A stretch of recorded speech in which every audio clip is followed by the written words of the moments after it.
and the odds were crazy. Like, you know, I was gonna win like 200 bands. You know what I mean? But I was like, fuck it. If I lose it, nigga, you're placing a bet mid-game while the other team is up. But I just know how the Super Bowl shit goes. It'd be wacky. The niggas got the lead. They didn't keep the lead. It is what it is. You don't bet what you can't lose. You know, we not Tasha K. Tasha K. Matter of fact, yo, y'all seen Tasha K, man? Yo, let's get straight to the fuckery, man. Tasha K Instagram, man. Yo, Tasha K, man. You owe $4 million and you posting pictures of you on vacation? This is the equivalent of a nigga owed me $100 and I see him in the club buying bottles. What the fuck going on? You owe $4 million. We should only see pictures of you putting in hard work. Fuck is you got going on? We don't want to see no beaches, no One Pieces, no goddamn ocean, palm trees. Get to work. Barney B needs to get payment. And she said, Ak, if you get it collected in a decent amount of time, she gonna slide me a little bit. I ain't gonna lie. Barney told me she gonna, yo, Ak, hold this for getting this scallywag liar to pay up. Look at this bald-headed thought. Holy. The bill collector, Big Ak, is here. I'm on the job. I took it. You know they got, what's that nigga name? Something, the bounty hunter. Well, you got Big Ak, the bill collector. Fuck that.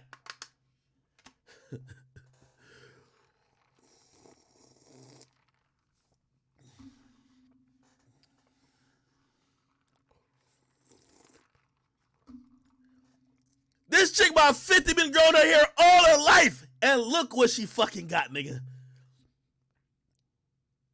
Some Johnny Bravo can't grow right, fucked up chip shit. What the fuck? We don't want to see your ass on no more vacations. Foe for foes for the rest of your life.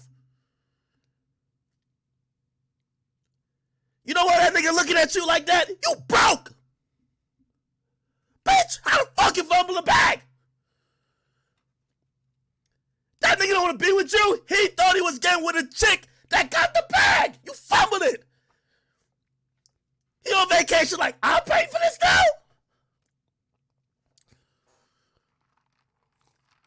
We don't get Barney B to seize them accounts. But I heard one of them, I heard you didn't pay your lawyers. Your lawyers is down to get on stream with me. Or somebody claiming they're a lawyer. Trasher K, take your bald-headed ass back to work. You thought, listen, you already like 54, I believe. If you thought you was going to retire at 65, think again. We need that $4 million. We're not fucking playing. Anyway, chat, let's get back to it. All my chat niggas in the building, man. Listen, we stepping all these bum-ass bloggers.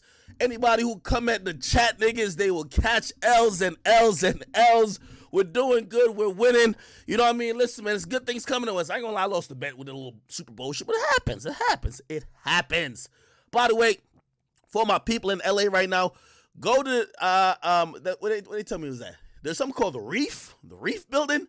The Reef Building in downtown LA, you will see a huge, I mean, fucking gigantic sign off the record billboards, Spotify's, you know. Spotify, like, it's starting to move a little bit, you know what I mean? They're like, you know, I ain't gonna lie, we had our quarterly meeting. I can tell you what they said. They said, Ak, the first quarter was all you. They said we had to see what your audience was, what audience you could target, and then what we could help you with. So the first quarter, they said you came in with the 6ix9ine episode. Yeah, I had my quarterly review. It was all smiles. Everybody's all teeth. College kid, you didn't work, bum. Got one of them who's soaking in the dirt off of hate. God damn it, man. I thought that nigga came back from the dead. I seen another hating ass post against me. I'm like, Ray Sean, is that you typing? Ray Sean? Ray Sean? Don't be typing at me like that. Ray Sean. Right. Boy's like a skeleton right about now. I gotta get an autopsy report on that boy. You know why? Nigga was hating so much, the hate consumed his heart. Gotta see what condition his heart was in. I want to see what 40 years of hatred does to you. What does it do to the human body?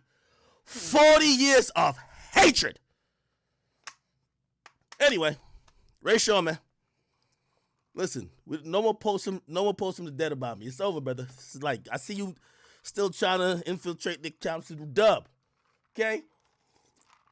Cause of death, overdose on fucking hate. Shit.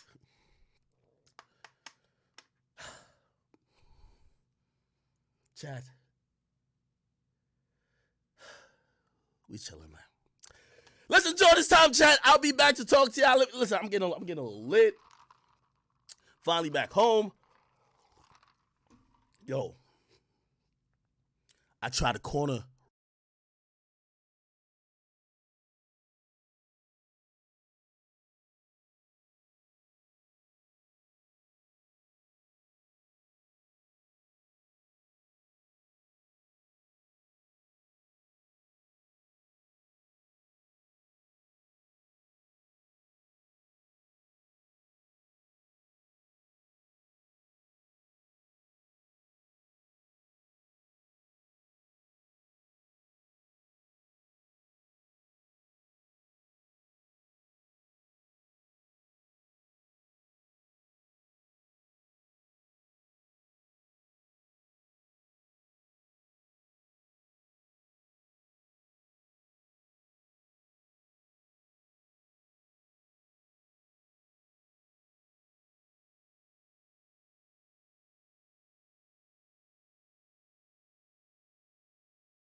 Bro, I don't like traveling, dog. Like, I love being at my house. It's so comfortable here.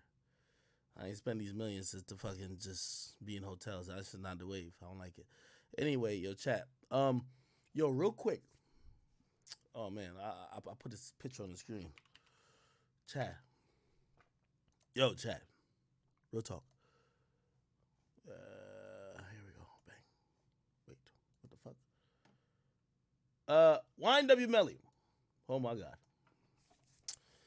Chat. I've been keeping up with his case, and there was some serious documents filed a couple days ago. I'm gonna do a story tomorrow on my YouTube. So watch out for my YouTube. I'm gonna do a full breakdown.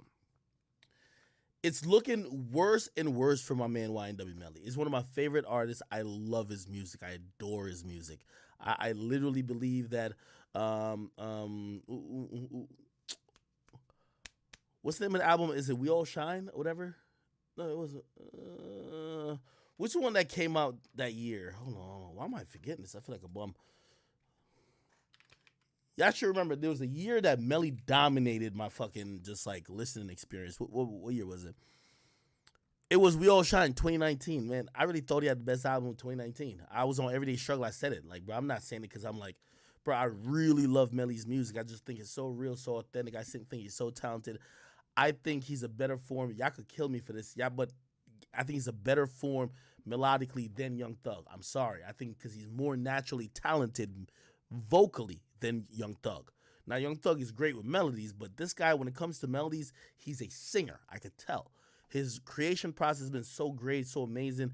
The guy used to beat on the fucking walls and like make all type of great music. Like he like I was on a jail phone with him, and he sung a whole album. Like just think about that. He wrote an album in jail. Actually, I think you guys heard some of it. Did y'all? I don't think I did. He wrote music in jail. Think about it. He doesn't have beats. He doesn't really have shit. You know, well, I'm thinking, right? Got music in jail, and he just fucking remembers harmonies, like simple harmonies, little beats on the wall, and he fucking makes full songs. To me, that's it. Yo, most of these niggas can't even go to the fucking studio without two ghostwriters, without like, you know what I mean, somebody who gotta like roll them weed, gotta like fucking get them drunk, get them this. Bro, this guy's in jail, in the probably one of the worst places you could think of, Broward County Jail, and this nigga's made a whole fucking album, and at a drop of a dime could perform it. I just think, you know, I'm not gonna sit here and defend the things he's accused of, and I don't know him as an individual, so I can't say he's a great person. But all I could definitely tell you is that he's a once in a generation talent. That's just honestly the God honest truth. From everything I've seen, from everything I've heard, he's amazing. And it's very unfortunate that he's in this particular situation. So you know, obviously, you know, and I know a lot of people that's from his camp, and you know, I've, you know, had some contact with him, and I'm cool with his camp as well. But I have a personal stake in his case because I want him to get out. I don't want him to be incarcerated for the rest of his life. The state of Florida is trying to make an example out of YNW Melly.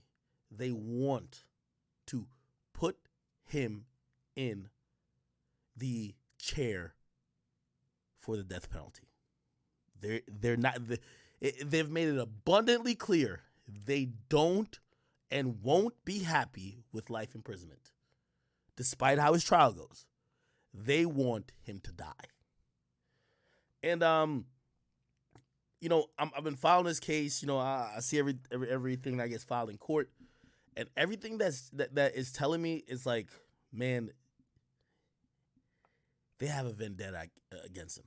Now, there's a lot of theories going around. And by the way, I've heard these theories too. There are theories that the police locally feel he's been involved in other murders. And they're saying, yo, we think he's a murderer that got away with other murders. So if we're going to get him on this, we're not going to just get him. We're nailing him. We're going to make sure it's a wrap. I won't mention some of the things I've heard that he's accused of because these are things he's not charged with.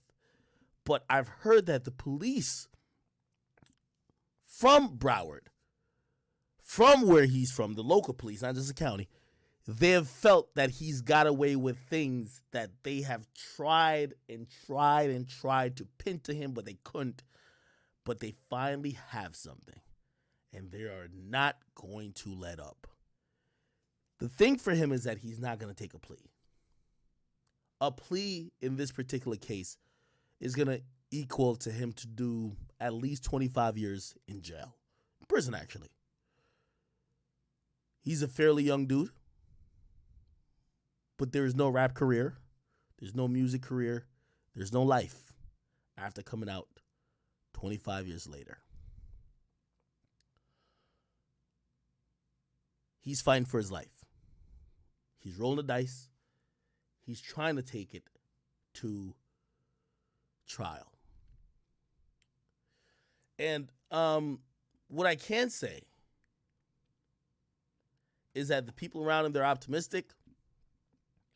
I'm not that close to being around him. I don't know the inner details of the story. I don't know certain things that you guys might want to ask. I don't know. I know like what you know, and I know what is in the court documents. But 2 days ago, and you'll see me do a story on it tomorrow. Well, I'll go 5 days ago because it'll be two stories really into one because I didn't cover that. I was on the road. First of all, the state is making a stronger case why they want him to die.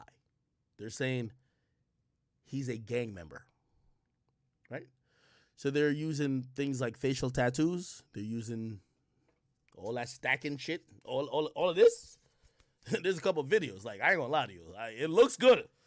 YNW Melly stacking. I always looked at it when was that other kid did it? TK. But I know y'all love when y'all favorite rappers do all this bullshit. But all it does is tie them, like, to police. You know, they give out to police, like, these are the, let me see.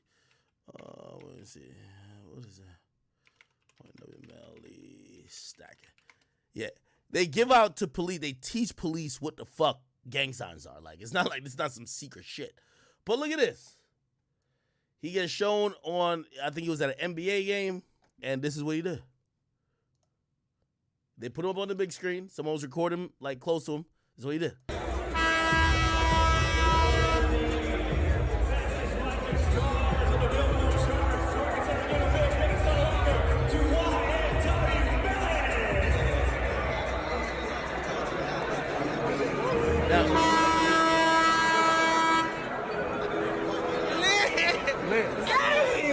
Now, you guys can't probably see everything like that, but like he basically threw up like through the hand signals. He basically signaled for the people who understand gang hand signal shit.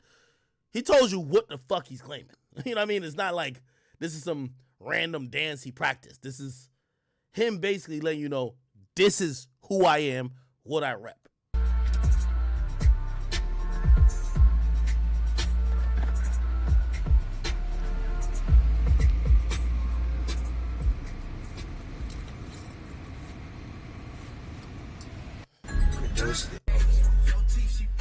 Okay, there we go.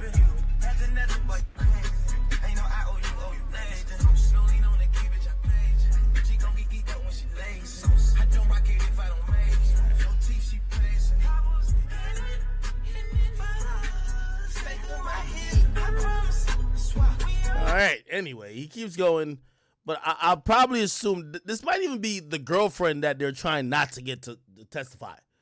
Because, you know, back then, it was all good and well. And this is the thing about women, too, I got to tell y'all. You see, women, a lot of times women always talk about they want a nigga who spend. This is why you can't trust some women. I won't say all. Women be like, yeah, I love a nigga who blah, blah, blah. If you ever date a chick who try to compare how she deals with you to, like, how, like, a scammer she dealt with, like, she used to deal with, ignore that chick. Because you know why? She's disloyal. Because if it ever came down on her, she's going to snitch on a nigga who was giving her the lifestyle that she's down to brag on you about. Right? Here's the thing. All of these chicks who date drug dealers, this and third, they get turned on by all this stacking, all this gun toting, all this drug dealing, all the killing, this and third. They don't do nothing. But listen, the most they'll do is take a gun charge for you. They might take a gun charge. Might. But let something, and by the way, they'll take a gun charge in a place where, okay, you pay for the lawyer, they don't have no offenses, they get off on probation, right? But let this shit be a fucking RICO charge or something that involves some type of conspiracy where if they have to shut the fuck up, they're going to do years, they'll be singing like Tweety Bird. Yet, these women, they're attracted to that lifestyle. You see this girl right here? Now, I don't know if this is her. This might not be her. So let me I don't want to just jump on her. Because this seems, he doesn't have, let me show y'all. He has 295 views. I think the girl that they're trying to prevent from testifying is his last girlfriend. I don't know if he switched girlfriends. Anyway, the point is this. A lot of times, all these chicks who love hood niggas, drug dealers, scammers, this and third, they love all the benefits of it. But they're definitely not willing to hold it down. Soon as they get subpoenaed, they're going to testify. You did not just do a story that YNW Melly is trying to block his ex-girlfriend from testifying. You know why? His ex-girlfriend is not going to risk going to jail for 3 years off a perjury charge or going to jail for 1.5 years over ignoring a state subpoena to be a witness. That person is going to tell the truth. They're going to be like, well, I was just a girlfriend and that's it.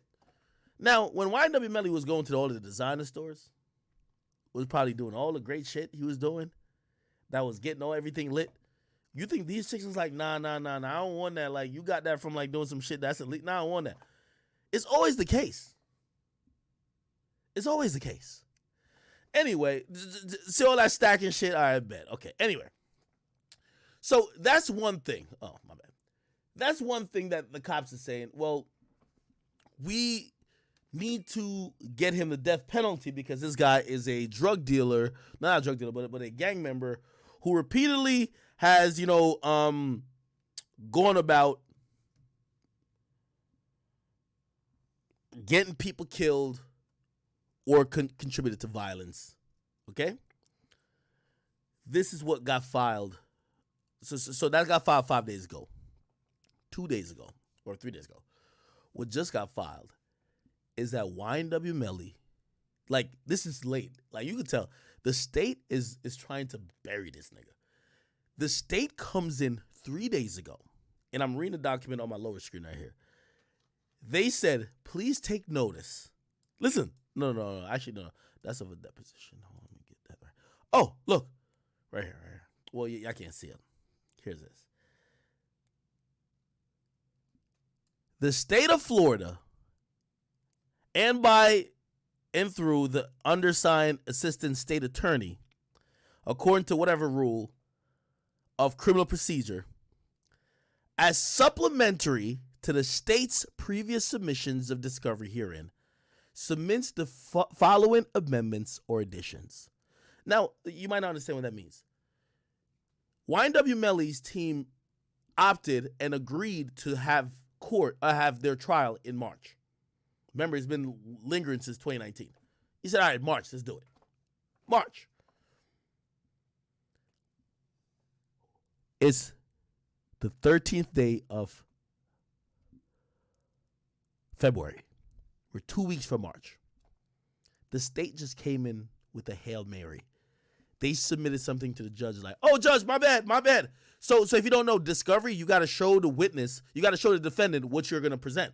Yo, here's the proof. Here's all the proof that you did it that we have against you. You can't come with nothing like, oh, yo, this is the fucking rabbit out the hat. You got to show whoever you're going at what you have. 2 weeks. And this is why this might get postponed. I ain't going to lie to you. If you ask me, it will get postponed. The state just came back saying that they have additional DNA evidence from YNW Melly 2 weeks before the trial about to start. Nigga, it took y'all 2 years. Y'all could have told us this from the get-go. But 2 weeks before it's about to hit March and y'all about to start this trial, you got DNA? Come the fuck on. They're trying to bury this nigga. So now, he again, if you ask me, he has to postpone it because he has to get his own experts to go over what they're saying.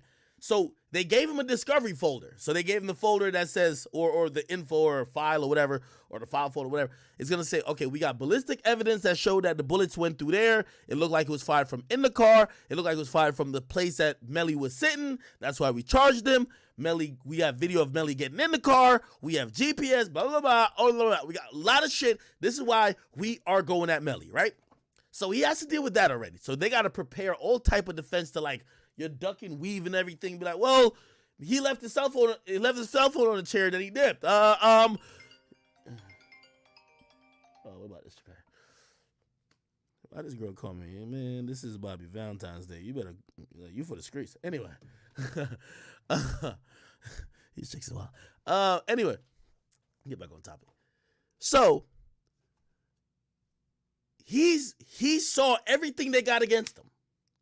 He's preparing a defense. The mere fact that they agreed with the state attorney for a date, they are trying to have a defense for everything. So why did Melly get out of the car? Where did Melly go?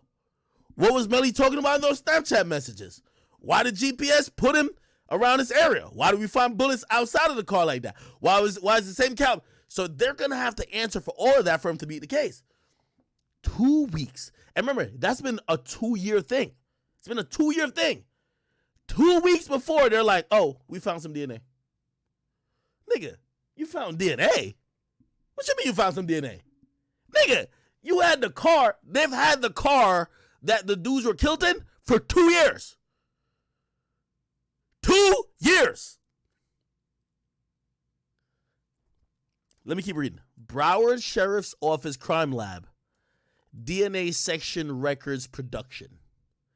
And it's 66 pages that they're sending to Melly to say, oh, so they're telling Judge, oh, hey, Judge, we got something else. We got something else we got to bring into court. Something else. We're going to send it to the defendant as we have to do because it's discovery. It's 66 pages of DNA. What? Nigga, what you mean? Then they said, I hereby certify true copy, blah, blah. It's furnished that they have electronically sent it to the attorney for the defendant, and I won't read out the attorney name. So 2 days ago or 3 days ago, they submitted DNA evidence against Melly. If you don't think they're trying to bury this young man, you are crazy. Y'all had the car that those dudes were killed in for 2 years. How do you get the DNA findings now? Now, here's the thing. And let me just go back. Okay. I believe, first of all, so that was filed on, I'll tell you when. It was filed on the 9th. It was probably accepted on the 10th. The Friday, the attorney's going to look at it. Nothing happens in court on the weekends. Tomorrow's the 14th, which is Valentine's Day. I'm assuming that Melly's defense team is probably going to challenge that submission to say, wait a minute. You know what I mean? To say, wait a minute. They never submitted this for 2 years. It's too close to the trial, or we don't have enough time, or they're going to have to ask for extension or some shit like that. But they're going to try to get that thrown out, just like how they're trying to block certain witnesses. They're trying to fuck my nigga over, bro. Okay? Did he do it? I don't know. This is going to be a very interesting case when it goes to court. Y'all think he did it? Y'all can let me know. Anyway, we'll keep moving on. Chat, I'm going to be honest with y'all. Let's get to this, man. Holy. Oh, did y'all watch this video? Oh, we doing numbers. Look at this. Little 92K. I dropped this during the Super Bowl, too. You know me. I'm a gremlin, so I'll drop a video anytime. So I dropped this 4 hours ago. It says, let's see, 4 hours ago, 92 views. Come on, man. Anyway, let's Kodak Black shot. Let's find the video for that. Okay. So let me play this video and then I'll give a little commentary on it. Hey guys. So long. Let's go. What up? 1, 2, 3. What up? Let's go. Tell. By the way, let me go back. I'm sorry. I just want to contextualize this. This is Yak. This is Gunna. What up? Let's go. Tell right here. 1, 2, 3. 1, 2, 3. Legendary, guys. Whatever y'all gonna do, we gonna walk this way. Just give us some room. Give us silence. Let's make a line. We ain't trying to bump into y'all. I heard Quavo was in the mix here. The thing about Florida niggas, they stand out so much, right? Look at this chat. This guy back here, I could tell you he's with Kodak. I don't even have to assume he's with Kodak. And I love Kodak. And you know, me and him, we're gonna speak personally off of all this, because we've started to have a decent relationship. And he calls me pretty frequently usually. But I do want to say, when I did meet Kodak, Kodak had no official security with him. He had homies. He had no official security with him. Now, let me say this before we get into this. There's a lot of artists who roll around with crashers. Let me bring that back into perspective. They're in their hood. They're from wherever they're from, and they get with a couple dudes, and they know those dudes, they'll jump out the window. If shit get lit, that dude will pull out a gun. That dude will shoot the place up. By the way, Lil Tim is a crasher. A lot of times for some of these hood artists, they forget who they are and what stature they are. So they actually like rolling with the crashers. Because you feel like you're rolling with your homies. Also, you know your homies, they're real demons. And by the way, if you ask me, Kodak is rolling with demons. Here's the problem. And it's not only for Kodaks, for a lot of artists who roll with the demons and the crashers. Which means, yo, a lot of these niggas, like, I talk to these dudes. Like, they always got a dude who, you know, he got the gun. Like, he always looks shiesty. Like, you know how many niggas who walked up and even in off the record? And I could tell instantly. They're walking with 8 people. I'm like, that's the nigga right there. If anything ever happened, he's shooting first. And that guy has no problem with taking the gun out, shooting, and his whole thought process, because he's a crasher, oh, after I shoot a couple niggas, yo, I don't care if I sit for 6 months. Yak gonna hold me down. Yak gonna do this. I'm gonna be good anyway. Like, I'm gonna beat it because it's gonna be a nigga. It's gonna self-defense. Whatever. That's their mindset. That's why they're a crasher. But here's the problem. Most people, when they have those people around, they assume that you're gonna be the first person to escalate it. They're assuming that because this is rap and a lot of people are meeting on some rap shit, you're the only one with the crashers. You're the only one who got the dude who's down to throw it away. Because he's down to shoot the shit up. Because he knows you rich. So you're thinking like he better than security. You know what security about to do? Separate, yo, chill. Security gonna grab you up. Security not gonna let you just keep swinging. The crasher gonna chill back. He gonna be with you in the fight. And if a nigga punches at you, he taking the gun out. He blasted. Bap, bap, bap. It's over. So let me tell you why security is great. Because if Kodak and his team is fighting, I know y'all, this is gonna sound crazy to dumb niggas. It's gonna sound crazy. I know. It's gonna sound so, you're gonna be like, Ak, you so pussy. If Kodak's team is fighting, Kodak can't be fighting with them. I know it's sound pussy. What? Yo, he a gremlin. Yo, he from the hood. Yo. No, he's worth too much. You're an investment.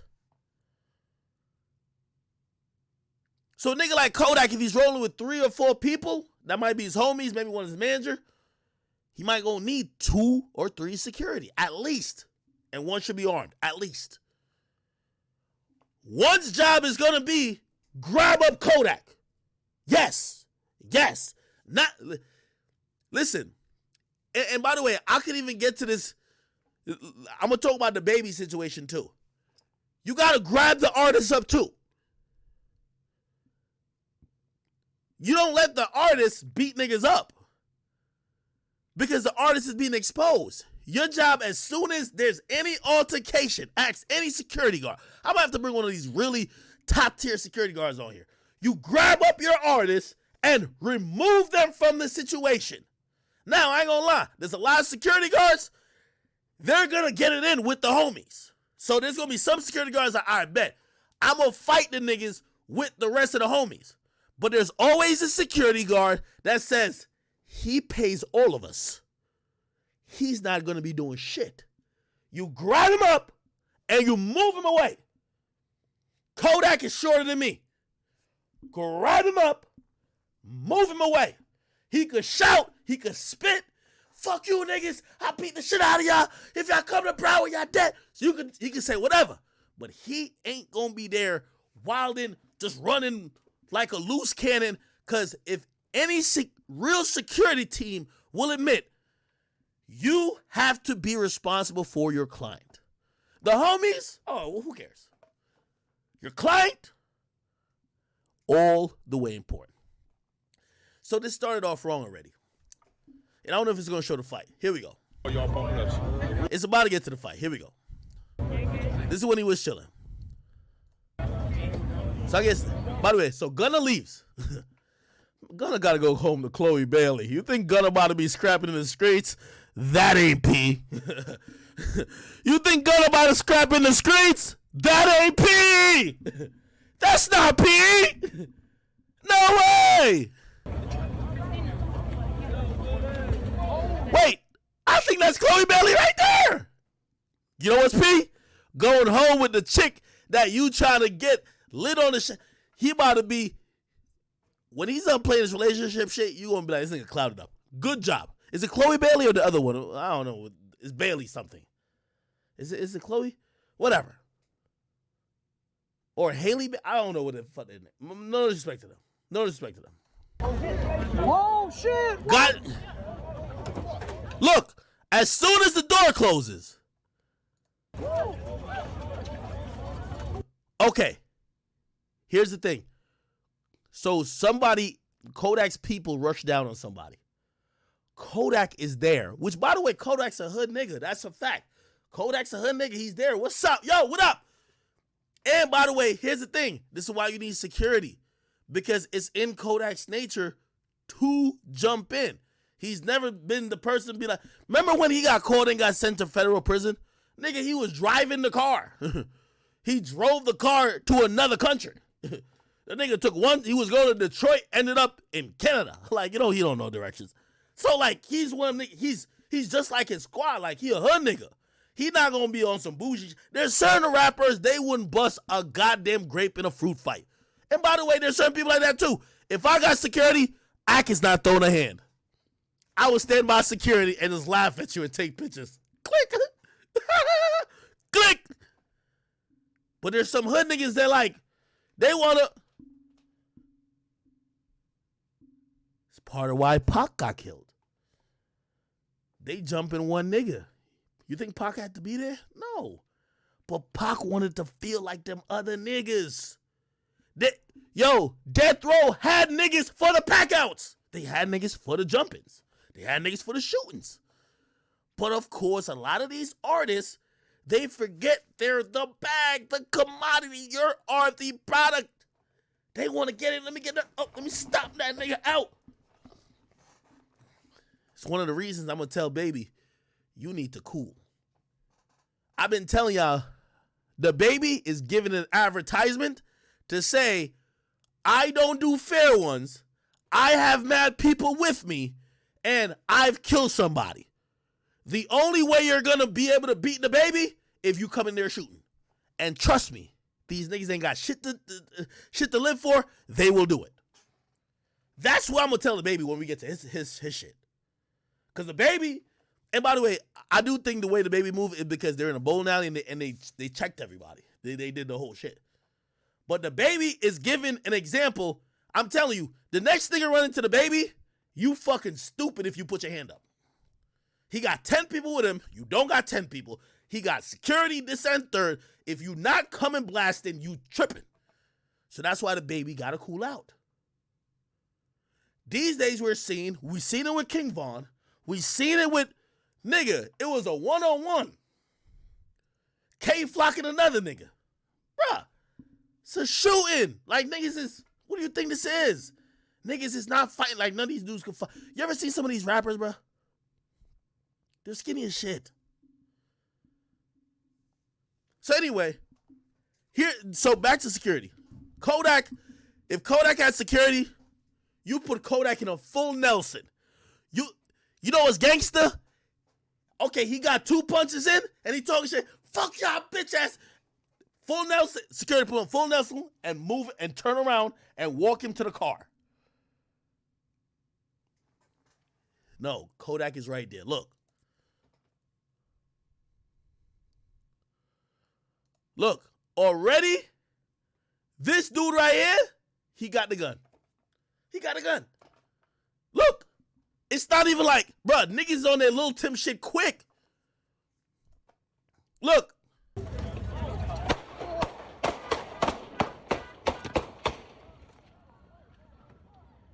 That nigga shot 10 times at least.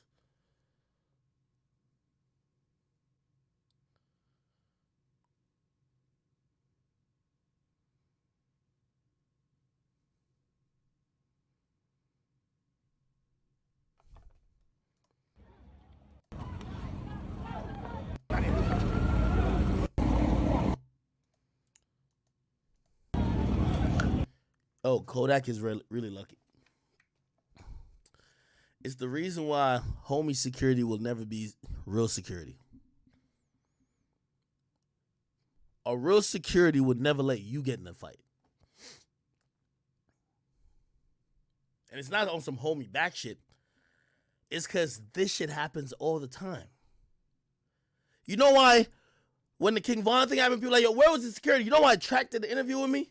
He had to explain Von moved so quick. His security, who just dropped the guns off in the car because they couldn't get in there with it, the security was lagging. By the time the security got back up there, and remember the security went to the wrong place with Von? By the time the security caught up, bullets already got fired.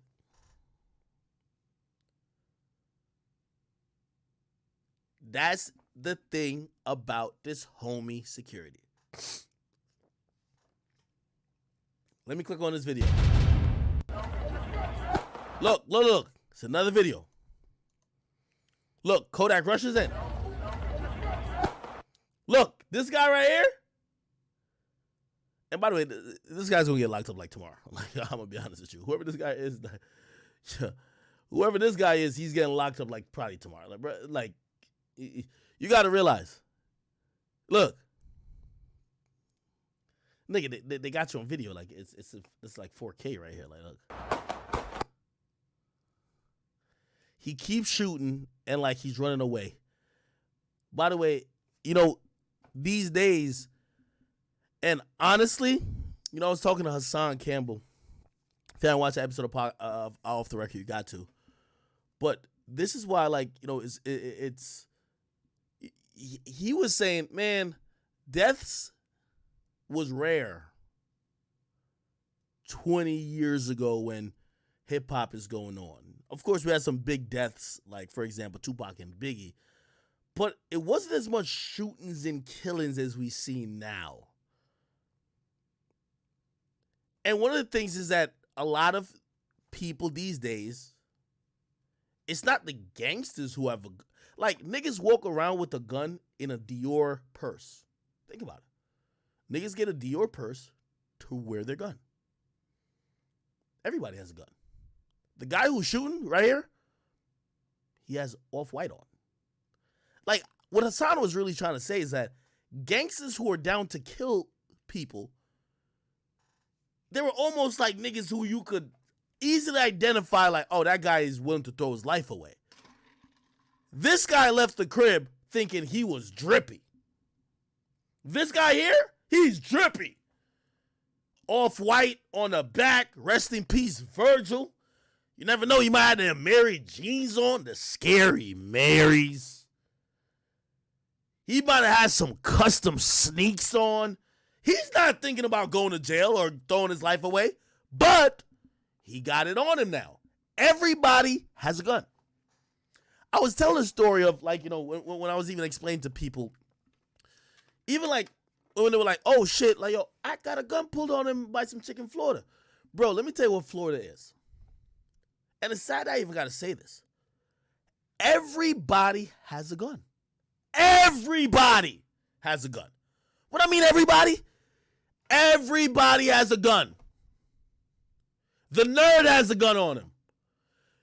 The chick has a gun. Everybody has a gun. And I think that's why they're trying to compare it, like, when they're trying to say, like, oh, it was the gangsters, like, in 20 years ago, it was the gangsters rolling around with a gun. You might get clapped with a chick with a lace front on just because she see you're beating up her man. She got fingernails, all that. She just pulls out a gun and just shoots you and kills you. These days, people are realizing fighting is not the thing. Also, people ain't looking at particular states and thinking about their laws. California, LA, you ain't supposed to have a gun. You can't walk around with a gun like that. But also the saying, you rather be caught with one than without one, comes in. These pack-outs and these fights, they're not ending in fights no more. They're not ending in beat-ups. They're not ending in jump-ins. They're ending with shots. And put it like this. Everybody's somebody. I don't know who was getting beat up, But you see this guy right here in the little designer shit? He might be the little man of this guy. That guy could, I don't know, he probably could have 50 grand to his name, but he look lit. He bring his mans with him when he go into like these events. All his man's got is a gun and one fucking a white off-white shirt. Bro, to him, his man is the bag. His man with 50 grand is the bag. He don't care that it's Kodak Black or nobody else. Just like how Lil Tim, Quando is the bag for them. They don't care who is trying to get at them. That's the bag. They're shooting you. Unfortunately. Like, people used to be thinking that, oh, a nigga will throw his life away, but it's only when there's millions at risk. Shit, that nigga could have just, the nigga who's getting beat up by Kodak's hitting, he could have been just the nigga who bought them in and out and paid for the Uber. And they say, oh, fuck, that's the nigga who was going, that's the nigga who was going to get us in the club. The fuck? If he getting beat up, what we going to do? Shoot him. So we got to shoot the nigga who beat him up. It's that easy. These days, I'm telling you, pray you don't get into fist fights or jump-ins. Pray. Because, let me ask you, what are you willing to trade your life for? What are you willing to let off a few shots for? What are you willing to do in the moment? And these days, I know a lot of people shame Lil Tim, but there's a lot of hood niggas who look at it and say, if you ain't gonna do what Lil Tim did, don't roll with me. If you ain't gonna back out, if I know you got the hammer and I get jumped and you don't let off that shit, you pussy. I don't want to fuck with you no more. So these niggas is walking around saying, yo, well, if that nigga get jumped, I got it on me. I have to let it on. I have to. Bro, the nigga who got it, he could have just, bro, I don't know where he took it from. I don't know if it was a pouch or whatever. He could have just squared up like, what's up, yo? Like, nigga, even though it looked like, you know, maybe Kodak's people had outnumbered them, I seen two dudes that was ripped, the person get beat up, not fighting. So they could have been like, nah, fuck that. What's up? All right, what's up? We all scrapping. If you want to beat them up, you got to beat all of us up. Bro, they're not doing that no more. Oh, you beat my man up? Fuck that. Shots. Instantly. That's what I'm trying to say. This whole jumping shit is changing the game. It's changing the game. It's changing the game. Because I'm going to keep it real with you. You know what probably happened? That nigga get beat up. If he get beat up, I guarantee you the bags is stopping for all the other niggas who had the gun on him. And that's the thing about it. This is one thing I want to say to everybody who is glamorizing, especially drilling certain shit. I'm not saying don't have a gun. Trust me, I believe in law-abiding citizens having a gun. You can't let the criminals only have a gun. I'm licensed up. You know me. By the way, I don't even know if I tell y'all, I don't travel without my gun. I put my shit on the plane. It got to be on the plane. I'm Miss Flights for that. If it's not on the plane, I ain't going. I make sure I legally carry, straight up. But I'm going to tell y'all this. There's a weight to carrying a gun. Because some of y'all are just carrying some shit to carry it. If y'all carrying a gun, make sure you know this is what you finna do. Or you got to know the situations on how you going to handle it. I ain't going to lie to you. And that's why I love, you know what I mean? And I'll tell y'all the truth. If y'all ask me, why do you travel with a weapon? I see what happened with Pop Smoke. I stay in Airbnbs at time. I sleep with it right on my pillow. Sorry. I never used to be like that. But I realize this world is crazy. I'm sorry. It's crazy. I had a bum-ass nigga show up to my crib. I carry my gun openly when I'm here. A nigga show up to my crib, he gonna meet all 15 of my weapons. Straight up. This is New Jersey law. I know it from back to front. I ain't trying to go to jail, but I'm definitely ain't trying to go out like no sucker. So, like, you got to protect yourself these days. So, like, I'm all with that. But a lot of times, dudes is moving in a way that, are you sure it's a situation? Like, for example, I'm going to keep it real with you. If I'm going to that event, I know Gunna going to be there, this going to be there, that going to be there. I'm not going to tell my man to get the gun out. Yo, let's get security. And the security going to be armed, 100%. But that's their job now. I bring my shit for like certain, you know what I mean? If I'm at an Airbnb, you'll never know. You don't got no niggas standing out guarding. Niggas might not even know where you live at, but you never know. Somebody might have seen a car pulled in like, oh, is that who? You never know. So you're just trying to be safe. But I'm seeing, yo, that everybody, I'm telling you, everybody has a gun. Everybody. I'm telling you. That's why when people said the girl at Fresh and Fit had a gun. I said, it's Florida, nigga. I've seen everybody have a gun. I've seen niggas who flash the gun outside a party, walk in the party with the gun. I'm telling you, Florida is such a wild place. This is LA. A lot of people go to LA, and this is also a thing with New York. They go to New York thinking, well, ain't nobody got a gun but me. Because those states have really strict gun laws. You go run around certain places thinking nobody have a gun. It's gonna happen. So put it like this. In Florida, I wouldn't even get no fist fight with no nigga. I think they have a weapon on them. I know sometimes people, they're big on L's and W's, but you want to avoid all that shit. The way how Kodak Black's people move right here, given the fact that it appears y'all might not have weapons on y'all like that, y'all gotta chill. That's why you get proper security. But some people frown at proper security. The point of me bringing up this individual who let off the shot, even the nigga who you think is the drippiest fuck, you're thinking, oh, he's coming here to try to fuck the bitches. He has a gun on him, and he's probably down to let off some shots over the first punch being thrown. Let me tell you this. This guy right here, he made up his mind to shoot as soon as his homie hit the floor. Watch. Just watch. He's right here. He made up his mind to shoot once his homie hit the floor. Look. He already pulled out. Look. His man's just hit the floor when Kodak ran over. So you see Kodak here, he just got here. You're going to watch him right here. He pulls out a gun as soon as his man's hit the floor. He's not into fighting. He wasn't here to scrap.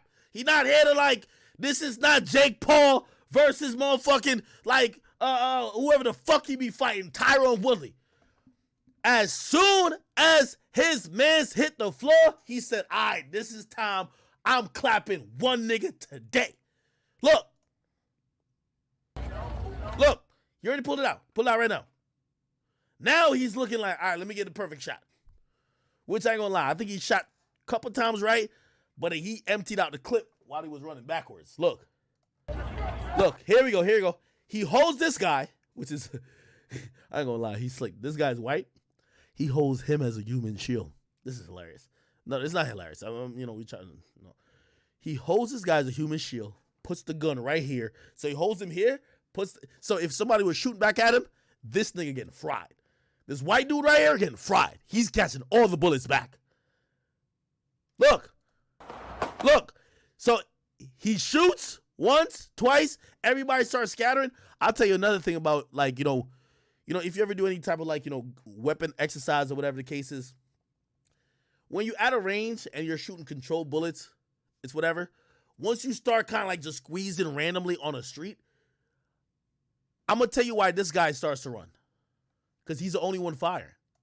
You know why he starts to run? The way how the bullets, when you shoot a gun, the way how the fucking sound hits the buildings, across the street and comes back, it feels like somebody's firing back at you. That's why he's running. Nigga, if it wasn't that, nigga would just pop off. He would have stood right there, did what he had to do, and then left. Nigga, he shot twice. He's hearing the ricochet of the bullet sounds. He don't know if this is why, I always hear when people be like, yo, y'all niggas ran because bullets fired. Nigga, you don't even know where the bullet came from. Yo, a bullet, first of all, the bullet already fired. It's the speed of the bullet is damn near faster than the sound. the sound is gonna go. Y'all gotta take some chemistry. The sound go like this, it's gonna hit buildings and come back. It's gonna ricochet. So for like, you'll hear one, it'll be one shot and it feels like two. So this nigga, he's hearing shit. He don't know if niggas are firing back. The nigga who he was using his shield ran off.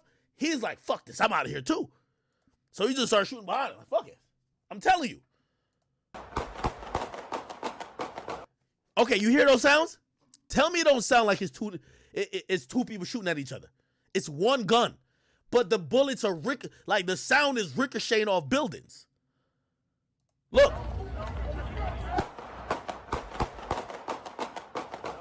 You hear those last shots? That's the sound ricocheting all over the place.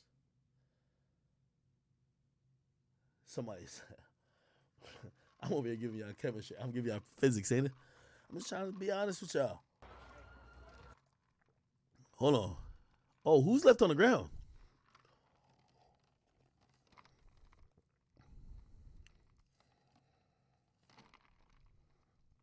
This is when Kodak gets hit. You see Kodak right here? He gets hit. The moment he goes like this, he turns, that's when he gets hit. You can tell. He turns because he gets hit. Look, right there, he gets hit. Make sure I can see. Right there, he gets hit. You can tell. Look.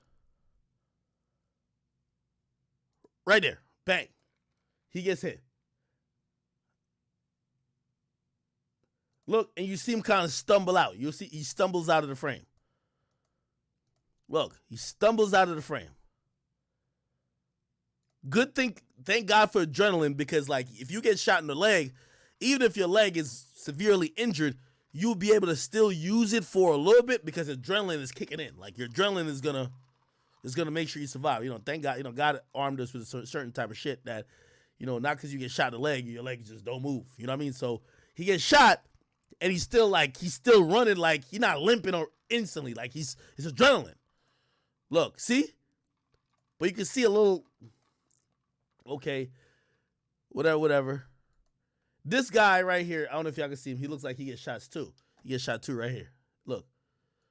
This guy right here, look how he reacts. This guy right here, remember, so Kodak just got shot, but look, see? The way how he kind of dove, it looked like he might have got shot. Actually, he did get shot because I saw him later, like, you know, looking like he was bleeding or whatever the case is. Somebody's got killed.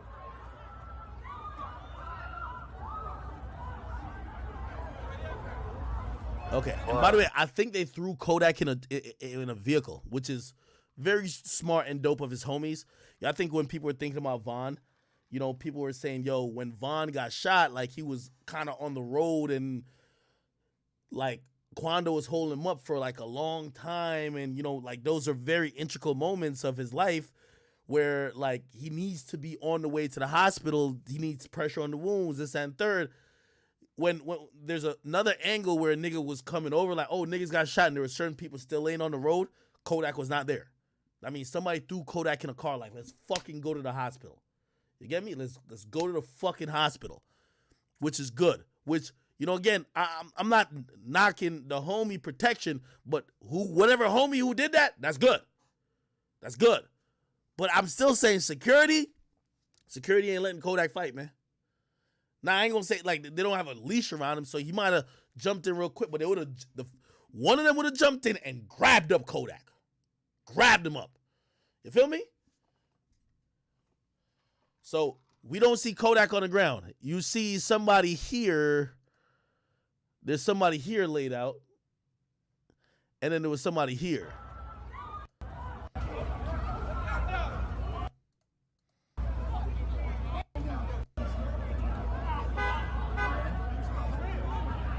By the way, this guy, he has this might be the older guy. I don't know. This guy look like, this nigga might have been fucking delivering some Uber Eats. Like, ain't that some bad timing?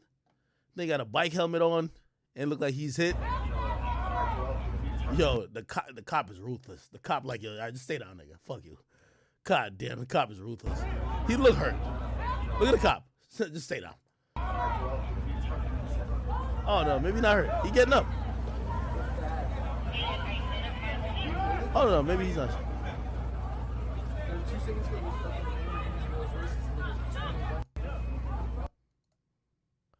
Yo, it's by the grace of God that Kodak is alive, if you ask me.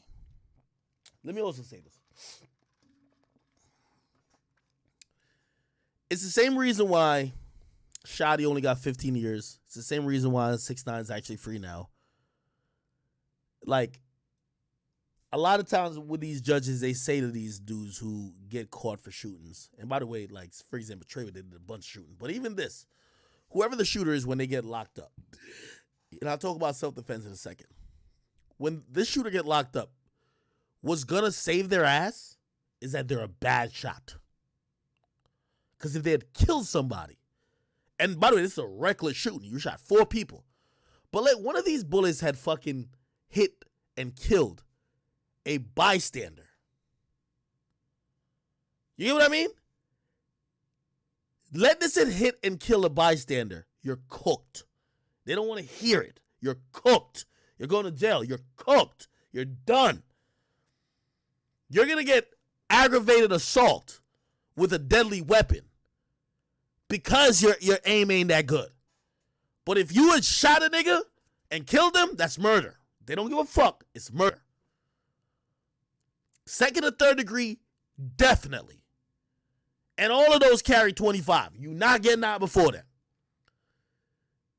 So all that shit, niggas and shooters and second, third, some of y'all need to thank God y'all can't shoot shit. Because if y'all had killed a bystander, you're cooked. They don't want to hear it.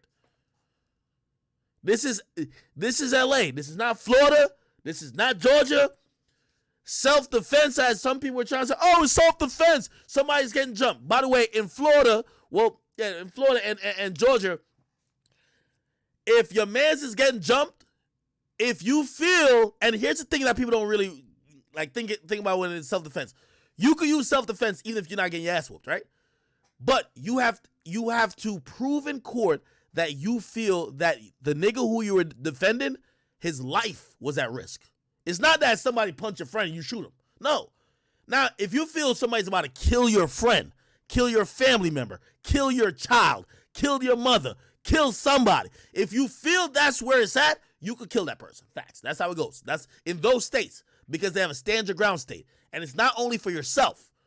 So the way that Trayvon Martin case ended with George Zimmerman beating the case, he proved to the judge, I was getting my ass beat so much I felt I was going to go unconscious that, listen, this was my only option. I felt I was going to die. As soon as you prove that part, they're going to be like, well, if you feel you were going to die and you were in fear of your life, you could kill that person. That's why I beat the case.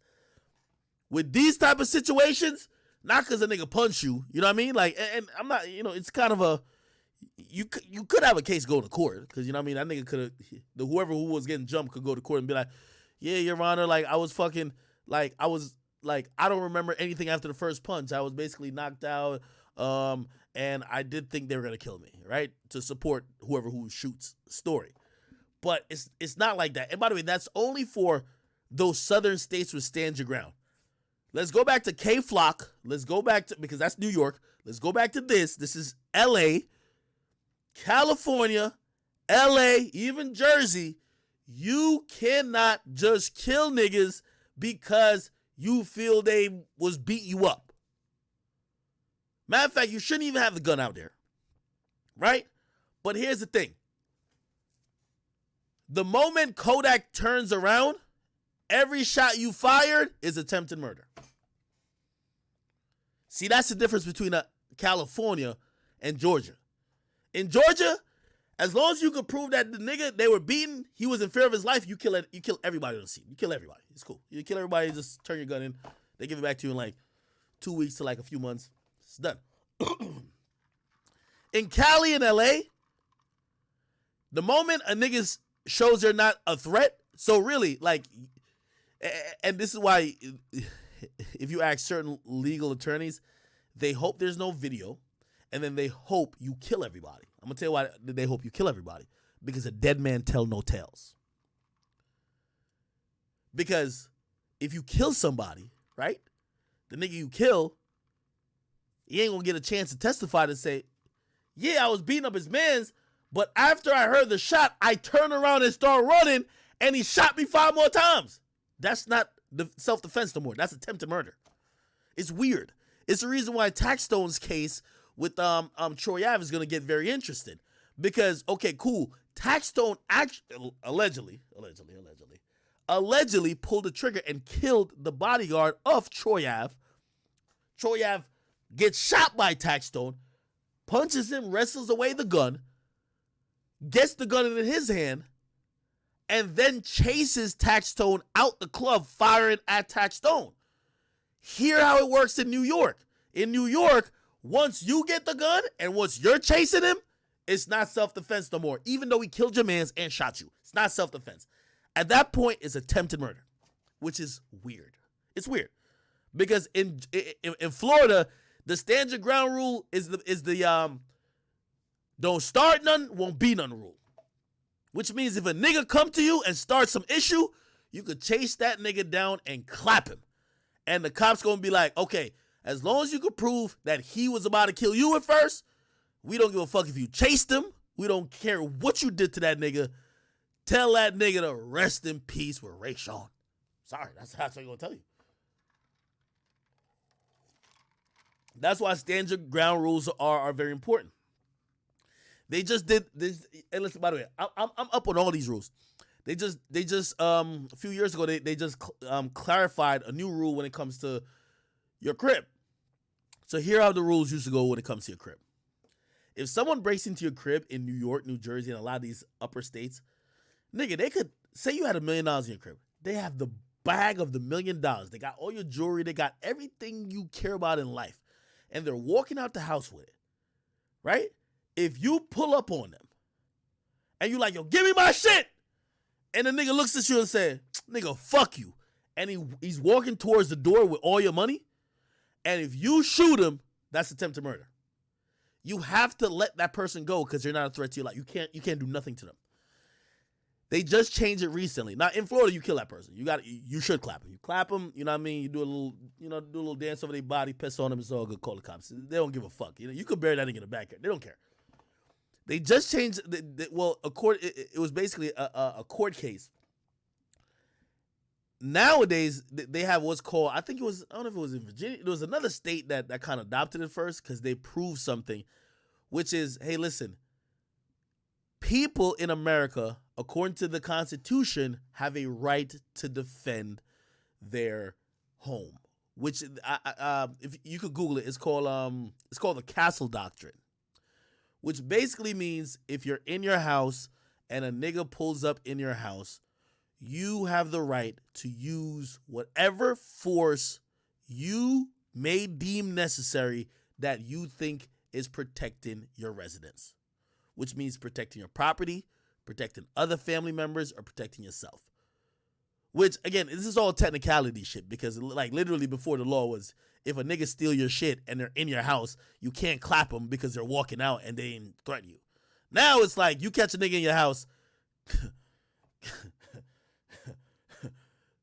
put him 6 feet under. Like, which is good, okay? That's another thing I just seen somebody say. Yeah, that's another thing. If y'all in the streets toting guns and y'all don't know the laws, put the gun down. If you're in the streets toting guns and you don't know gun laws, put the gun down. Put the gun down. Seriously. Because you might be equipped to use it, but you won't know when you're legally authorized. And sometimes using it in a way where is illegal is going to put you in hot water where you're going to jail. They don't care. Somebody said Fed at collab. No, it's my man Myron, you know what I mean? He was a Fed, you know? So, and shit, man, I did a lot of research on all these things. But when it comes to like a gun case like this, trust me, when I go to,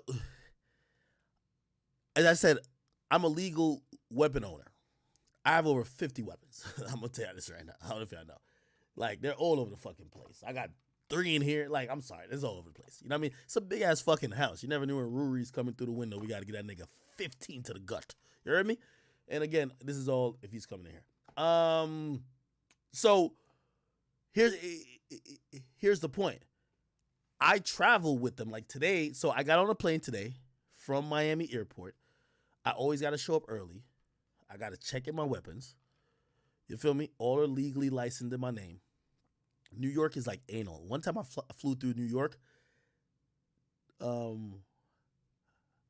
do they call? Port Authority Police brings me to a fucking other shit. I got to show them permits for everything. But again, I'm illegal. I'm legal. You feel me? Like in Jersey, you could kind of fly. You can fly with it much more easier. In New York, because both airports are in New York City, they don't hand out gun permits in New York City. So that's the thing about drill music I was trying to tell y'all. All these things are within the confines of what New York City is. Whether you're in Bronx, Harlem, Brooklyn, that's New York City. Unless you're a former law enforcement officer, you cannot have a handgun. You cannot. So any of these little niggas who's showing their guns, you cannot have a gun. You're already illegal. They don't issue nothing. There's no conditional. You're not getting it. You cannot get it in New York City. Like, I'll tell you this. I have a concealed carry for Pennsylvania. It tells me you could bring it everywhere in Pennsylvania, but once you get to Philly, nigga, put that bitch up. That's what it is. I know the laws. I got my car with me. You feel me? Again, now if I'm in Philly toting like a motherfucker and I do some dumb shit, even if I think it's self-defense, you know what they're gonna say? Nigga, you shouldn't have had it in Philly. The fuck is you doing? You gotta know what you gotta do. But most of the, like, I'm talking as a legal person. These niggas is not legal. These niggas is illegal. Like, you know what I mean? So I'm telling you from a legal perspective. Like, there's like people who make money legally should have a weapon because it can't be only the criminals. So I'm telling you from the legal perspective. These niggas who are toting it in a Dior bag, who think, like, these things are most likely illegal. You get me? And if they're down to shoot and they get a drop of a dime, they're most likely legal. So they're just getting slammed. They're going straight to jail.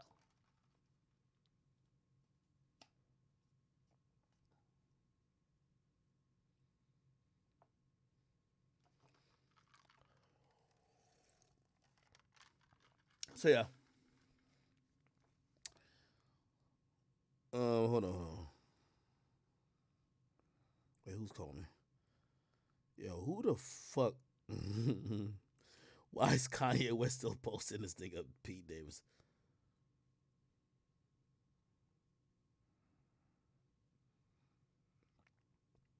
Nah, Kanye going crazy on this nigga, bro.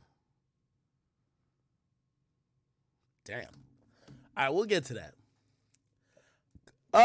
So the point I'm trying to say is that, yo, they're gonna catch this dude. I'm pretty sure self-defense will be the thing. It's not gonna work. Everybody keeps thinking that because somebody punches you in the mouth, you shoot them. Now, I'm gonna be honest with you. If someone on Kodak's team had a gun on him, that's self-defense. It is. And by the way, that's the reason why that Vaughn case is like so interesting. Because if you really watch the video, there were other weapons around. And you could go to court and say, well, if I'm Lil Tim, I seen a nigga with a gun over there, and I see my homie getting beat up, and I think the guy with the gun is coming over to help the guy beating up my friend, so I hopped out with my gun, and I started shooting. That's the case. Not saying people are going to believe it or the jury or whatever, but that would fall. I'm not a lawyer. That you have a legit case. Let's see how it goes. Here's the thing about that, too. That's why they be saying, ask any self-defense lawyer, they tell you, if you're going to use your gun, you got to kill the nigga. There's no legas. Like, that sound good in Toronto. There's no legas. You got to kill him. You got to kill him. Like they tell you, this gun, when you use it, kill him. Because when you get to court, there's only one side. I'm telling you the truth. There's only one side. Okay? And I know you might be like, oh, no, I shot that nigga, and he a street nigga, so he not going to tell on me. If that nigga get on the stand and start singing, you're going to jail. So rather hoping that nigga don't snitch on you, kill him. You got to do it. I'm telling you. Sorry.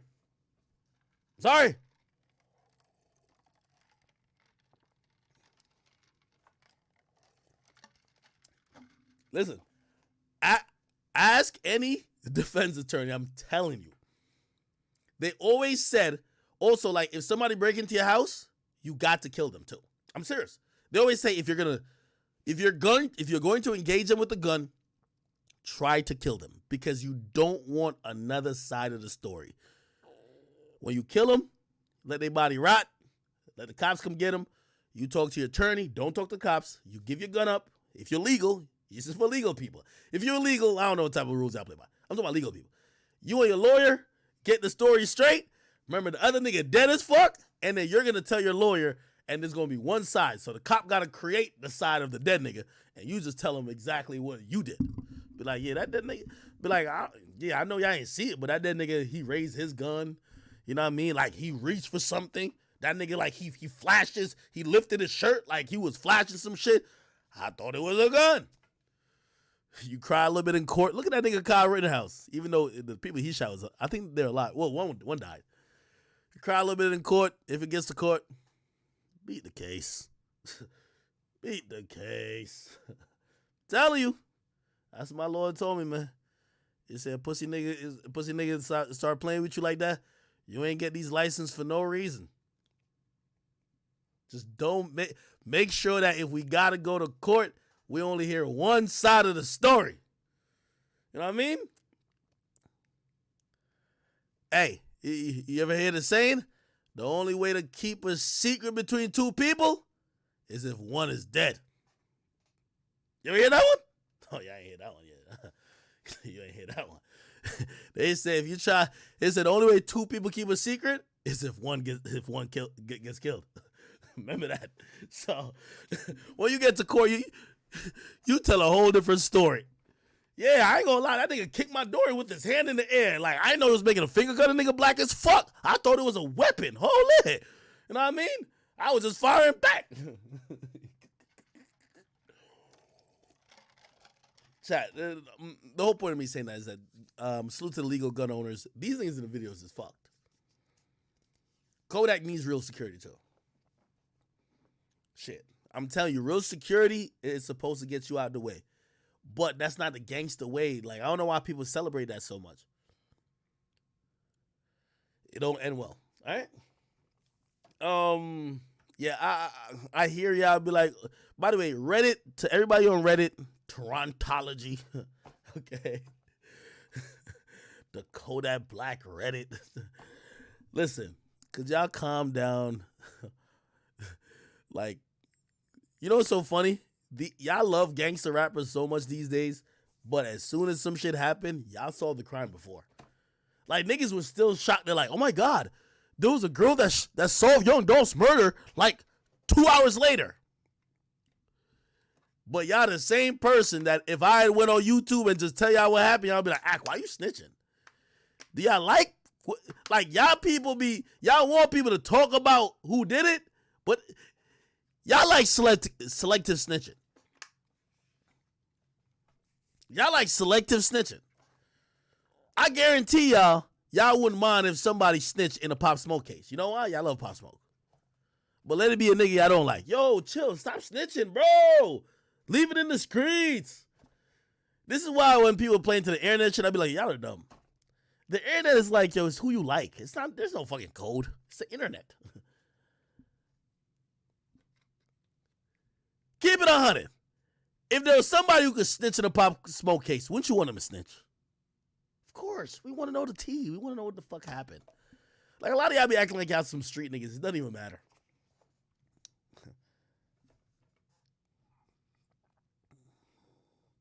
Speaking of Pop Smoke, let me see if I can find this shit. See if I can find this shit right here.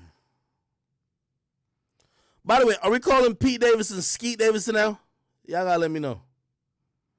Y'all gotta let me know. I'm on code. Y'all gotta know I'm on code. His name is Skeet Davidson, right? All right. Let me go look at this.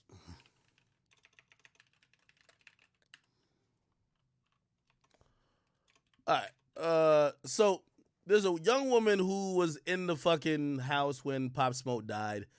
She's been trying to get her. I don't know what her thing is. It's a Caucasian woman. This is her right here. Okay. She says she's been haunted by the death of Pop Smoke, and she wants to get her story out. She's messaged me before. Like to me, like I don't know why I didn't hear this before when he died, but recently. And look, you got to realize, like, Pop Smoke been dead for 2 years now. 7 days ago, she's down to tell it all. Okay, interesting, right? So she says, "Yo, February 19, 2020 was the worst day of my life. It's changed my life forever. Everybody asks, who is this girl in the white covers and why she keeps quiet? First year, I was honestly in shock. My depression hit me so bad I was crying all the time. I tried suicide. That's all I remembered. In 2021, I started to get sick often because I was stressed out. My body just shut down, blah, blah, blah, da, da, da. Stop living over and over. It's the worst day of my life, okay? She continued because she said, oh, this Google translator, my English is not as bad as possible. My friend helped me with this. She says, okay. This is her story. She says, I cry every day over a person that got killed 2 years ago. December 15, I met him on On February 19, I saw how he got killed in front of my eyes. I was the last person who saw him alive. I'm heartbroken for the first time in my life seeing someone die. It happened in an Airbnb house. All of a sudden, the balcony door opened and I saw a man with a gun. By the way, this young woman, I hope she spoke to the cops. By the way, for all you young ladies or, individuals who, I see this with young ladies a lot when they claim a famous celebrity or someone who's in position of power did them wrong. They run to the blogs. But sometimes y'all are telling us things that are criminal. Y'all should go to the police. Like what this is a fucking statement. And if you didn't go to the cops, you're clout chasing. So you need to, I'm reading this right now, but I hope this person went to the police. And I hope they said this plus a lot more. Because we can't do anything. What do you want us to do? Shame the guy? Or shame whoever you're trying to accuse? Anyway, they said there were four guys. Three of them were wearing black masks, so I couldn't see their faces. One was without a mask. He ran to me and he put a gun to my head. He said, "Bitch, shut up or I will kill you." I was in bed. He took my bag with my passport in it and my phone. Three of them ran to Pop and got him out the bathroom. I remember how he screamed, "What?" We looked each other in his eyes and didn't understand what was happening. We were so scared. At that moment, I heard a shot and I saw how Pop fell on the floor. I closed my eyes and thought I would be next. I was very scared. I thought my life, hold on, let me scroll up, y'all. I closed my eyes and I thought I would be next. I was very scared. I thought my life would end now and my mother would never see me again. Then I opened my eyes. One of them hit him with his shoes in the head and said, "Bitch." They put a gun right in his heart. I remember how he jumped up and ran. Down. They all ran after him, and then I heard two more shots. And then after that, it got quiet. I ran to the bathroom so I could stay safe. Then I run downstairs, and I saw Pop laying on the floor. I didn't feel his pulse. I couldn't call 911 because my phone was stolen. When I wanted to run to the neighbors and ask for help, I heard a noise. I thought that they were back to kill me. I hid behind the door, but it was Mike. I said to him, "Call 911. All the news that he was naked in the shower is a lie. I didn't tell the detective this information. They didn't tell him anything about money. They came quickly, killed him, and ran." She then followed up with another post. And she's going at the guy Mike. She says this, "Mike, you are so fake. I'm sure you're involved in what happened. Your reaction and everything that night was so weird. When we were on our way home, you were nervous. You were texting someone the whole time. When we got home, you were talking to someone on the phone. Maybe you will tell everyone the truth. Who is that black woman who did set up? Who are the people involved in this murder? You know everything. I saw everything. When Pop was talking to someone on the phone, you went to look out the window. I remember how you looked out the window and wrote to someone. It is from this window that you can see the stairs along which they climbed to the second floor. 2 rooms overlook this balcony, and I wonder how they knew which room to go in. I'm sure, Mike, that it was you who gave them the information. How did they know that we had no weapons and security? You saw them and did nothing, and you had a chance to save us, but you did nothing. All these 2 years, I wanted to tell you that I hate you.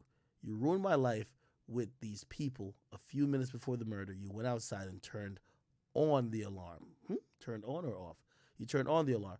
And maybe that's how you give them a signal. Prison is waiting for you, and it's inevitable. Detectives are sure that someone from the house was in control of the situation. Tell everyone the truth, what it is, an inside job. Tell all his friends who was involved in his death because they are now still free. Fake bitch, I hate you. Burn in hell. You thought I would be silent. I'm not going to be silent anymore. I will never forgive you for all the words that you said to me that night. Again, it's very interesting. She's speaking 2 years after the fact. 2 years. She then posted this video. She said, listen, I'm still crying about you, Pop. Still remember your smile, your laughter. You are a wonderful person. You are a gentleman, a romantic gangster. I will never forget you. My heart is broken, and I'll probably live all my life with this pain. Thank you for coming to me in my dreams and telling me to be strong. I'm going to just stop there. Women, anytime someone says this is grief. We saw Asian doll who now calls herself Queen Von claim King Von came to her in a dream. By the way, I wanted Asian doll on my off the record podcast. She declined for whatever reason. She claimed it was because I was cool with Fresh, whatever it was. Anyway, that's what I really wanted to talk to her about. She needed to apologize, I believe, about lying about the fact or lying about the claim that King Von appeared to her. What I wanted her to come to terms with is that was you having grief over someone that you do care about losing their life, and you feel that they were talking to you and pointing out people who did it. You pointed incorrectly at some people who were trying to risk their life to save him, and some people who even died. So when you, Queen Von, who then later pointed at his friends, 2 of them died as well, talking about, oh, these guys go take the O Block chain, you're not only disrespecting King Von, you're disrespecting everybody who, yes, they weren't official security, they weren't this, they weren't that. You can say all that. But when it came time for the situation to happen, I know y'all want to say, oh, niggas left King Von for dead, blah, blah, blah. Listen, y'all just seen how everybody scattered when Kodak got shot. When you hear a gunshot, I was just saying, I said the same thing to Narda Wick. You got no names. Sometimes you don't even know where it's coming from. You get me? Again, there was dudes there trying to fire back, trying to do what they would do. Again, it didn't result in his life not being taken. Okay? That random incident, it just happened. You trying to blame those individuals because you're claiming that Pop came to you in a dream, that's wrong. And that's why I really want to have that conversation with her. She clearly didn't want to have that conversation, but it's all good. Anyway, when I hear this woman talking about Pop is appearing to her in a dream, no, you're going through grief. Pop isn't appearing to you in a dream. You know what I mean? Like, it's just not happening. And we've all gone through it. If you've ever lost a loved one, I could say the same thing. I think I told y'all on stream. I have a very vivid dream of X appearing to me. Bro, at the end of the day, sometimes your dreams are to soothe the pain that you can't ever help. It's not real. And sometimes you take messages from those dreams and you think that it's some divine thing. It's not. You know what I mean? Like, I forgot the dream I had with X, but it was like very, it was super messaged, and it was relating around like, his relationship with a girl. And, I could have came with some cynical shit like, yo, the reason why he died and the reason why he died that day was because he was in that position because he had a fight with this girl. Like, come on, like, bro, you sound ridiculous. You know what I mean? And I'm not saying I'm shitting on anybody who believes in, some spirituality, this and third, but like sometimes we just make stuff up. And because we're going through our own, mourning process of trying to make sense of it. Why did this happen? Who is to blame? How could it have been different? That our mind, and that's what dreams are. Your mind is using your experiences, using everything you know, and it's going to try to rationalize it in a very irrational way because the dream world is a very irrational place. So when I hear this line right here that says, you appear to me, or thank you for coming to me in my dreams, tell me to be strong. Like, you're basically telling me that, Pop Smoke appeared to you to tell you to let everybody know that his homie killed him. Like, what do you like? You see, this is where it gets a little cynical, right? She says, how I want someone to tell me this is all a terrible dream. I still can't believe that this happened. I'm so angry that they took such a talented guy. I will fight for justice and the truth. What this person is saying, I don't want to certify as true at all. I want to say it's interesting, and I hope that she's been having the same story since day one. Also, I hope that whatever the truth is that we find out at trial, hopefully the truth that we find out eventually, she'll also accept. There's always a bunch of people who don't accept that sometimes we live in this world that unfortunate random circumstances is the reason why we lose some of the people we love. Like, some people really want to believe that Nipsey's death is way more complicated than what it's reported to be. Nipsey got in an altercation or argument with the guy. He accused him of snitching. The guy felt a certain type of way. The guy probably was looking like, this rapper dude ain't about to disrespect me like that. This is my hood, or I be here more often. Guy came back and killed Nipsey. Now, there's some people who don't want to believe that. There's people who want to believe that, somebody wanted to kill him because he owned his masters. Somebody wanted to kill him because of this, and third. Like, it's accepting the reality is hard. But what you gonna do? Just be like a conspiracy theorist? Like, the reality with the Vaughn situation that I accept is Vaughn could have beat Rondo up if Vaughn had told his people, like, yo, let's go jump, or y'all niggas go jumping. He'd be alive. Vaughn wanted to set it off. That's just what it was. And sometimes people think about their action, they don't think about the reaction. So it is what it is. We do miss Pop Smoke. I do think his presence and his talent is sorely missed from the New York scene. I do think that's the reason why I believe that people are more interested in Bronx drill right now than Brooklyn drill. And, no disrespect to people who are doing Brooklyn drill still, or, Fabio, which I think is waving the flag. He's working with Kanye, Alicia Keys. I think, people just started getting drawn to some other shit. But rest in peace, Pop Smoke. All right, and you guys can think whatever about this. I think we're gonna find out the truth about this whole thing in trial. Do I think there's somebody who set Pop up? Yes, absolutely. There's a girl who was there, and so part of what she said might be true. Like, there was a girl who was probably there, who probably scoped out the situation. Like, oh, word, none of y'all niggas got guns. Word. Oh, you got just mad money that's probably just in a bag or some shit. Word. Probably looked at the situation. I bet it's really only 2 niggas in here who could do nothing.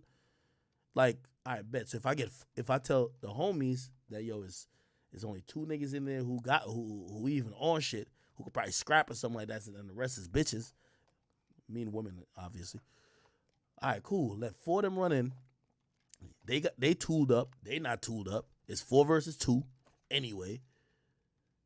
And shit, they get these niggas to give up what they got. These niggas buying mad shit, got mad cash around. They about to give it all up. That's what it is. You feel me?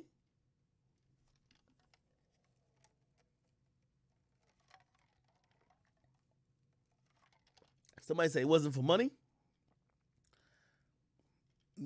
You see, this is where I think y'all get into like some cynical shit.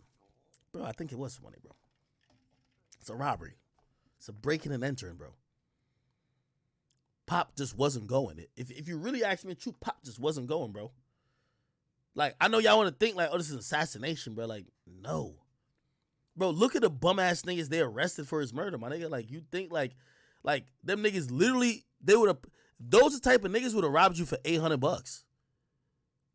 Bro, they probably kicked in mad doors together. They was in a gang. They was probably kicked in mad doors, like, together before. Now they know a rapper that just came to New York. Pop ain't, like, he was just staying on some random Airbnb. A nigga just picked off a website. You feel me? Like, they probably was like, yo, bro, like, we've broken the neighbor into this. We broken the houses on the same block already. Like, now we know a rapper is here and he's showing money. Yeah, they broke in. All right, nigga, what's up? Blah, blah. Now you gotta get, they break in, they gotta get everything in order. The women ain't gonna do nothing. All these chicks talking shit, they not gonna, the reason why y'all not getting shot is cause like, if a nigga, you know when she said a nigga put a gun to her head, she not saying nothing after that. She shut the fuck up. Bro, you know how Pop is. Like, you know how mad niggas are. Like, yo, when niggas put a gun on them, they still, nigga, I ain't giving shit up. Nigga, what y'all about to do? Even in her description, you could tell that Pop wasn't going. So that's why they're gonna shoot him. Duh. What, like, bro, like, if you bring a gun to a robbery, you're not gonna use it, what are you gonna do? You gotta use it at some point. Or else they gonna take the gun and shoot y'all. She acting like my nigga, it's a robbery. Nigga, if Papa be like, yo, all right, just take that shit out, whatever, nigga. Go ahead, take that shit. Bruh. They not, I don't believe they're gonna kill him. You never know. I'm not saying they wouldn't. Bro, they would have just maybe took it. And the reason I'm thinking this, bro, just think logically. Bro, if they gonna kill one person, bro, they gonna kill everybody in the house. If they're on some no face, no case shit, even though they said, according to her, 3 had a mask, 1 didn't. Bro, if they're gonna kill somebody, they're gonna kill all 4, and they're killing everybody in the crib that nobody could identify nobody. But there's surveillance cameras outside. There's an Airbnb. Nigga, I used to book Airbnbs up in the hills. All of them got cameras outside, cameras like in like the little common areas. Bro, like these dudes, if you're going to rob, you're not going to think nobody's going to see your face. Bro, these days with technology, nigga, like somebody's going to see you. So if you got your mask on, you just got to rely on that. You're not going to kill people like, oh, yo, well, I don't want him to identify me later. And if they're going to do that, they're killing everybody in the house. That's, maybe I'm just thinking, tell me if I'm wilding. So what this tells me is Pop was not cooperating with them niggas. Nigga, give me, yo, what the fuck is the money, nigga? Bro, nigga was probably, who knows, he might have reached for their shit. Nigga might have been like, nigga, I ain't doing shit, nigga. According to her, she said they shot him, and then he got up and started running or start chasing or some shit, whatever the case is. Nigga, he might have been, he not going for it. They got to show me serious. Now, I believe that could happen. They just shot him. Like, fuck it. Nigga, you think we here to play with you? All right, bat. He ain't died then. I'm just going off her story. He gets up, so he got shot and still could get up. You feel me? Still could get up. Now, nigga, he also full of adrenaline too. Like, nigga, what the fuck? Like, you know what I mean? Whatever.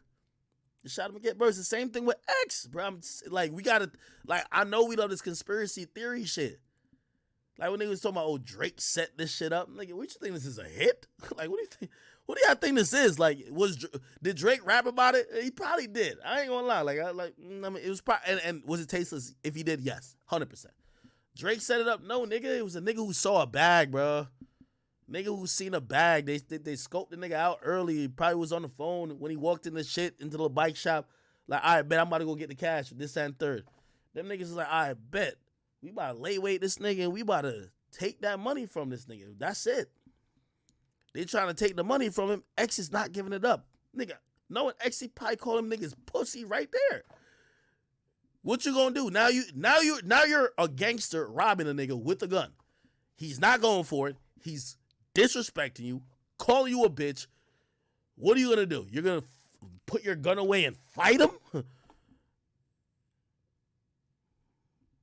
And watch, when you go to the trial of all these niggas, you're gonna hear the same story. Nigga, a hit is Dolph. That's a hit. Them niggas ain't come for no questions. There's nobody trying to do a hit that's asking questions. Yo, like, nigga, they would have killed him in the bathroom. If they caught him in the bathroom, they're not bringing him out the bathroom to kill him. Oh, no, let's not kill you in the bathroom because that don't look good. Come on here. No, nigga, they're killing him right there. Dolph is a hit, nigga. They pulled up on Dolph. They wasn't like, yo, Dolph, come out the cookie store because we want to get some cookies afterwards and we don't want to do it there. Let's do it. No, nigga. They did what they did and ran. Fuck it. That's a hit. If you ask me, Pop Smoke, X, robberies.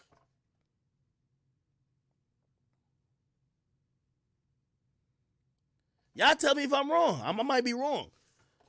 We having an open discussion. I know people gonna see this on YouTube. Y'all could chime in. Y'all tell me what part. Like, nah, Ak, you got to think about this, bro. If you are gonna go do a hit or nigga, you're not leaving everybody else and just killing Poppy. You're killing everybody in the house.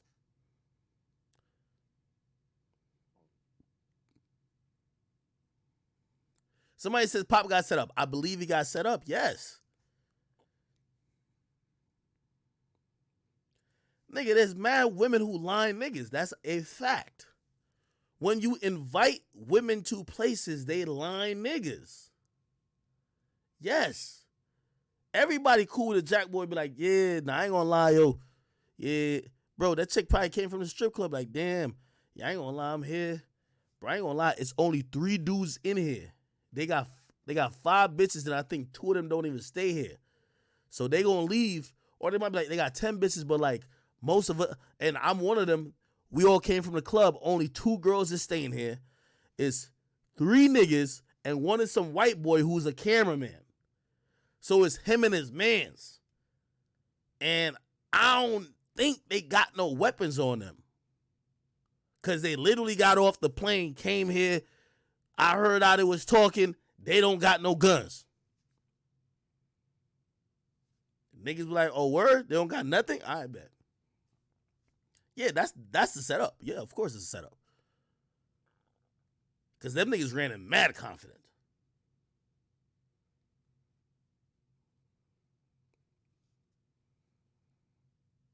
Listen, think about the Lil Durk situation. Anybody, I've heard a lot of different stories of how it allegedly went down. Think about the Lil Durk situation. Them people who ran down in Lil Durk's crib. This is the thing also about niggas who are like running into places. Bro, nobody not running into a shootout, bro. Like, niggas like running into a situation where you're the only one with a gun. Real talk. Like, no one's running into shootouts. Like, nobody's like, yo, let's go. Yo, we about to have a shootout tonight. You want to get the drop on a nigga that you're the only nigga with a gun. Right? Just think about it. They break in a Dirk's crib. Dirk and them start firing. Nigga, from what I'm hearing, they outnumbered Dirk. Dirk and India, they outnumbered him. But the niggas who come to do the robbery ain't used to bullets flying in the other direction at them. They out. Oh, shit. Oh, we out of here. Fuck that. Ain't nobody trying to have no fucking shootout and then rob you. No, nigga. They want to be the only one with a gun. So, yes, I do think it's a setup. They knew Pop didn't have nothing with him.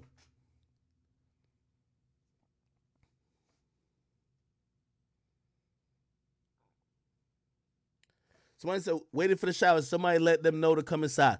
Yeah, I do. I think there's some Yo, we gonna find this out, bro. We're going to find this out. We're gonna find this out, bro.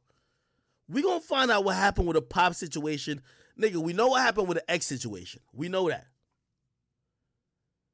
This Pop situation, I think we don't know a lot yet. I'm gonna tell you why we don't know a lot yet. Because I'm gonna keep it real with you. It's LA. Bro, I think them niggas ain't going. I don't think none of them niggas is folding. I don't think they're folding. I don't think they're giving up the plot. From what I looked at, the girl who allegedly did the setup is not in custody. Is not charged. Which tells me they're not saying much if that girl ain't in custody. Because the cops might have the phone records to say, well, this chick called at this time, but you can't really. You need somebody to say, she gave us the drop. You can't just be like, oh, because you happen to call these people's phone. You get me? So once that girl ain't in custody,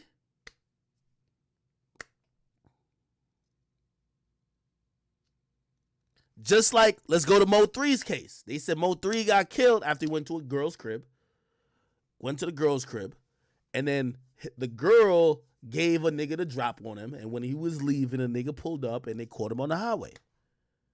That nigga is in custody. The nigga who did the shooting is in custody. The girl ain't in custody.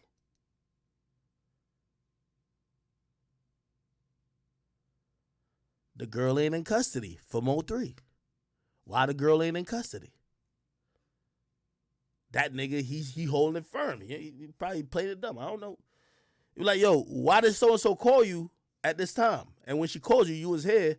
And when you got the call, because they got GPS and all type of evidence. When they called you was here, and then you went to there. Like, what does that mean? They're acting dumb.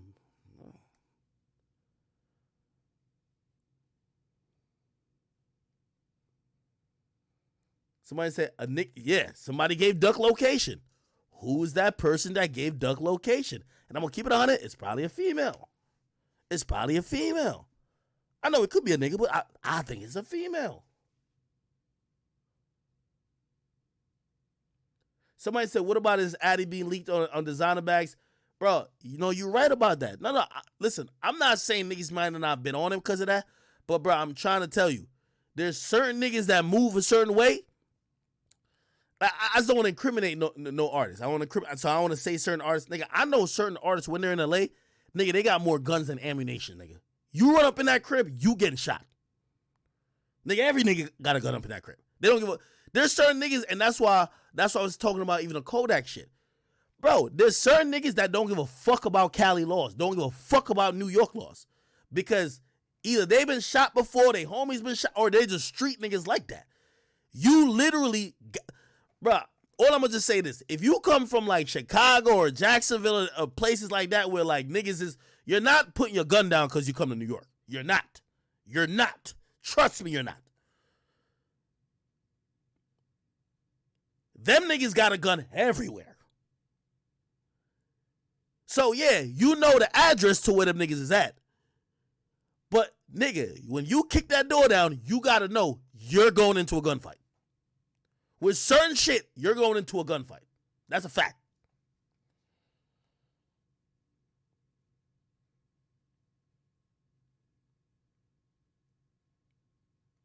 There's bad artists who I be trying to talk them out. I say, yo, bro, I said, dog, you could still have your gun, but at least get security that if the cops come down on you, you say it's security's gun.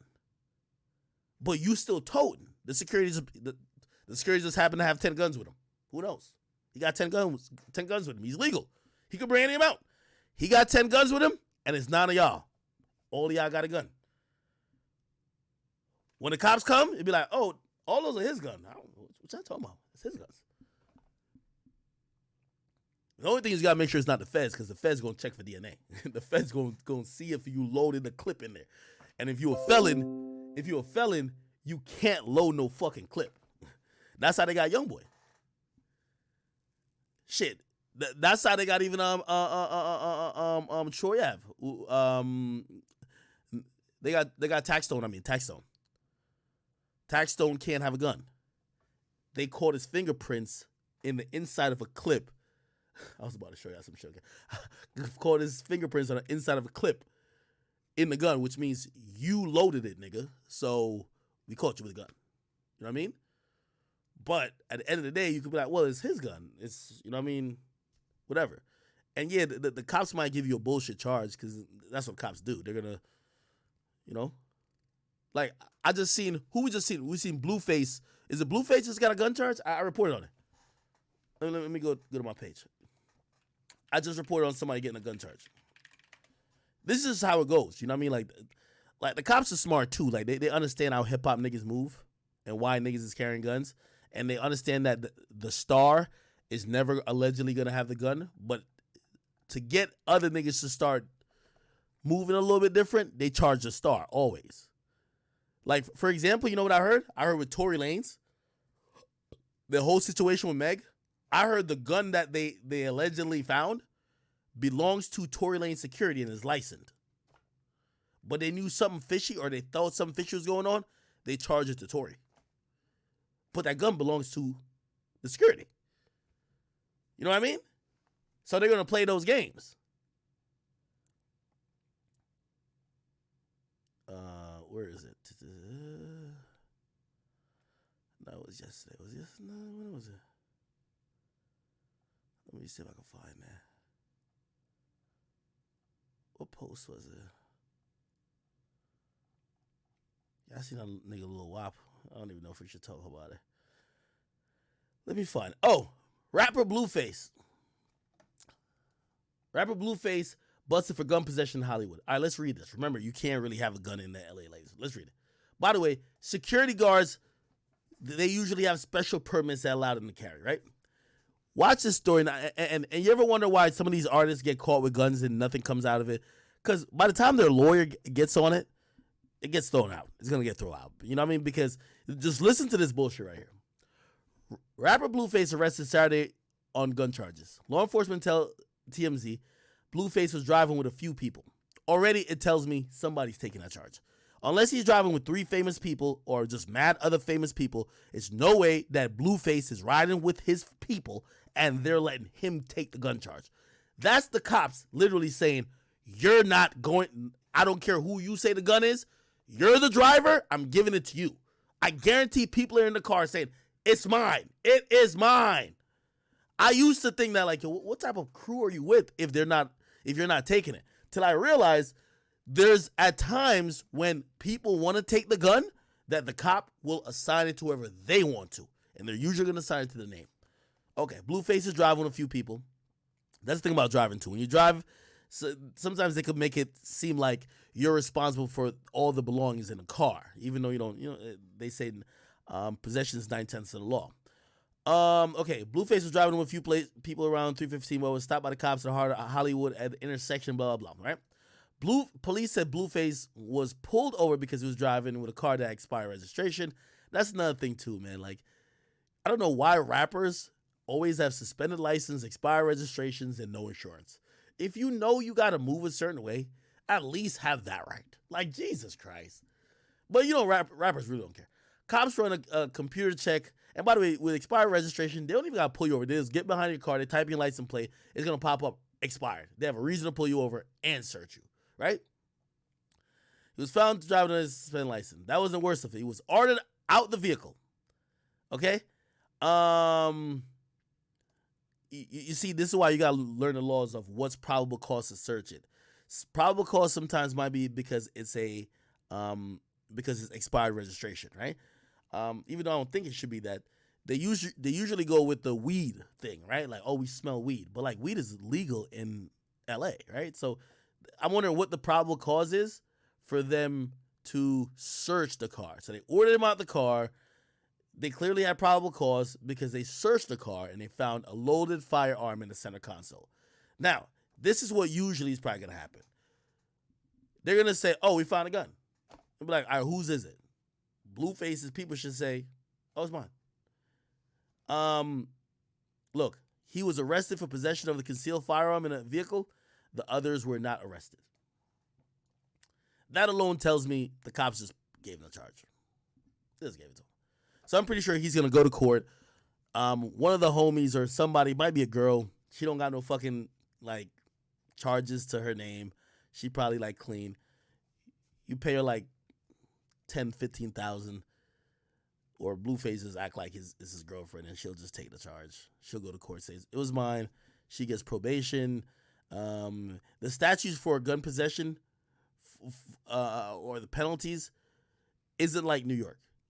In New York, they don't give you a break. You'll get a break if you're in these other places. Okay, yeah. So that'll probably happen. Lil Wop. Look at this guy, man. Holy.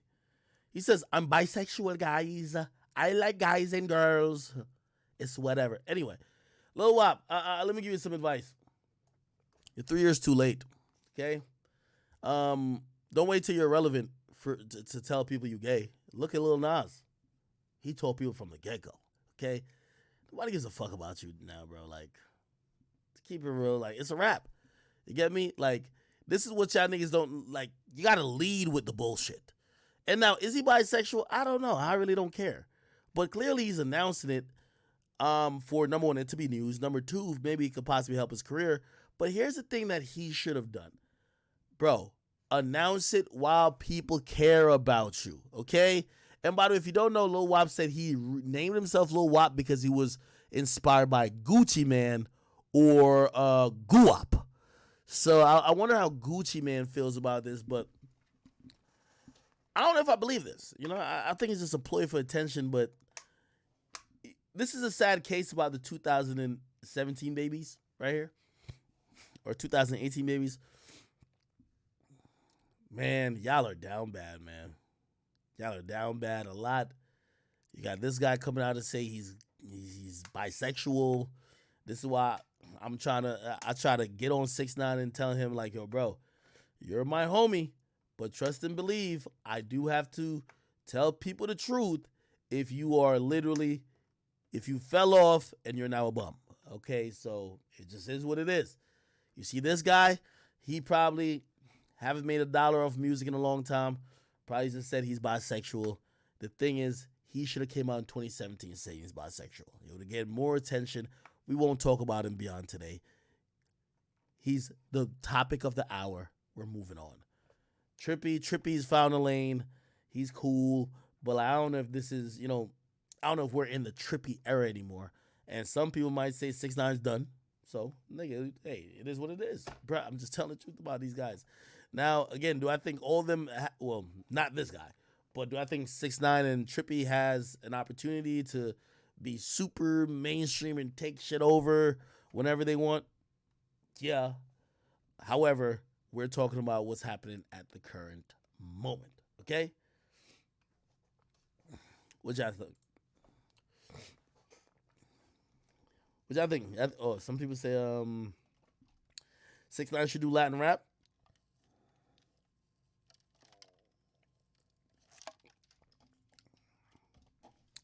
Oh, I see somebody mention something else. Let me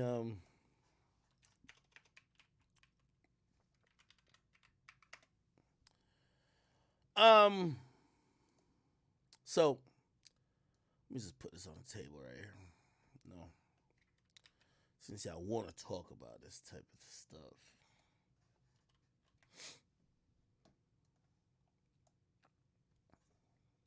All right, chat. So, Isaiah Rashad was trending recently. He was inhaling a few cocks on Twitter. Apparently, a nigga's running a train on his mouth. He's gay. He's gay, I think. Well, I'm gonna just say allegedly, because who knows? These days, we're so confused. Like, this nigga could be like, no, he just sucks dick in his spare time. I don't know. Like, these days, bro, I just can't call it. You know what I mean? He might just be like, he was gay, now I don't know what's going on. Anyway, it was exposed, and I guess someone exposed, and one of his lovers exposed that, you know what I mean, he was gargling up semen, and people were reacting to it.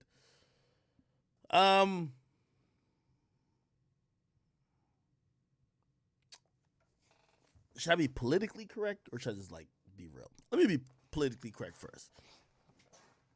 I'm glad that he could finally be himself. Or, however, I'm sad that it took someone else kicking him out the closet for him to be real.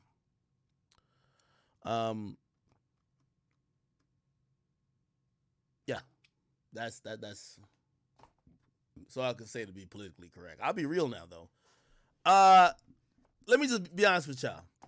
You see all these niggas in TDE who've been saying they got issues with this, and third. I think now we're seeing the fucking truth. These niggas got issues maybe with themselves. Okay? Again, I don't want to be someone who's trying to force somebody out the closet, something like that. But if you're not living your full and true self, you know, sometimes the music and also the imagery and all these other things, if you got to live separate lives, it's not gonna be congruent. So a lot of times we're like, yo, why Top Dog don't do this? Why Top Dog don't do that? Maybe some of the artists, they're on some other shit. And we just have to admit that. You know, he could be a phenomenal rapper all he wants, but like, listen, you know, part of rap is actually, you know, bearing your soul. That's part of art, expression, artistry. And the mere fact we got to find this out from a grainy footage. Well, actually, did y'all watch it? Like, I clicked on it and I seen a thumbnail, and trust me, I was good. So, yeah, you know, now let me be honest. And I see a lot of people on, oh my God, you know, who cares, blah, blah. Trust me, rap cares. And like, this is where the whole little rap these days been like, these little talking points been getting so pussy, but like, you know, people how they gonna act.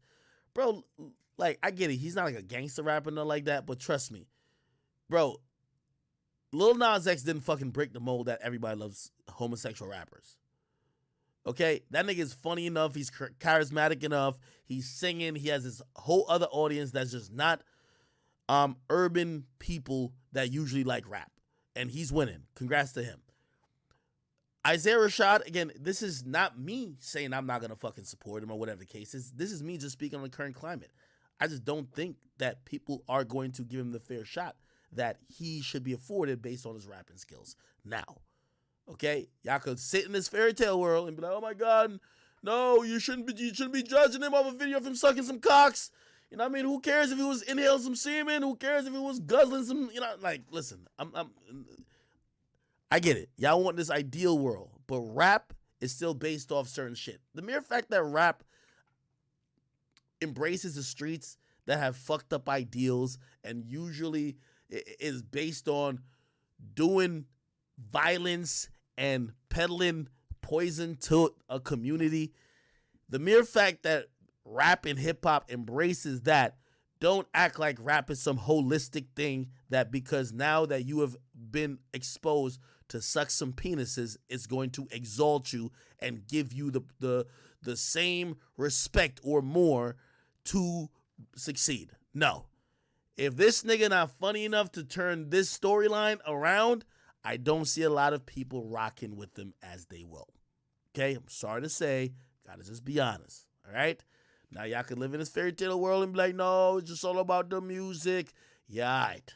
It's all about the music till you find out that 6ix9ine snitched. It's all about the music till you realize the motherfucker got his chain snatched. It's all about the music until you find out about all these intangible shit that we do give a fuck about, okay? So, the mere fact that he was inhaling a bunch of Penisaurus Rexes on video, you are going to judge him. I'm sorry. I know these are, oh my God, no, we shouldn't. You guys are, hey, this is rap, okay? This is rap. And this is rap and hip hop. And people praise drug dealers and killers. Those aren't really upstanding, you know what I mean, individuals in the community. Don't think they're going to be all the way accepting of this guy. And especially, he might not be there yet, you know, mentally in accepting the fact that the world is going to see him as a homosexual man. You know what I mean? If he was going to be accepting of that, he would have probably outed himself in a more, you know, preferential fashion. I don't know, maybe a thematic album, something like that. Like, ain't Tyler the Creator gay? Like, that nigga was talking about getting fucked like in some Flower Boy shit. Like, who knows? Like, bruh. You know what I mean? But he did it in a way that was artistic. Actually, he did it in a way, I don't even know if he gay or straight. You know what I mean? But I never seen him with a woman. So, you know, he did it in a cool way. So, like, people like that. You know what I mean? Like, he's the Flower Boy. You know what I mean? Like, he was whatever was going on over there. You get me? But this dude right here, trust me, like, the way he was outed, he was just fucking just...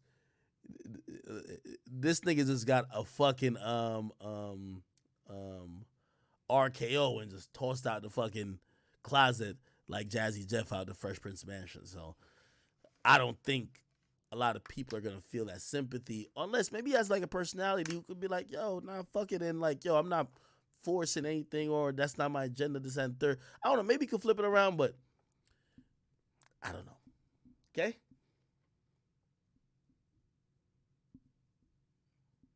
Somebody said Tyler's straight. Nigga told me he was gay on the album. Bro, like, yo, this shit is so complicated. Bro, I don't even give a fuck if y'all niggas is gay or straight. I really think 90% of the rap industry is gay, bro. Like, I don't care, though. You know what I mean? I don't care. It's just like, bro, like, it just gets hard to keep up with. Like, a nigga tell me gay, but I gotta believe he's straight on the side. Like, bro, bro, this shit's, and it's like, if I don't respect it, they're gonna try to cancel me. Bro, like, I don't know. Like, Tyler told me he was gay like 5 times. I believed him.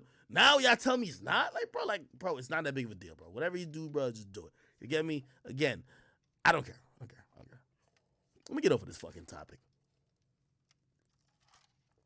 All right, man. Bro, listen, man. Bro, bi, gay. I don't know, man. Bro, let me just get off this fucking topic, man. Y'all over here really hit me with this SJW shit, man. Okay, anyway. What did we not talk about? Oh, shit!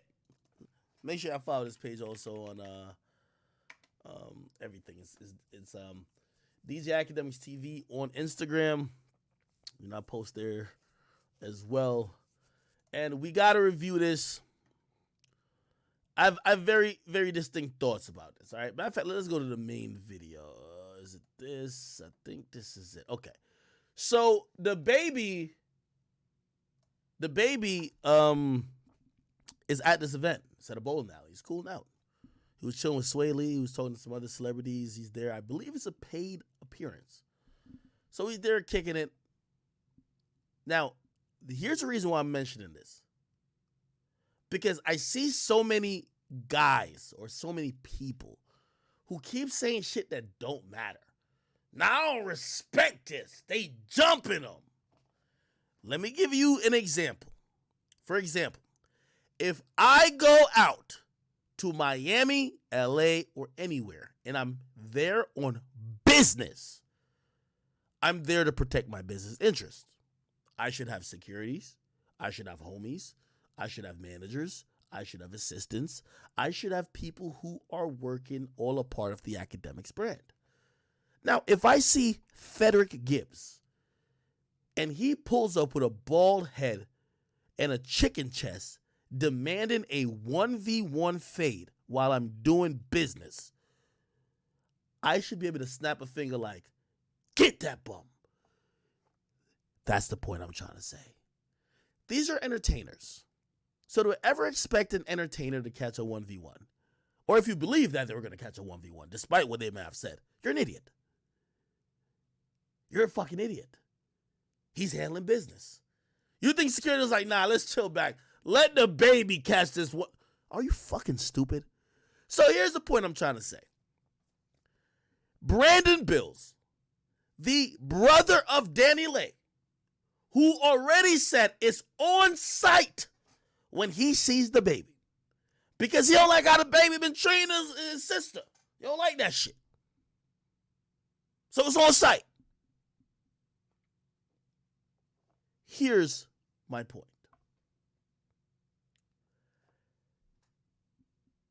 Brother, wait till y'all are at Thanksgiving dinner. And you know Dababy pulls up to y'all family's Thanksgiving dinner because now he has a kid with Danny Lay. And if you want to slap him with a turkey, because that's a family event. That's something that he's probably not gonna have mass security. Or if he's showing up with mass security there, it's like, bruh, let's leave that nigga alone. That nigga just got too much money. It's your sister's baby daddy. Here's the point I'm trying to tell y'all. I gotta wrap this around mad times before I play the video. If LeBron one day DMs me, fuck you, Ak, I'm gonna slap the shit out of you. And then I go on a rant, yo, LeBron, you pussies on site, this, that, and third, blah, blah, blah, blah. If I show up to the NBA Finals and LeBron James is fighting and I run onto the court and I get tackled by Russell Westbrook, choke slam by Anthony Davis. Well, actually, he might get injured, so you know he out of the way. That's Bubba Boy. Beat up by Dwight Howard. The referee just gave me a DDT. The security people for the arena then fucking got me in an ankle lock. His mama, Savannah James, Bronny, everybody, Bryce, run down and they're pulverizing me. Am I the fucking idiot or is he? Am I the fucking idiot or is he pussy? Y'all just let me know. Because I've been hearing this dumb shit like Dababy is chilling casually. He's working. You don't pull up to, if you know how a nigga's gonna roll at his workplace. It's like saying, yo, man, I don't fuck with that nigga Matthew Stafford. Fuck that nigga. When I see him, I'm gonna slap him. And you see him at the Super Bowl, but he's on the field. You're gonna run over there and try to fight him? And you don't get a chance to fight him. You get your ass beat. They break your ribs and third. I'm like, yo, that nigga pussy, man. Yo, you should have. No, you fucking idiot. Why are you running up on that nigga when you know it's a place that's designed to protect him? He's working. He's going to be with security. The people, I ain't gonna lie, I'm gonna play this video because I'm gonna show you why Dababy, I hope he gives everybody a raise. Because everybody was ready for the smoke. Look, this is Dababy. Brandon Bills comes up, yo, homie, I don't like how you been dealing with my sister Danny Lay on Instagram. Nigga, what? That nigga hit him with he hit him with the 2014 Migos Offset Falcon punch. Look. Bang! Look. He hit the nigga so far, the nigga he almost hit that nigga into the bowling pins. This is ridiculous. Look. This nigga, he almost hit that nigga like it was a gutter ball. Bop! The way he hit that nigga almost turned into a gutter ball, bro. This shit is crazy. Look, he hit this nigga so crazy that immediately the niggas on the side, they're standing on the lanes. They're like, look at this nigga getting his ass beat. This is fucking ridiculous. Look at these two niggas right here. These two. Wait, no. Let's go back. Look, look at these two niggas. Look, he's telling, bruh, you see this nigga getting fucked up? Look. It's like, nigga, look at this nigga. He's on the fucking ground. Look.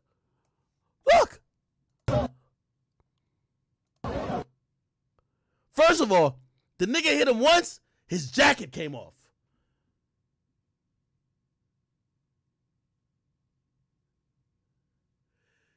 Dababy punched this nigga so hard, he became Kochek. His jacket came off, nigga. Nigga's chilling in LA now. Bop! The coat came off. It's Kochek time, nigga. It's Kochek time. The fuck? Look at this shit. One hit. The nigga, he turned this thing into a gutter ball. And his coat came off. What the fuck? It's Kochek. Pop! Outfit change, nigga. Nigga, don't listen. Y'all tell me he missed. I don't care if he hit him or not. The mere fact that one swing caused this reaction is the reason why you shouldn't be fighting with that nigga in the first place. If he missed and this what happened to you, imagine if he actually punched you. You ever watch Dragon Ball Z? And they fight like, you remember it was like Majin Buu? When Majin Buu first came? Majin Buu used to like do the little fat shit and like send some shit out. And even if they miss Goku, they destroy like a quarter of the earth. Like, nigga, if they doing that while they miss, imagine when they hit you. End the fight. End the fight. Nigga, end the fucking fight.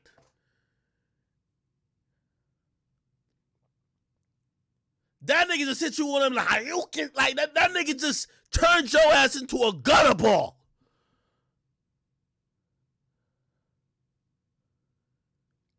Y'all are telling me that he missed? Well, this is the most damage I've ever seen a missed punch do. Think about it. Somebody said he slipped. Nigga, even more reason to end the fight.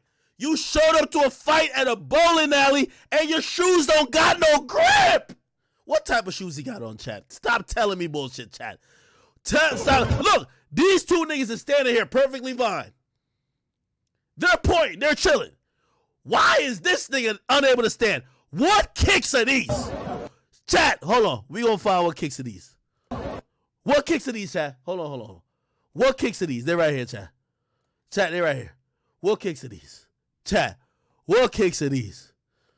His coat is off. His hat, he readjusted. It's back on his cranium. What kicks are these? Okay, look. Now he's on his knees. Now here's the thing. This is why you pay the team. I think this guy's security. He's jumping in. I think this is the baby right here too. So the keeper, you can't call the baby pussy because he's still following up. It's not his fault you fell. Look, this is why I think the baby got a great team.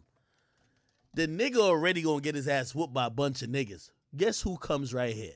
Shout out to Shorty with the Brazilian wavy hair, 26 inches flowing down her back. She probably the person who makes sure that she's a personal assistant to make sure the baby get to the car. Who, you know what I mean? Oh, hey baby, you got a call from so and so. The action's going in. Guess what happens? Look, everybody got a job.Hold up, I'm in that bitch too. Look, she's in there. Look, where's she at? Look, where's she at?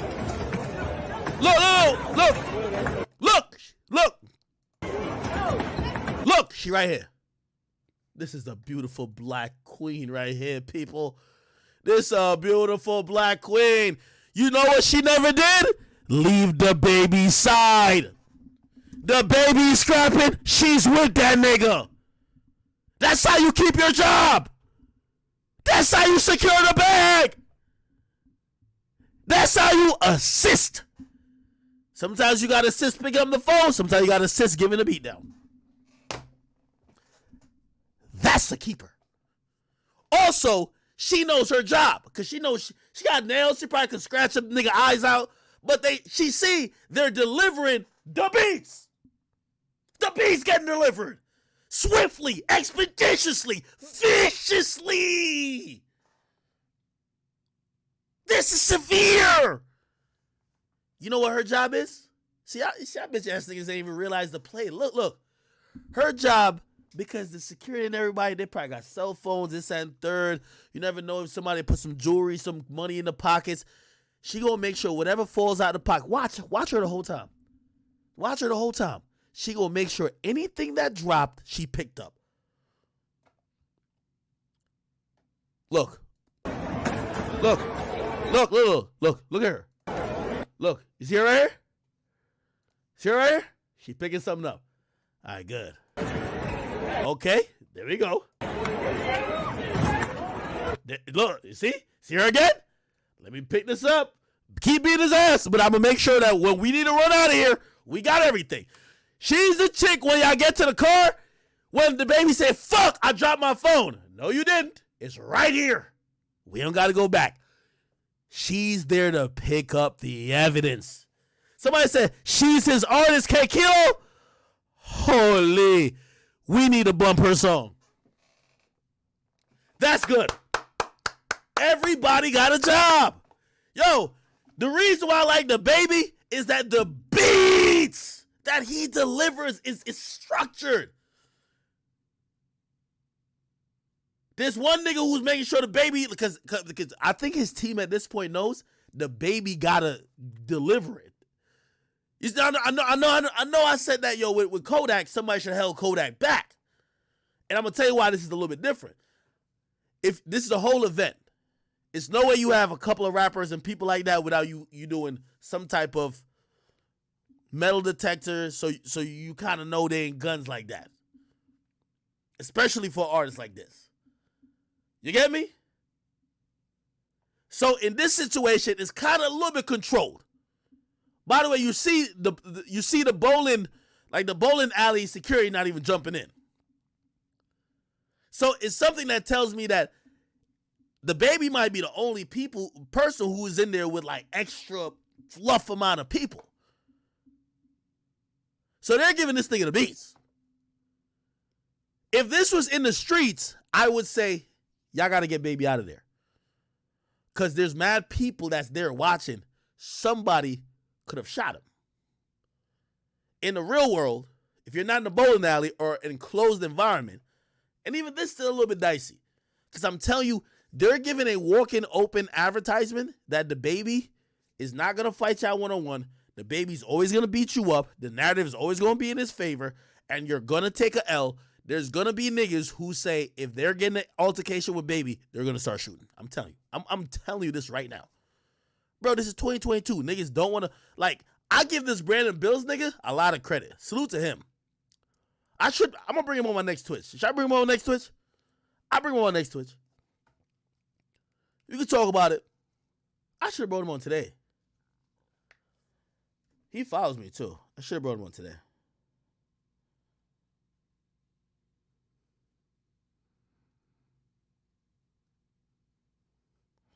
Yeah, I should have brought him on today.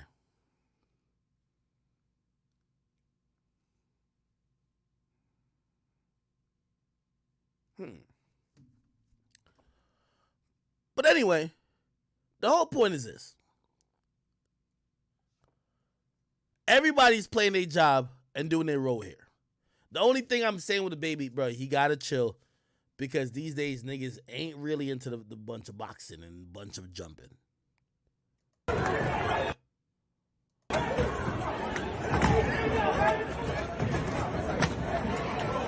By the way, this is another reason why the baby is so good.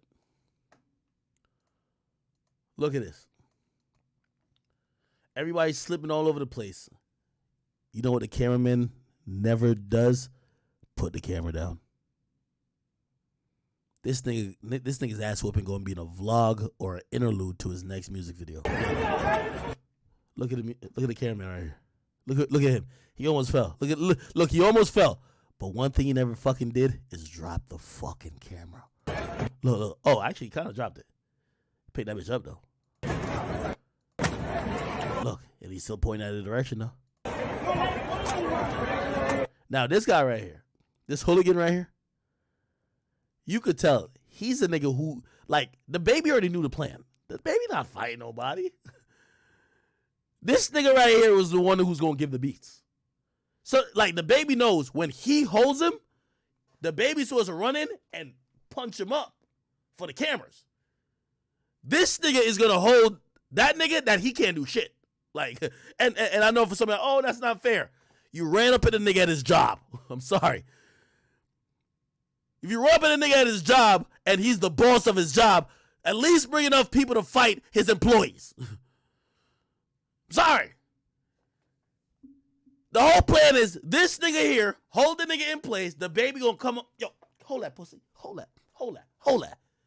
Yeah. It's not no one-on-one fight, nigga. Look.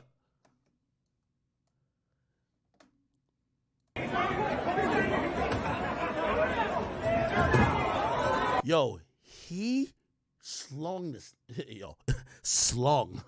He slung this nigga like he was a fucking alligator, bro. Look at this. Oh my God. Look. God damn. God, yo, trust me, that shit hurts.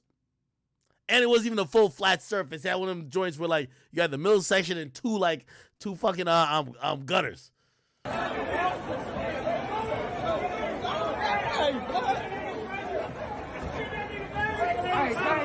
You know the craziest part about this? The baby in the midst of the fight. This is how comfortable you know he is. He's so used to this. He picks up his fucking blunt, puts it back in his mouth. And while he's walking off, I don't even know if he's in a gang. That nigga throws up some hand signals, nigga. Let me find the angle where he does that. Look at this. The nigga did it like a fucking wrestler. Look. Baby, look at the baby. Get that nigga, baby. Get him, baby. Get him, baby. Get that nigga, baby. Beat that nigga up, baby. Oh, wait. Hold up. The cameraman dropped. I think he was trying to throw a punch. The cameraman trying to catch it in 4K and give the beats too. Even the cameraman is with the shits. Hold on. Tell me if the cameraman was trying to throw a punch. Because I think this guy right here, I don't think he's on Baby's team. I think he's neutral. But look, I think he's trying to, like, kind of get them to stop. But they're looking at him like, you might be an op. Look. Beat that nigga up, baby. Look, right here. Look. Did the cameraman try to throw a punch? That's why the camera dropped. Try to throw a punch with his, look. Baby. Oh! This is for sure okay. Tell that nigga. Am I tripping? Chat. He did. Oh shit! Yo, the baby got on. Yo, the baby. Yo, when the baby hires you, you got to go through combat training. Like, you got to be ready to fight. Fuck that. Look at this. Baby, get that nigga cut. Get that nigga. Yo. Get that nigga. Get that. Watch this, watch this. The baby gonna walk off. Watch, he gonna throw up a sign like a fucking wrestler leaving the ring. Look at this. Tell that nigga, Look. baby. Look. Get that nigga, baby. Look. What the fuck is this? Nigga throws up I don't know if it's a gang sign, but like, nigga, you know how unbothered a nigga gotta be? He beat your ass, picked his blunt up, put it back in his mouth, and while he's walking off, while his other man is tossing you around like tumbleweed, he's throwing up hieroglyphics, nigga. Nigga, I did this for the foes. Whatever the fuck that is. What is he throwing up? Somebody tell me what he's throwing up. What is he throwing up? What gang sign is that? That's 4PF? Somebody said he's throwing up foes. Nigga, I thought when he did this, he mean he was 8-0. This nigga's the undefeated champ. It's my 8th victory. I've been beating these niggas' ass for a long time. 8-0. Foe and foe. The foe. Oh, maybe he was throwing up the foe. The foe. Fuck it. This might be the foe. Holy. Nah, this is good. That nigga threw up the foe. Look. The nigga just threw it up. Nigga, baby. Look. Yo, I need a gift for this. Baby. Nah, this is good. This is fucking great. That nigga really just threw it up. Tell that nigga, baby. Get that nigga, baby. Look at the baby, cuz. Look at the... Get that nigga. Get that. It's all bad. Tell that nigga, baby. Get that nigga, baby. Nah, this is good. This is good. Let's look at this angle.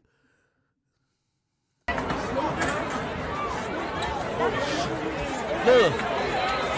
See? By the way, here's the thing, chat. The baby's doing the right thing. Your man's got him. He can't really move. They got his hair. I know some people say hair pulling ain't gangster. This ain't about being gangster. This is about beating up an op. Okay?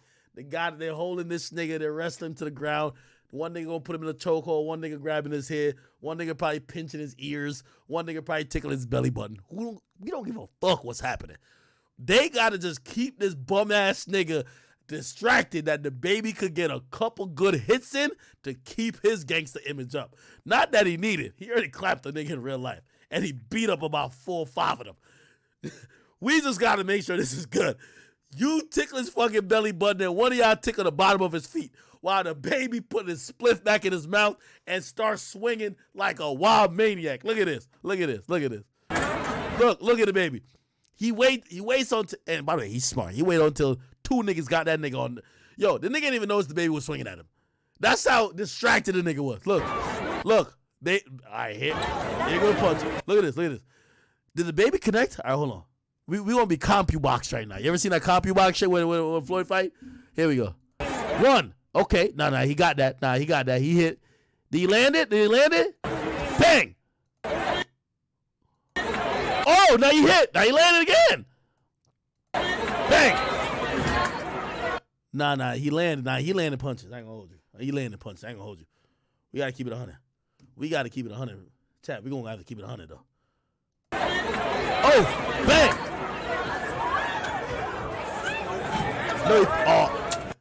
Nigga dropped the spliff, man. Had to pick that shit up. You know how comfortable in a fight you are that you're thinking that this fucking Ray Sean that you smoking, you can't lose? Like, oh shit, I dropped the Ray Sean? Hold up, I got the bat. Holy!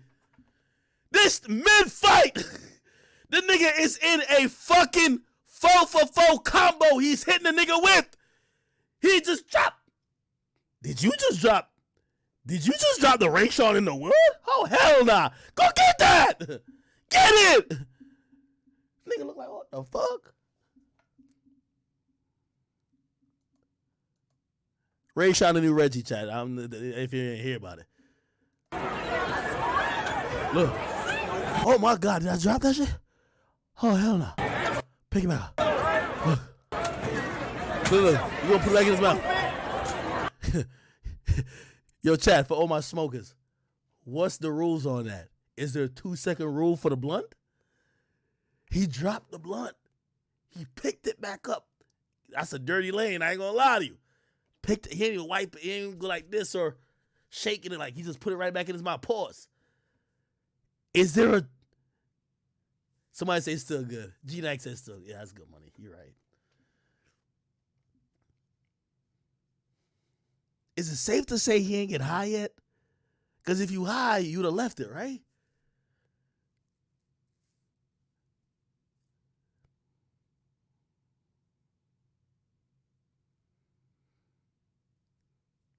Nah, everybody say this straight. Yo, somebody said, was it even lit? Shit. The way they was beating that nigga's ass, that shit seemed it was lit. Yo. I ain't gonna lie. Yo, chat, that might have been it's either the Ray Sean or the Riri pack that was in that shit. I ain't gonna hold you. Might have been a Riri. Might have been a Riri. Might have been a Riri.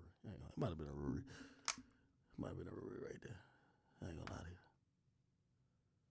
Might have been a Riri, bro.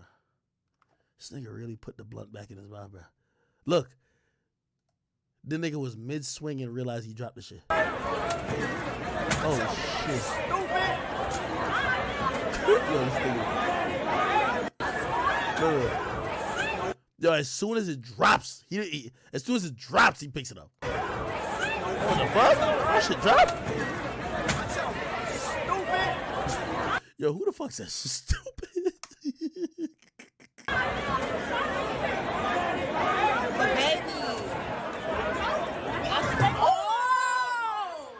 Yo. Yeah, that nigga got bruised ribs, man. Jesus Christ. I think we got another. Do we got another angle? Oh, yeah, I do. We got.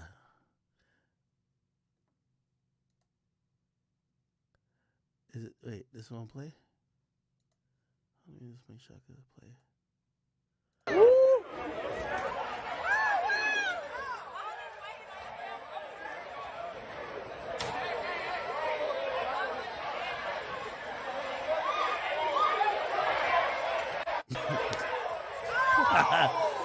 You know what's so funny? Remember I told you that nigga started in the jacket. They get that nigga coat check. That nigga had an undershirt on. I don't know where the fuck that went. This nigga looked like you left out the fucking bowling alley in his boxers. They get that nigga strip shirts. I don't know what the fuck happened to his clothes. I just realized, I'm like, damn, 2 videos ago he had a whole jacket on.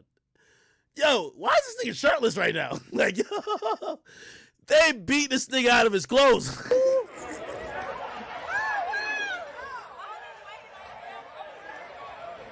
Yo, chat. Is it I've never had long hair. Is it a disadvantage to have long hair? Like, your hair long, so nigga, because I know dudes don't really pull hair, but like, if you coming in here like with some extra, I've seen mad fights where like dudes with like dreads, like niggas rip the dread out. Cause bro, you gotta realize like niggas really in boxing is usually like you throw like a couple punches, whoever is fighting usually be like, oh, all right, this ain't gonna go the boxing way, and it's let's grab you up and slam. That's it. Let's grab you up and slam. So now, once y'all slam, it's kind of become a wrestling game unless you get to be on top of somebody you could throw punches. So trying to get like position, niggas is grabbing whatever. I've seen niggas grab, especially in the jumping, niggas have ripped out fucking a dread. Somebody said, Aki be asking some green ass question. Y'all want the content? Y'all tell me if y'all want the content now. This is some good content, people. Somebody said men don't pull hair. Oh, word. Okay. Somebody said I aim for the eyes. Oh, you gouging eyes out. Holy. Somebody said, yo, is that Teach? Don't tell me that's Teach from wait, is he from Detroit? I'm talking about Teach from 2K though. He said this fight just made me realize that I'm pulling hair every time.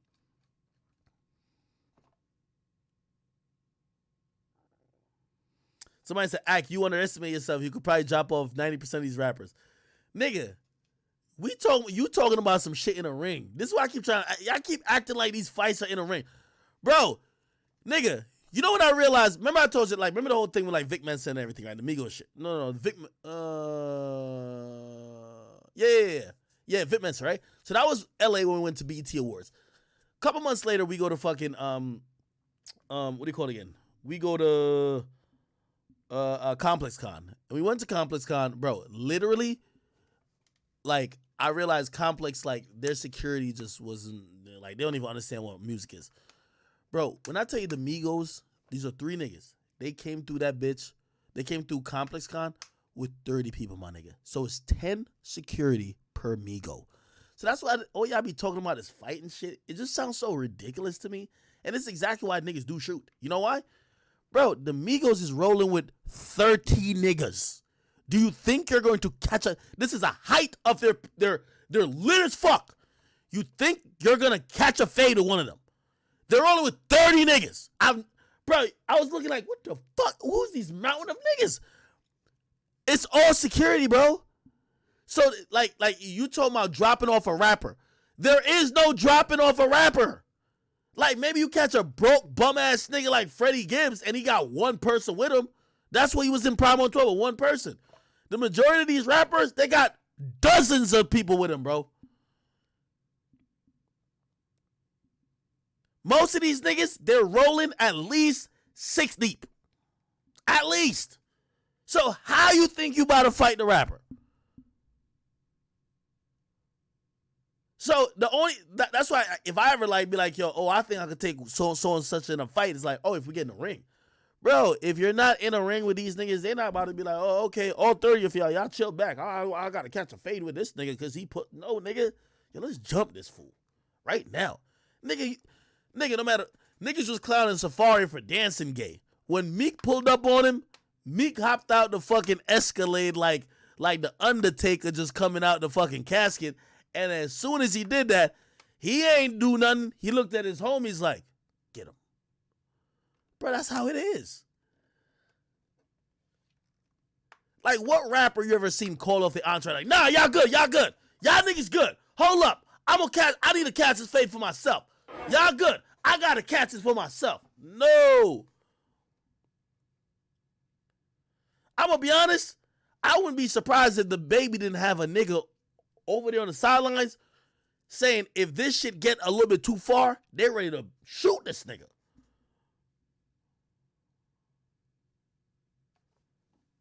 Nigga, this is music business.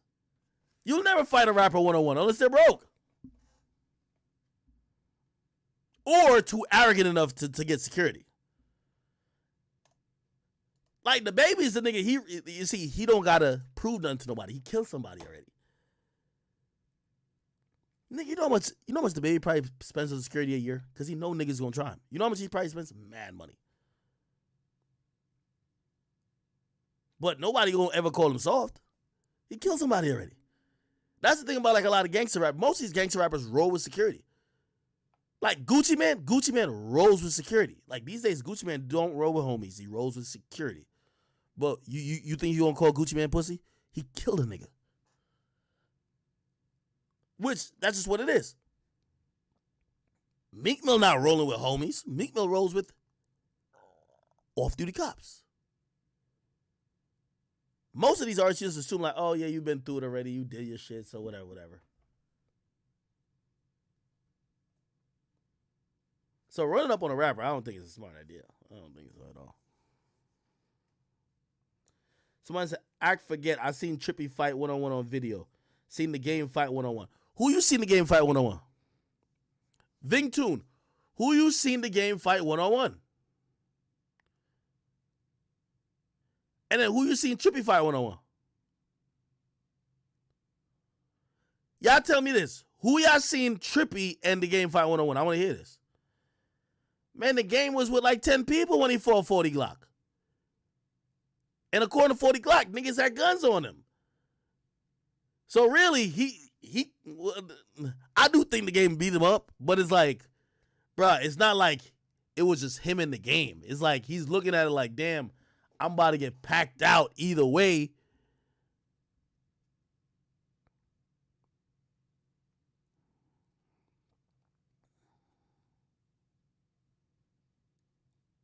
Trippy for who? Who the fuck is Tayford? Trippy Red Tayford.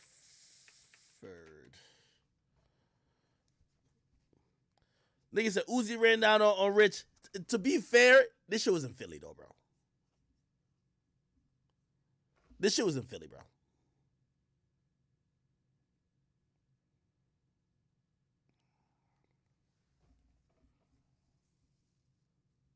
You seen Cardi fight 1-on-1? Yeah, I seen it too. But the nigga he beat, wasn't the nigga's name like Ass Pizza or some shit like that? Nigga. The nigga he beat the fuck up was like the fat version of that nigga from Hangover. Like, you know this little Asian nigga? Asian dude from Hangover. The nigga who Playboy Cardi beat up was this nigga, the fat version. Like, come on, bro. Like, come on, bro. Like, come on, bro. Somebody said, watch X fight, but see, X was just down to fight. And by the way, I ain't saying some of these niggas ain't just down to fight. But I think also that's what got X killed. I think X thought there was some respect to this shit. You know what I mean? Like, man, there's mad videos of X. Like, you could Google X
Like, this dude is shorter than him. Like, I think he's looking like, damn, this nigga might fold me. Then you got Kimye over here. He look like a pregnant roach.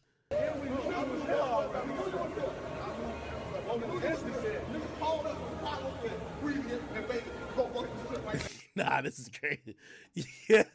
This is gonna happen, bro. Nah, this shit was not gonna happen.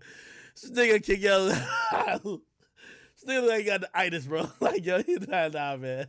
This is when the lean gut was in style. Holy. So as an act, you joking, but you fat too. I ain't gonna lie, that's true too. Yo, I ain't gonna lie. Yo, I'm watching the video from the Roddy Ricch shit.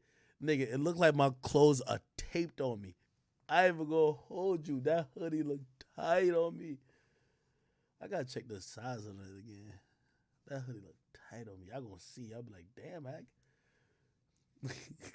Somebody said looking like PB Runway. Y'all gonna see this shit. Y'all gonna see it. Yo, when y'all in the comments, yo, just comment like before y'all do 2 regular comments, because I'm gonna post like two videos on YouTube. Do 2 regular comments. The first comment, y'all, I'm gonna give y'all 1 comment to get y'all joke off about how tight it is, right?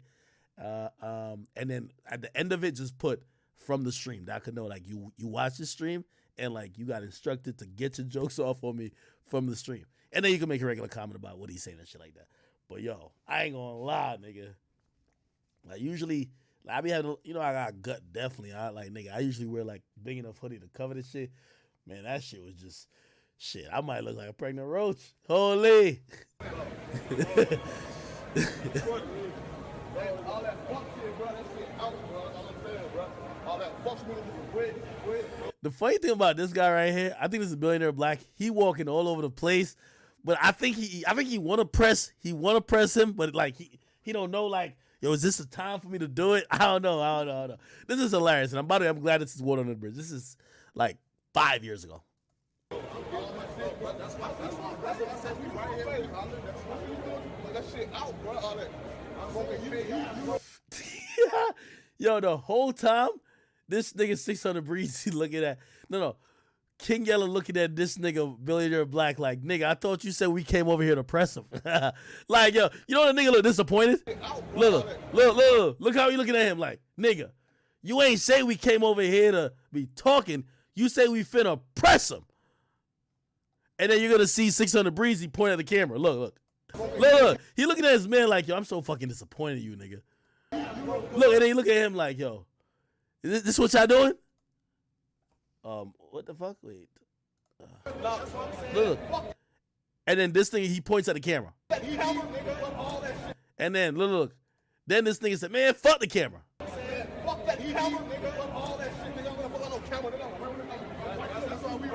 This motherfucker Chinese says, I'm debonair. Damn, I forgot how easily niggas used to. Whatever. What did 600 Breezy say? One little one just got killed, nigga. My daddy got killed. That's fair. You can't say you ain't just on the big deal. They don't all that shit out for old JoJo. Yo, look at this nigga Kimye. Man, he looks so disappointed. I'm not saying no at all, bro. All that shit out for old JoJo, bro. Rap catch up. Let me see what 600 Breezy was talking about. 600 Breezy Mall. He did an interview about it. I know he talked shit about it.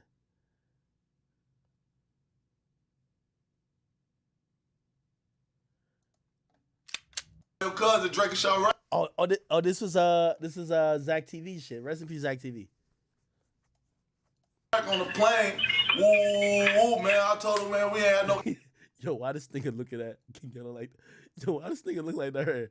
Why you looking at it like, yo, a word? Does that bullshit you go with? Yo, why you look like that? Issues, you feel me? All this and that. You feel me? Okay, nah, that's that. You feel me? So he let me know what it was. You feel me? I pressed the nigga like, what's up, though? Like, what's up? You feel me? Yeah. Yo, look at this nigga's face. He got a face like, you pressed him? Look at his face, bro.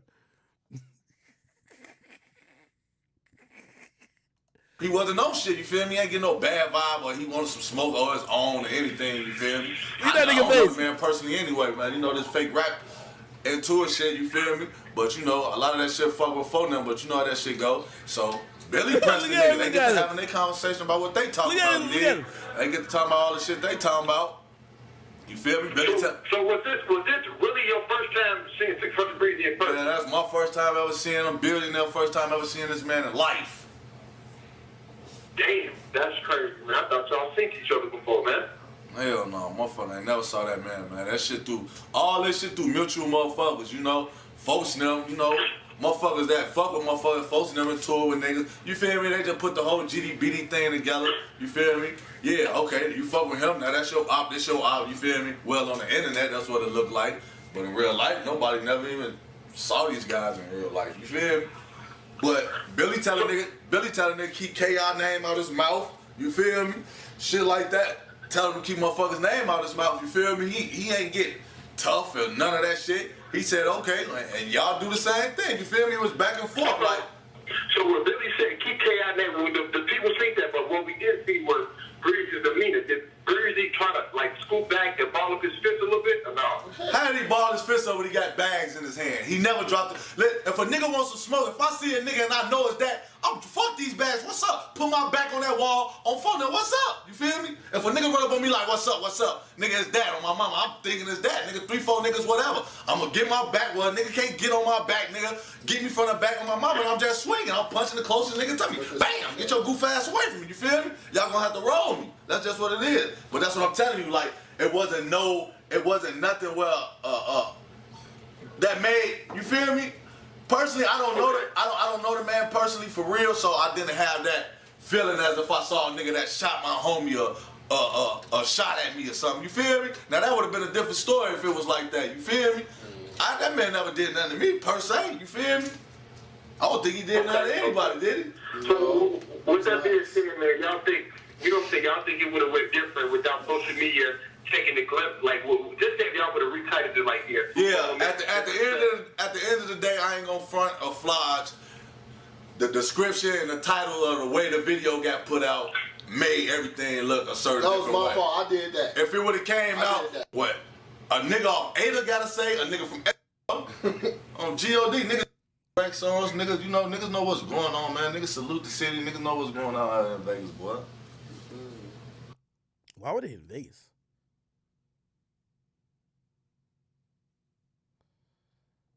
Damn, didn't Rico Reckless just get out?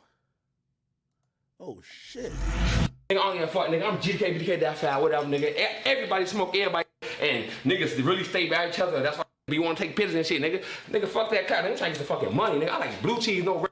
I want the cash. Like, get it here. Man, look right, my God. I was thinking my daddy was crying when folks died. I ain't. Little bitch. Different. More jealous on. Versace belt. Yo, what type of drugs is this nigga on? Out here and shit like that. Look at the house. What's going on? See the house? Whatever, because these niggas, they be acting like so much bitches. Sometimes I hate to say something. So I say something, they always take it too much. Oh, reckless in. Now towards you. They kill cuz if I grab my house. Oh, damn, bitch. I'm finna be out there like about that shit. Folks do not like the ops. This is what Duck had to say about this. That shit out, bro. All that. Wrong. But you gotta think about what's the word, big dog? You gotta think about it like this. Like, okay. Yeah, you know we groove. You gotta think about it like they in Vegas. Right. You feel me? They not from Vegas. They don't know nothing about Vegas. They nothing. Uh-huh. They got guns in the car. You see what I'm saying? So with that being said, like, I ain't gonna lie. If it was me, I would have blanked out. Cause he a nigga I was waiting to run into. Okay. You feel me? So I ain't gonna say what they should have did or what they shouldn't do. But me personally, I would have beat him. Okay. Like, I ain't gonna lie, he would have had to get smacked, spit on, something. Something would have happened. But at the same time, like, you gotta feel where they coming from. They out of town. They out of town, like, They don't know that if you beat city. a nigga, you gonna go to jail. Mob action. Mob action Battery. regardless. You gonna go to jail regardless. You feel me? You gonna go to jail instantly. It's not like, I'm gonna say it like this. I was heated at the moment because they didn't beat him. Okay. But you know, once you take your time to think about it, you'll be like, well, okay, it's kind of decent they didn't beat them, because then I'll be having to come out my motherfucking pocket for bond money. Mm-hmm. You feel me? But, I mean, you can't get mad at them. Ain't nobody gonna touch them. I already let that be known. Ain't nobody gonna put their hands on them. Motherfucker put their hands on them, they gotta see me. You know, it's a lot of motherfuckers angry at yelling black man. Y'all should have did. I understand. I don't give no fuck what the next nigga got to say, because it's a lot of niggas that ran to their ops and ain't do shit. Oh yeah. And I know that personally. You hear me? Mm-hmm. Niggas ran to them niggas a few times and ain't do shit. If you want to be technical, but you got to think about it. If you really want to think about it, Yellow from 43rd. I mean from 73rd. Ada. And Ada. He only, okay, he fuck with me, so they look at it as Yellow, one of them niggas who know Tuga. Yeah. These niggas don't know Tuga. You feel me? Folk them don't know Broski. They inherited ride the- with it, the strip of them mob homies. You see what I'm saying? Right. So, if you want to really ask us over here in this neighborhood, we don't feel no type of way because they ain't do shit. Oh, so you and your people over here, y'all. Nah, I ain't gonna say folding them on Vernon feel some type of way. Okay. You feel me? It's because of the little slick shit how Billy was like, I don't fuck with Gyro, how he don't fuck with Gyro and shit like that. okay, You feel okay. me? So that's why folding them feels All right, man. I don't know what this is, bro. I ain't gonna lie to you. What the fuck are they talking about? some type of way. But over here Y'all want to play this? on this block, we don't feel no type of way because I heard Floyd followed. I'm trying to look at it. Floyd and Youngboy followed each other. I'm checking right now. Yeah. I'm looking at the following list right now. Yep. That's true.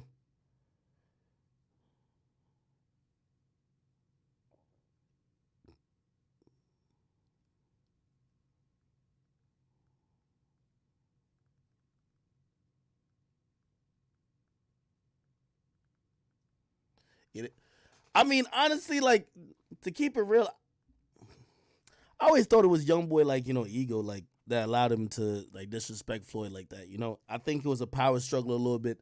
I think he's used to dealing with women a certain type of way. Youngboy deals with a lot of girls who, like, he's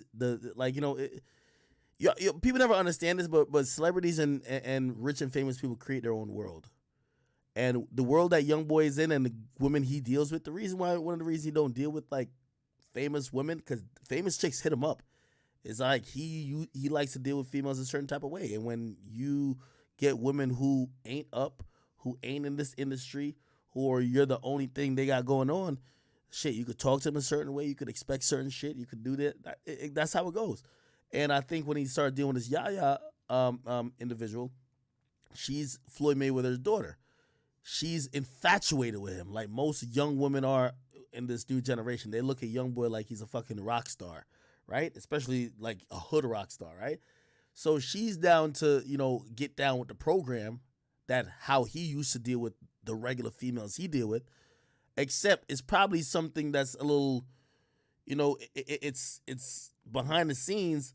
Think about it. Every time some stuff that people might be like, damn, what the fuck that's going on, right? It's going to make Shade Room now. So everybody who's now looking at her like, yo, you're Floyd's daughter, that also is getting sent back to Floyd. Like, Floyd, get your daughter. Just like how they were saying to, like, Steve Harvey, like, yo, get your daughter when it came to Lori Harvey dating Future. And I'm pretty sure probably conversations probably happened behind that or whatever the case is. And also, shit, sometimes girls will use their family like that, Again, when Youngboy was on Clubhouse with me, what did he say? Yo, I had a chick who said she gonna get her father to beat me up. Shit, well, that's when your father's Floyd, like, you gonna pop some shit with your father's name. You get me? So I think it was a defense mechanism that Floyd was like, man, I don't give a fuck about your father. You get me? I don't give a fuck who he is. I don't need that nigga money. I don't need nothing from y'all niggas. So when you whip me, you just whip me, nigga. Fuck all that other shit. It's Youngboy. He's gonna say it in a Youngboy type of way. I think the disrespect that he probably put towards Floyd in a public sphere made it seem like they're going to be enemies. But at the end of the day, that's Floyd's grandchild. Kentrell Jr. is Floyd's grandchild. And that's his daughter at the end of the day. and whether his daughter's with him or not with him, Floyd want to be a part of, his grandchild's life and want to be supportive of his daughter. And I think, they probably realize, like, this is unnecessary enemy shit. Because, like, what y'all gonna do? Like, fight every time the kid got to go see one of the parents or Floyd got to be around? Floyd want to help, not hurt, at least in the kid's life at this point. So I think it made sense for them to, and I'm assuming that they probably talked and they're cool now, which is good. I think it's good. Somebody else said I don't care.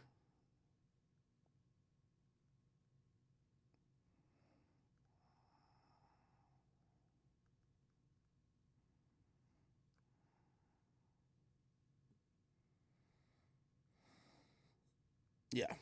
Anyway. Let me see. What was FBG done? He wasn't looking for it as folks and them was supposed to do something. Okay. You know what I'm saying? Because like I say, folks don't know Tuka personally. You feel me? So I don't feel no type of way. It's just niggas on the outside. I mean, every nigga that said something about the situation is a nigga that already felt some type of way about folks and them and wanted to say something about folks and them or to folks and them or probably want to get to it with folks and them. But like I told motherfuckers, I'm going to kill for Billy. I'm going to kill for Yella because them my homies at the end of the day. You feel me? And I know what I'm on. My boys on. And we going to come because I know they not going to play about me. They going to kill shit. You know what I'm saying? And once we come, it's on. Ain't no stopping on my kids. And I'm not playing with nobody this year. Like, I don't give a fuck who you is. I don't give a fuck who you think you is, who you say you is. I don't give a fuck about nothing. You can die. You play with me and you live in Chicago on my kids, we gonna pull up and we gonna do that. And if we can't get to you, we gonna take it out on your homies. On Tuka grade. That go for any motherfucker. Whoever feel like they tough or whoever feel like they wanna say something to me about this interview when they see it, when they listen to it, when they watch it, whatever, come holler at me. Cause on Tuka, I'm on St. Lawrence every day. And down there the whole Chicago got my number. Cause I'm a nigga that's out here all day. You feel me? Like I play these streets. Like this what I do. You feel me? But I swear to God, Zach, nigga got one time to mention me. On my kids, nigga can't mention me in nothing.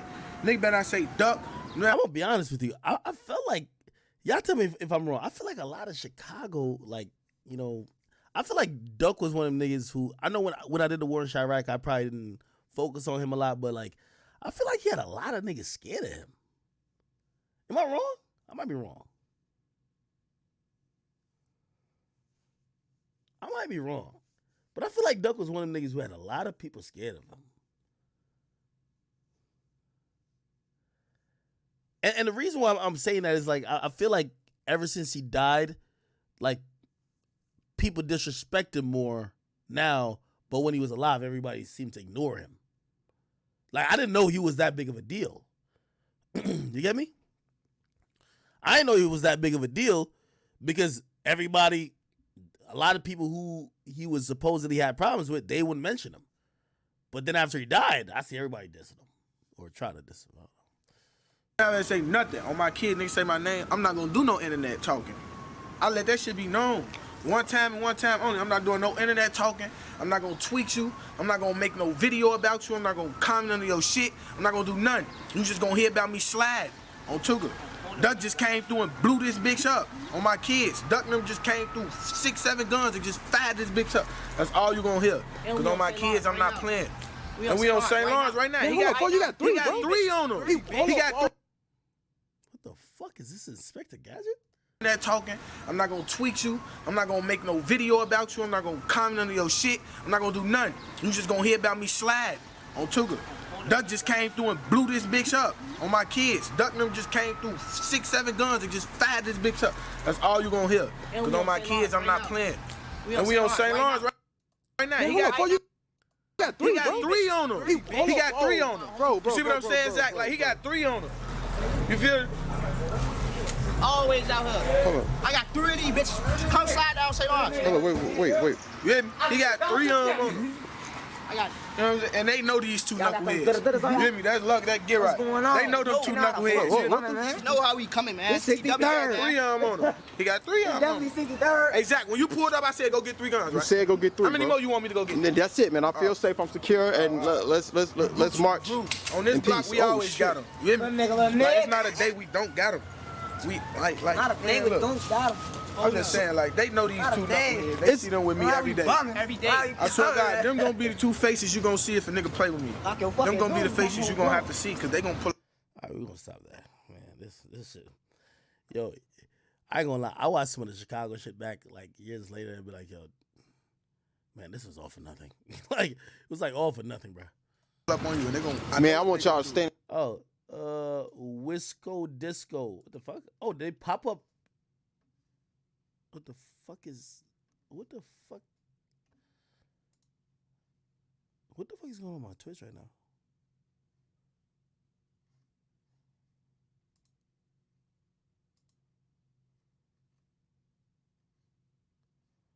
Okay, I don't know what this is. Anyway. Who the fuck? Anyway. Inside them gates, man. I don't want the police coming, man. Man, they groovy. We know this neighborhood better than anybody. Everybody on police. Hey, it's some, you know, all You play with me and All Matt. right, anyway. Yo, today Kanye was going kind of crazy. Hey, let me tell you this. You know, somebody told me, and they asked me this question really in a legit way. And they said, Ak, do you think that what Kanye is doing with his kids is promotion for the album? And that was around the time the birthday party thing happened. I said no. And I still believe no. I believe him fighting for his kids is very sincere. I am going to tell y'all, though, the recent happenings, I believe this is Kanye. Not that he doesn't have real gripes. I think it's part of the promo of the album. The album is slated to drop next Thursday. And I think how he's operating is part of the album being released.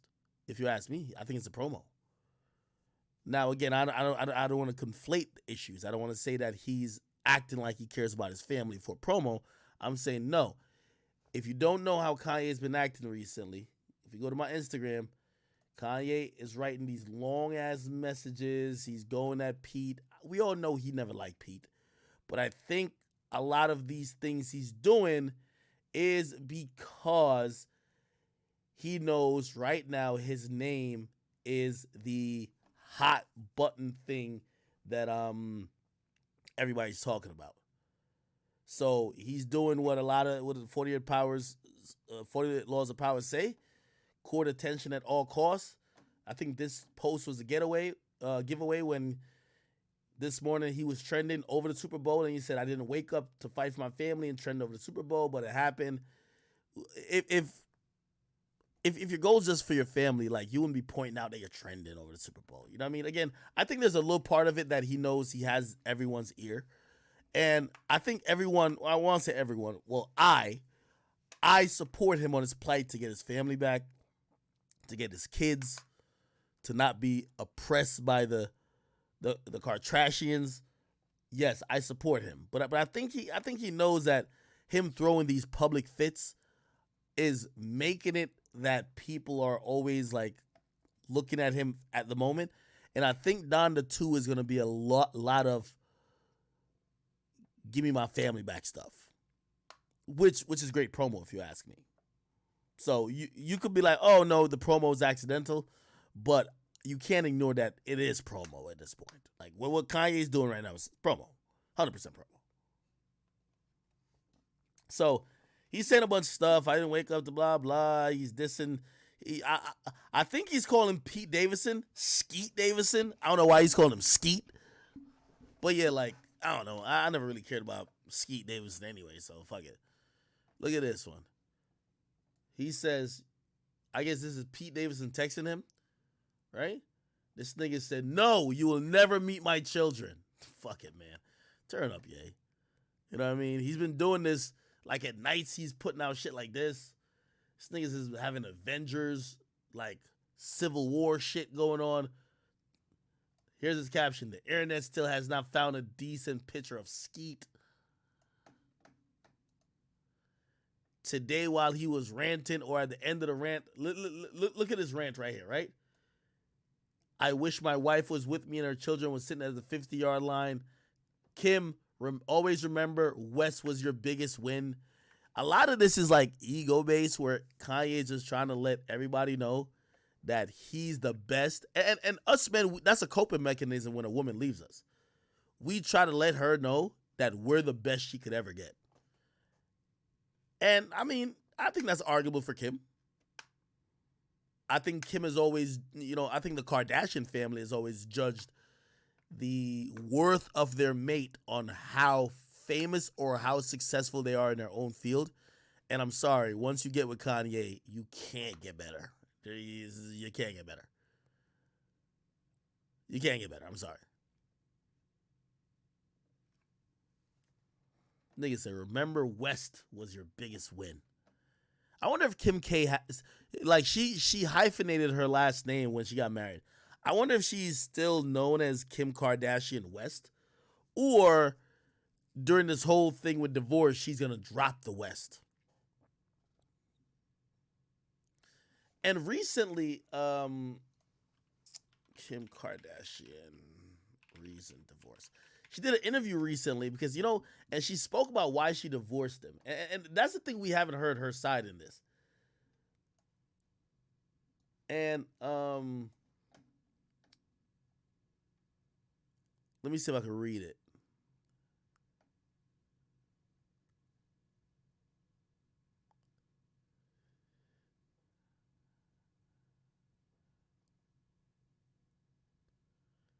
Okay, so here's the thing. Kim added that at first she was fine with Kanye moving from state to state, never thought she was lonely, but turning 40 in October changed things. After turning 40 this year, I realized, no, I don't want a husband that lives in a completely different state. Remember I told you she want a fuck nigga to tickle her toes, like do some cute shit, watch Euphoria with. You know what I mean? Like tickle her belly buttons, play stupid games, and the goofy nigga Skeet is the perfect person for it. You feel me? Like Kanye still think he about to rule the fucking world, and she probably looking at him like, pussy nigga, I don't got time for that shit from you, nigga. I want you to do some regular shit for me, all right?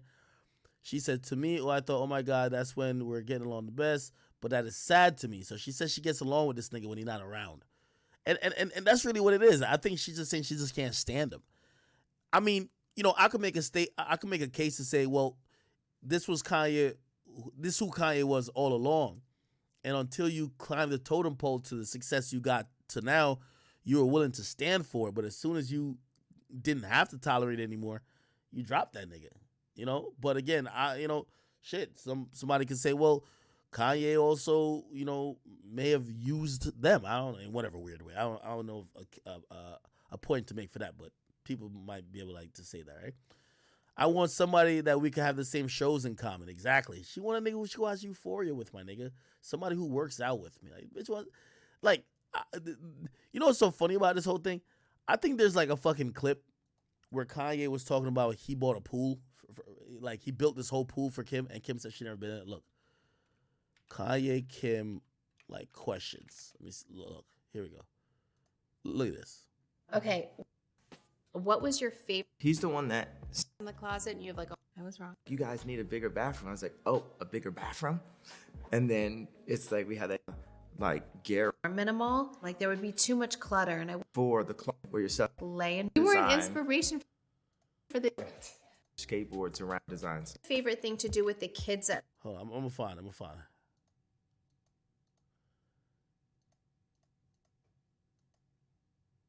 Wait.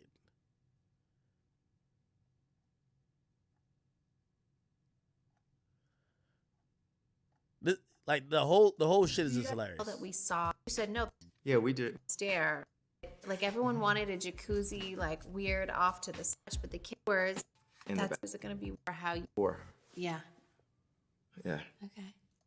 Bathroom is just it's a lot for this tone. What I love about having such stuff. Well, that's the next frontier thing. And you were an inspiration. Find it. In the middle. In the back, there's scooters or skateboards. For all. Your favorite in the summer? Really? Yeah. I was gonna say Dave Chappelle. This room, I always singing that. It's somewhere in there. We don't have a jacuzzi. Can you believe that? Can you believe we don't have a jacuzzi? We just made sure that it's hot all the time because Kanye wanted, everyone wanted. Yo, their relationship was on some shit, man. Anyway, right here, this is what she says. I just feel like I've worked so hard in life to achieve everything that I wanted. It's exactly what I'm saying. This is the thing, yo. Kim K is at the point where her wanting a nigga who's striving for greatness or striving to keep being better is like, it doesn't do it for her anymore. She just want literally a nigga to just do regular shit with. I worked hard to achieve shit in life that I wanted to, I've lived up to my expectation, achieved 10 times more than I thought was humanly possible. But I don't have a life to share that with. Like, obviously I have my kids and everything, but I'm gonna sit here, my kids fulfill me, and I'm good. Yeah, I ain't gonna lie, man. She talking about the little things. Yeah, this is a dub. Yeah, she want that nigga Kanye to change. That's just what it is. It's like she's hit what she thinks is her peak in terms of success, and she's happy. And she wants somebody to grow old with. And Kanye West is like damn near 45, and Kanye West is still running around like, yo, he's in his prime and he don't give a fuck. And I think for her, she wants someone to age gracefully with her. Even though she's still trying to do things as well, but she don't want somebody who's bouncing off the walls. But the nigga who she actually like fell in love with was the nigga grabbing ass on the VMA red carpet with a Henny bottle, snatching mics from people, who was doing shit sporadic and was an enigmatic personality. I was doing all that type of stuff. But I always tell y'all this, man. You see the thing with dudes, with us dudes and women, we usually have two different things. We get with the woman hoping she never changes from the person you met. Never changes, right? And women get with men hoping that they could change you into what they want you to become. You get me? Like, she knew who Kanye was. She knew that Kanye West isn't skeet, right? But she wants to change that nigga. She wants that nigga to now be the grow old with me type of nigga. And he's not that. Just like when dudes get with a woman, if you used to fuck her in the fucking bathroom stall at the club, you want her to be a freak her whole life. So when she changes, you don't like that. But if she continues to be a freak, you like that. You know what I mean? It's one of those things. So us men, we're buying what we see on the shelf. Women are buying Play-Doh, hoping to change you into some other shit. You feel me? That's just what it is if you ask me. Hold on. The fuck is this?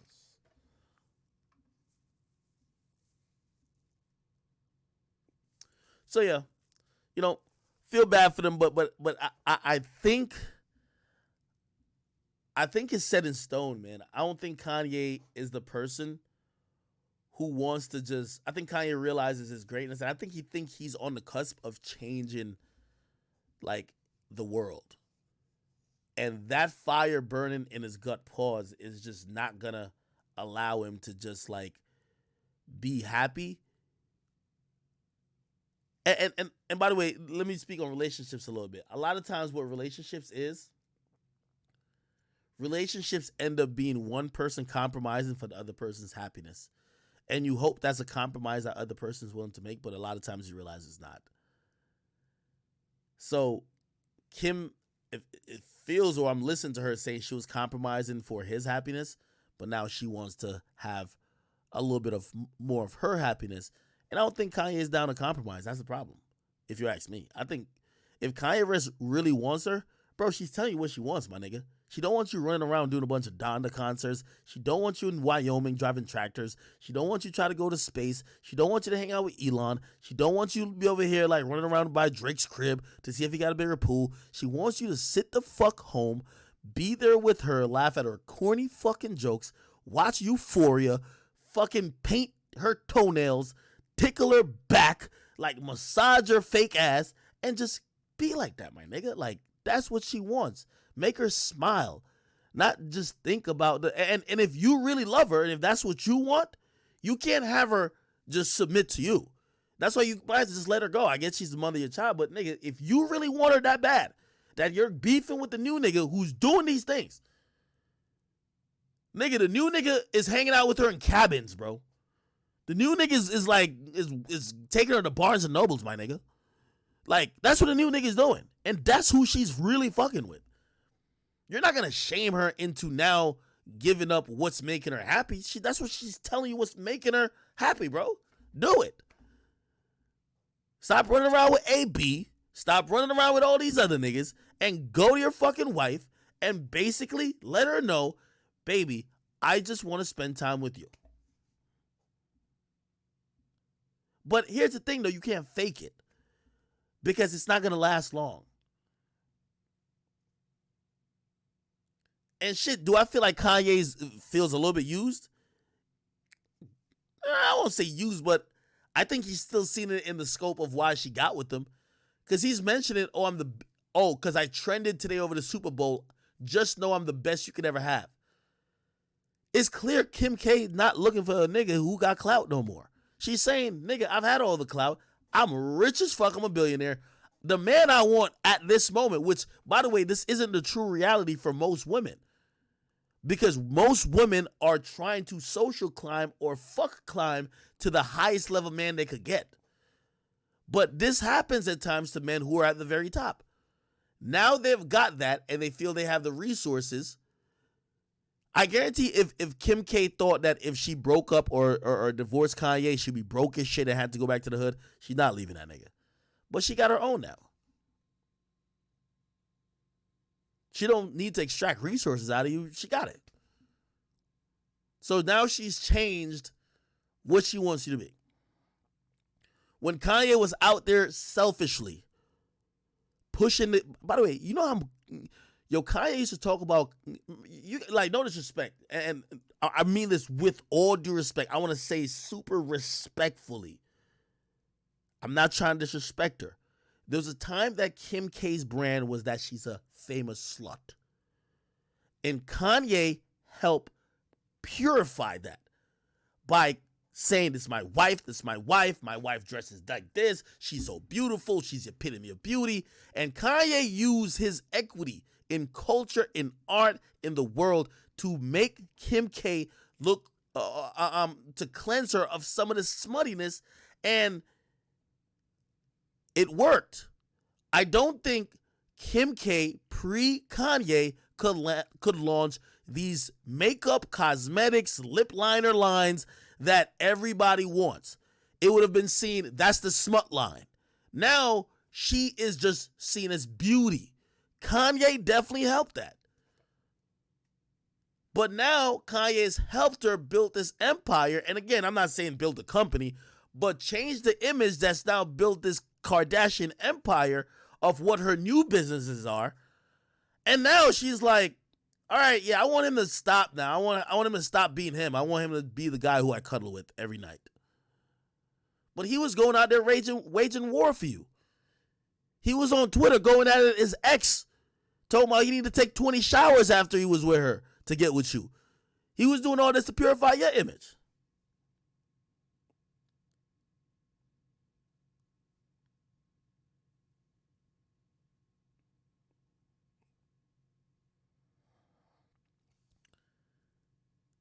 How can we blame Ye? But again, I think Ye has to be honest with himself. He's 45. Ye. A woman and every relationship takes work. It's the same with Jay and Beyonce. Shit, wasn't Jay like 45 when Beyonce was still in her prime? Jay rapped about it. He's like, damn, right now she's chasing a career. I want her to just be here for me because I'm doing this other shit. But no, she's chasing a career. You ain't listen to Lost Ones? The first verse? That's what it was. Jay had to compromise to B.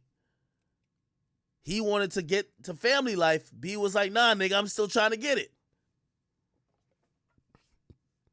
And shit, they got to the same point. They got whatever. And then Jay wanted to start chasing the Beckys in the streets again. And Beyonce made 444. You know what Jay has done since? Man, Jay's got back in the house, man. You don't see Jay without Beyonce these days. Unless he's with Jack Dorsey.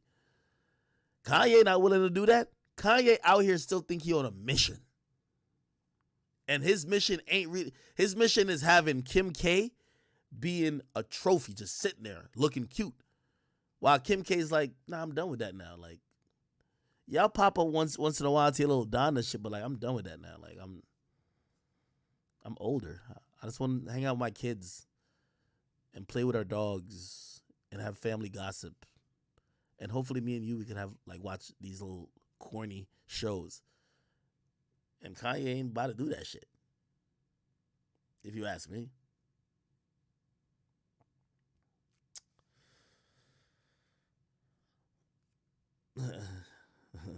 Somebody said, what? Anyway, anything I didn't get to, man? How long did we stream for tonight? I gave you 4 hours. My thoughts on Cudi. Hey, I'm rocking. Yo, the thing with Kanye is so great, man. Kanye is the only person who has gotten the favor or the love. Like, Kanye has basically dissed everybody, and people thought he switched sides on culture with the Trump thing, and he got everybody back. Now it feels like being black is supporting Kanye, right? But like when Trump was running and he was wearing his red hat and he was in the office hugging him and shit like that, it feels like Kanye almost was selling out, right? To some people. Now it feels like, yo, you ain't really black if you ain't rocking with Ye. That's so dope. Like, Kanye is so free that he doesn't. You know what I think? If you really ask me at my core, and I know this might make whatever, or people might take it out of context. I think Kendrick doesn't. He's not public all the times because Kendrick is a figurehead at almost these days. Kendrick almost is set to represent what the masses are supposed to think. I'm not saying Kendrick has any thoughts that might not go with what the popular opinion is, but the people have bestowed him with this black, oh, you gotta support everything, this, that, and third. That it doesn't free you. You know what I mean? It's not like you're a fucking sellout if you're like, nah, yeah, of course I'm black and I'm proud, but nah, I think I agree with this too right here. Nah, this particular cop ain't racist. That dude acted up. You can't say that. You're not free enough to do that. You're shackled to toe the party line.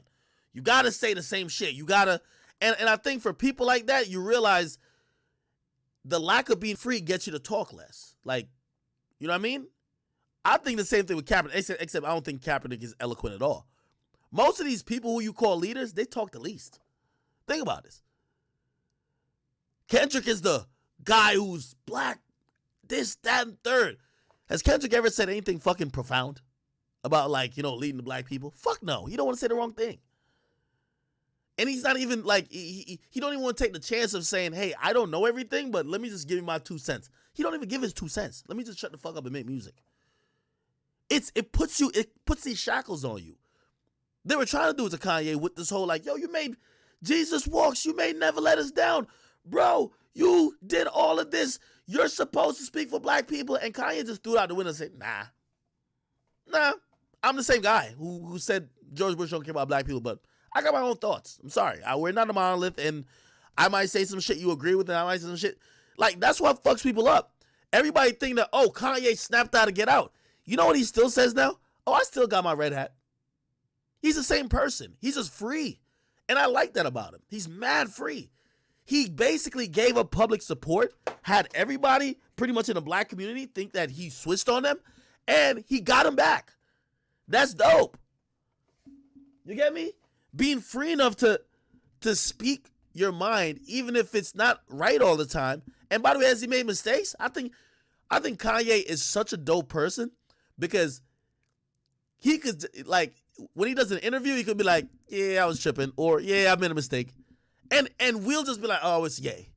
While other motherfuckers are so, they're so scared of making a mistake. They're so scared of giving an opinion that could be wrong. They're scared of seeming like they don't know or seeming ignorant. They're scared. And one thing with Kanye, he don't think about, oh, I should say this that everybody should like me. He's like, no, this is what I think. And shit I'm learning. And you'll see him come back and be like, yeah, at that time I didn't know that, or at that time I thought that, but now I think this. He could change his mind. what this entire shit when it comes to the world and music now is turned into. You can't change your mind. You can't be like, oh, I was wrong like 2 years ago. Look at Chrisette Michele. She performed that motherfucking the inauguration for Trump. They've acted like, yo, nigga, she been trying to apologize for like 8 years. They don't want to hear that shit. Get the fuck on out of here. You're like, you know, Kanye could do what he want. Yeah, I met with Trump. Screw it. Then he could come back and be like, man, these record companies are slavery. Then he could come back like, yo, give us our masters. Then he could come like, bro, like, I like somebody who could be free. Kanye just showed me that a human being. Yo, you know why Drake don't speak on none of this shit, man? Drake even rapped it in a song. Drake even rapped in the song like, yo, sometimes I wish. What song was this? Like, sometimes I wish I could speak on this. Bro, these niggas aren't like, again, that's. Being a human is dope to me because, like, if your tongue is tied and your hands are shackled and your feet are shackled and you gotta walk one way, you gotta think one way, or you gotta shut the fuck up, you find yourself, like, you start hiding more than you actually could be yourself.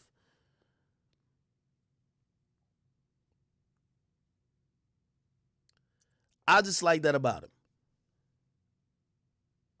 What?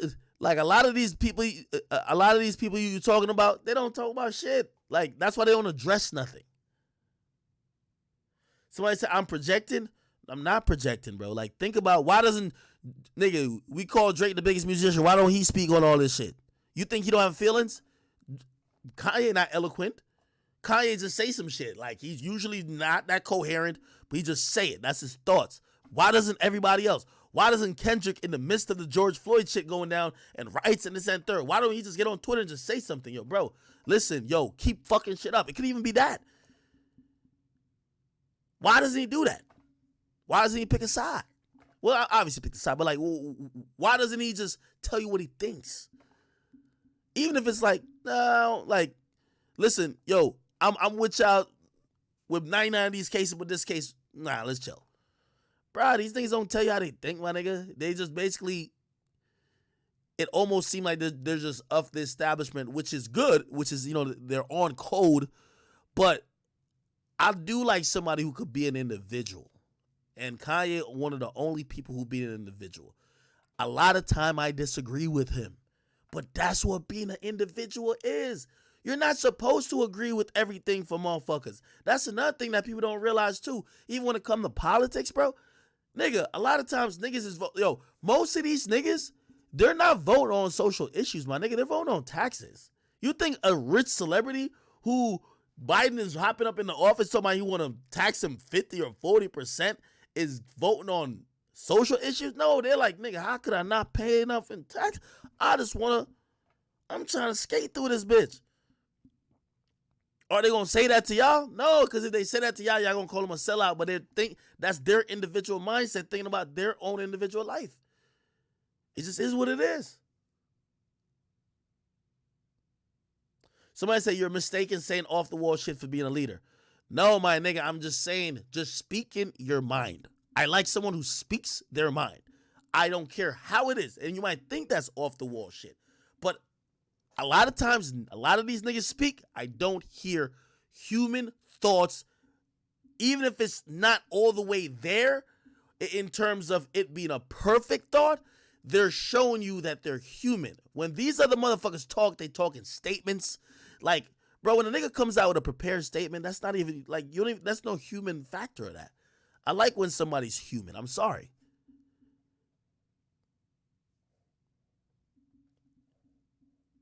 Somebody said, oh, yeah, 50 don't give a fuck too. Yeah, 50 definitely don't give a fuck. Yeah, 50's one of them too. 50 one of them. Yeah, 50 is definitely one of them. Dirk album projections, 150. I told you Dirk gonna do 150. I think Dirk dropping something this week. He's gonna do 150. 150. I mark my words on that. 150. 50. Dirk ain't doing no 70K. You tweaking. Dirk gonna have some features on it. He gonna have some from Drake, Future, Thug, Meek, Gunna, Then he gonna have some shit addressing everything y'all been saying about him. He gonna have a song violating Young Boy in a young Dirk in a Lil Durk way. Y'all know how Dirk do it, and he gonna get people talking. Trust me, I know he's gonna do it. And then with all that type of noise for that first week, you gonna have some song. You gonna pull out another song from Vaughn.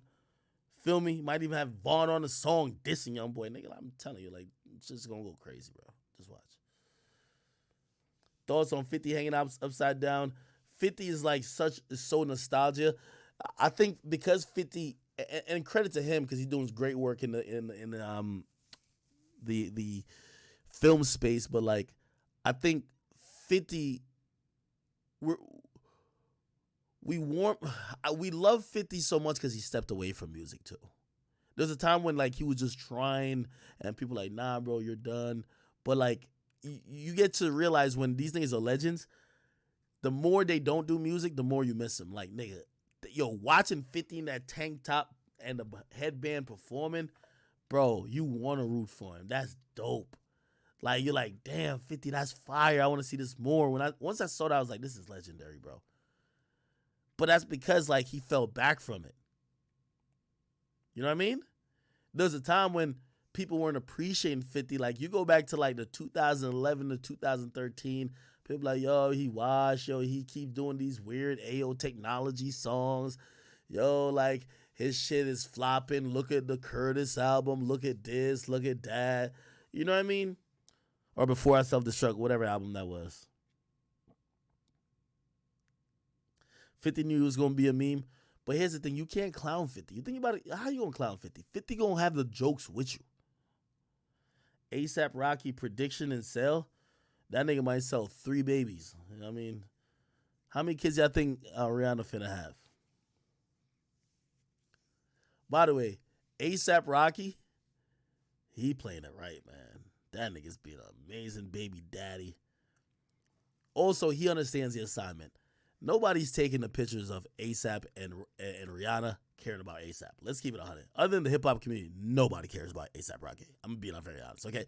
All these little fashion outlets that's doing it, he knows when the pictures start coming, step to the side, nigga. Nobody's trying to see your fucking fashion, okay?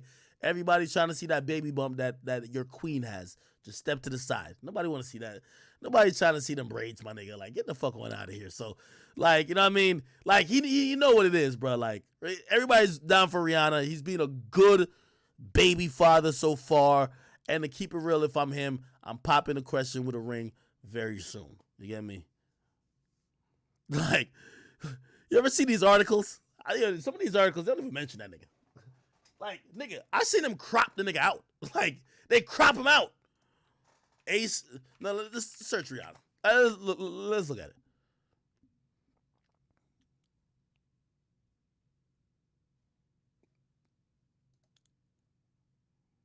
Okay, let's see. What's your favorite product? Her.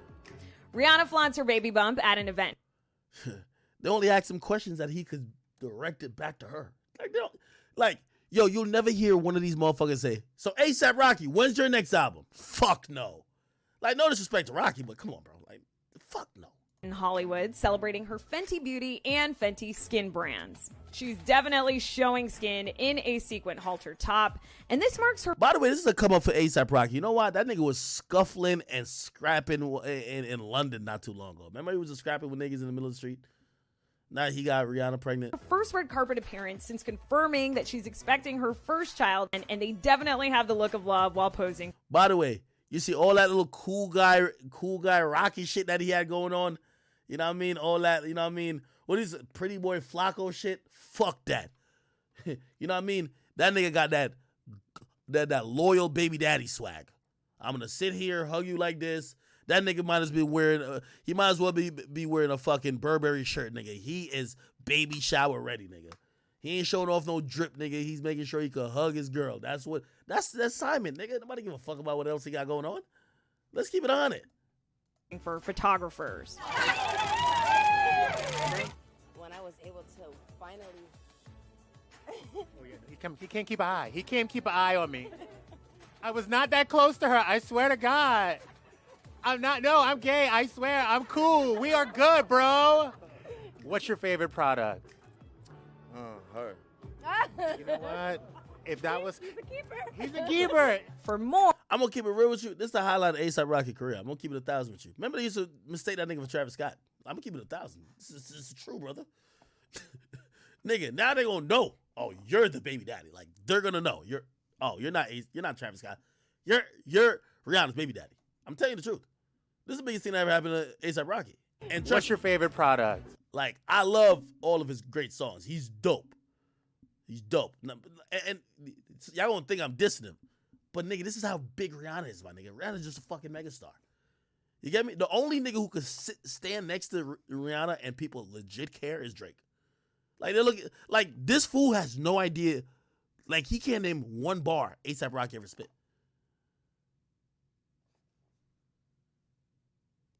And again, nothing against Rocky. His girl is just a fucking mega star. Look, this is all about her. Let's see if we can find another article. Let's find some articles on this.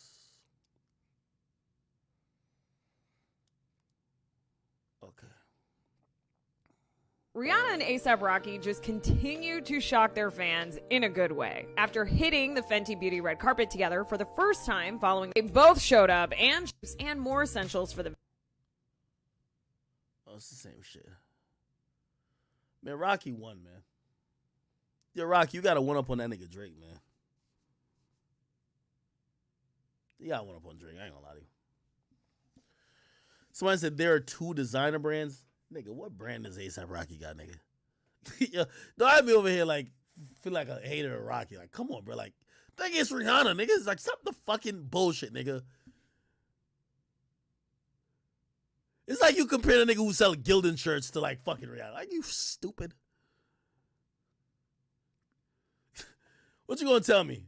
Rocky got V-Loan? Like, come on, nigga. I think that's Barry anyway, but still, like, come on, bro. Nigga, put V-Loan next to Fenty. Are you stupid? I think Fenty is, like, owned by, like, LVMH now.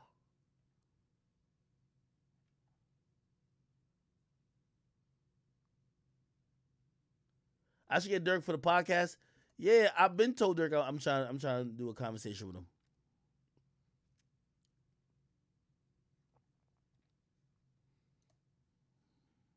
Rihanna and A$AP Rocky just continued. Right, enough. All right. Any more updates? Who y'all want to update on? Man? Talk about Joe Rogan. Joe Rogan, I believe, has beat the cycle. They try to cancel him. And by the way, you know, I had some interesting conversations because, you know, even with people of the black community.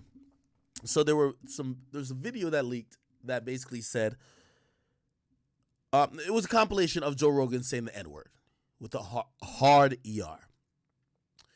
And it dropped at convenient time, and it was then, you know, publicized or tweeted out by India Irie, who basically said this was unacceptable and said she was taking off her music off of the site because of that. Now, it's so many different things going on, and it's very important to understand what's happening. I keep telling y'all this is an attempt to continue cancellation culture. We've seen Dave Chappelle beat it. They wanted Netflix to drop him, to remove his specials. They said, fuck no. And they said, we're sticking by our guy. Now, Spotify, who I also have an exclusive podcast deal with, so I'm you know, I'll give my bias out there as well before I say this. They're trying to be squeezed to not be like Netflix, which means they're not going to stand by somebody who they have direct contract dealings with. They want that person canceled. So at first they come with the weak ass COVID misinformation thing. It's very interesting that these days the new thing is controlling information. Because how else, if people are, it's a free, you know, they said, like, the world is meant for, like, free thought, and, you know, in this country, it's free speech, but, you know, if you have a big enough platform, you have to say the right things because you have influence, which is, okay, whatever, cool. So, this whole thing about the vaccine, Joe Rogan and a lot of people that he fucks with is very skeptical of it. So they started there. They said, well, he's spreading misinformation by interviewing certain people, and it's gonna have a huge detriment on like just society. So, CNN been talking about him for a while. Now, let me give you the optics. So, reportedly, there's 11 million people that listen to Joe Rogan every episode that he drops. He drops about 2 to 3 times a week. So if we think about it, about 34 to 35 million people that listen to him weekly. If you think about a CNN program that might even air, say, nightly or let's say once a week, most of those and even the most successful shows on CNN, usually they have less than 1 million listeners an episode. Which, if you think about cable TV compared to a podcast, that's crazy. 11 million to sometimes 500,000. That's a 22 times, his audience is 22 times that of CNN or a regular CNN show. They don't like that. It's a reason why if you look at Congress has had, when Trump lost, they had a bunch of news and social media outlets in hearings because they're realizing that the power these days isn't on these paid media platforms like TV and radio. It sometimes might be on a blog page. It sometimes might be in a Facebook group. It sometimes might be a podcast. So they're trying to regulate, social media. They've been trying to regulate how Twitter, how Facebook and Instagram deal with people getting information because people are getting more and more information on Facebook and Twitter. I can even tell you something right now, which, I'm going through with Instagram as well. Recently, for whatever reason, and it's interesting, I usually don't even post stuff about like the government, but there was a topic that was really going viral within urban communities I posted about. And it's the topic of the Biden administration approving certain stuff to help people and people that might be battling addiction. And some of it's like, hey, we just want them to be safe if they are going to do certain stuff. It was put out by Fox News that they might be handing out crack pipes. I think I reposted that story. A quote-unquote independent fact checker, the story went viral on my page, 10,000 comments. They flagged my page to say that the story, quote unquote, isn't true, even though I got it off a news organization site, which is Fox News. But really, I'm a pawn in a bigger fight. CNN, Fox News, everybody else, they're fighting over who gets to give information, who disseminates it. And they drag Facebook or Instagram or Twitter into court every couple of months to say, you can't let this person, you have to moderate how information's getting out. So they flagged this thing on my page on Instagram. And now, like, I forgot how much time it's going to be for. But now, if you don't follow me right now on Instagram, my main page, when you click on my name to follow me, it says this page is posted false information, which is ridiculous. Like, I'm not making shit up. I just copied and pasted. But really, that came from, I believe, Fox News. There's these independent fact checkers, all type of stuff going on. CNN is beefing with Fox, but really both of them are losing to podcasts. So then they had to focus on podcasts because the biggest outlet in the world is Joe Rogan. So if you're on Instagram or Twitter, remember when Trump used to tweet, they'd be like, yo, just slap something to say this isn't verified by fact checkers or this is the truth or this is going on Twitter or Instagram. But that, like, they would basically put something over your tweet to say, don't listen to the tweet, this is what's going on. Which, by the way, defeats the purpose of you tweeting at all. But how do you deal with a podcast? Well, you could get YouTube to remove them. YouTube recently has been removing and slapping on stickers with anybody who mentions certain things. For example, when it comes to politics, you're going to get flagged. That's why I used to do videos on my thoughts on politics. I stopped. I used to do YouTube videos. I stopped. The world has gotten so politicized that they play politics on social media. They play politics on YouTube. It's not meant for you to have your own opinion because if you're popular enough, you could sway votes. Now you're this independent entity swaying votes for whoever, and you're fucking up the establishment.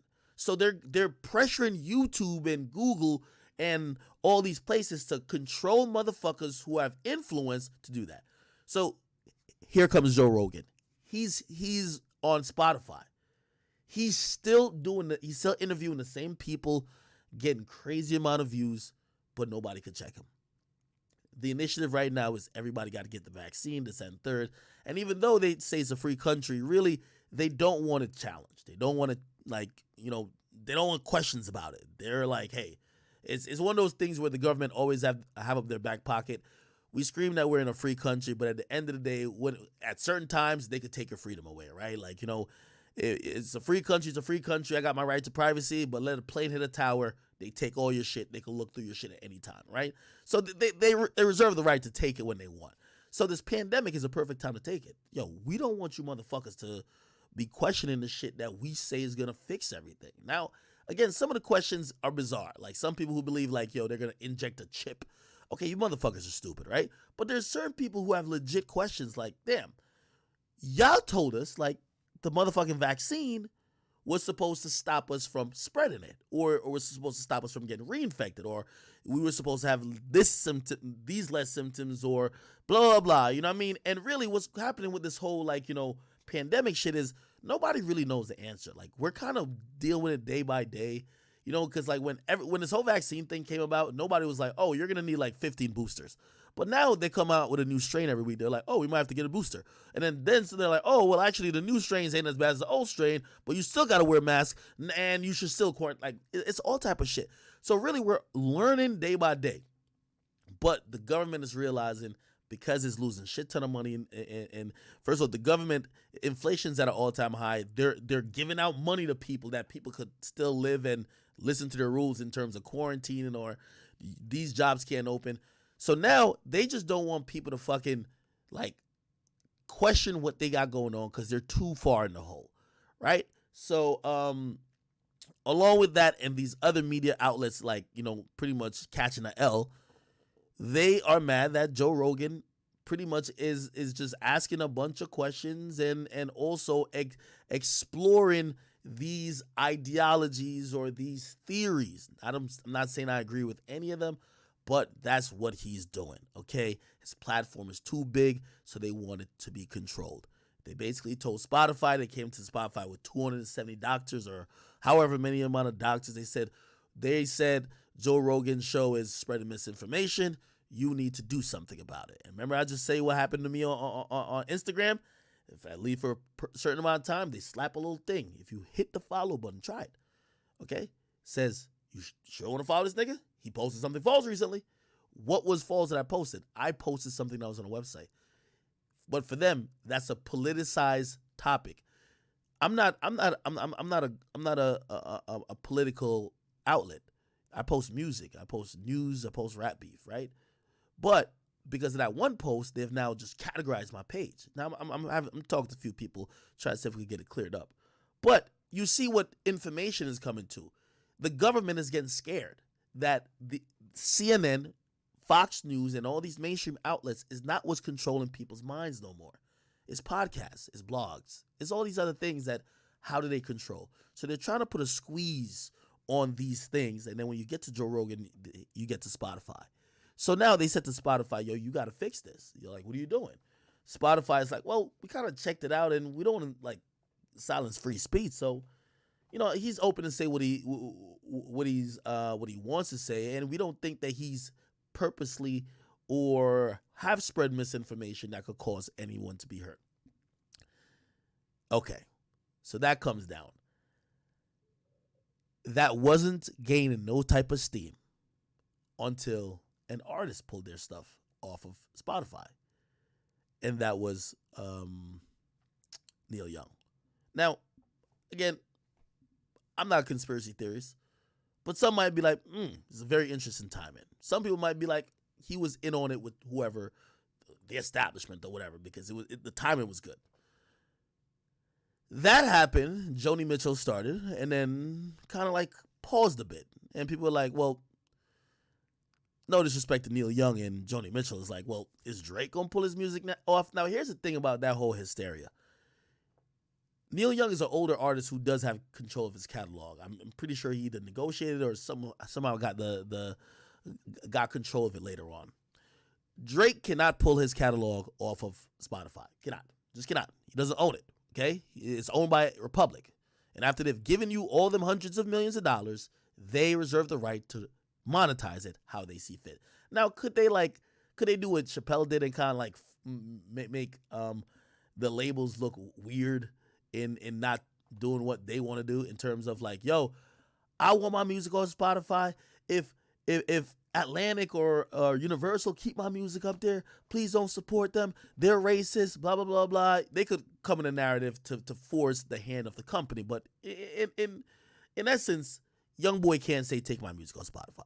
Okay, Meek Mill can't say do it. Taylor Swift could. Taylor Swift, she's in a really unique position with her music that she could she owns the newly recorded music. But a majority of musicians, they don't own their music. They don't own their catalog. They don't own their masters. They don't own some of the publishing rights to it. They can't really determine where it goes. And if someone who is paid a good amount of money for them to be in a record contract or for them to record these music, they can't tell where it could go. However, that is the threat. If a Drake could pull his music off Spotify, then Spotify would be in a bind, right? Okay. So that didn't really gain any traction because in reality, Universal owns part of Spotify, I believe. Like Universal, like they're in bed like on some business shit, right?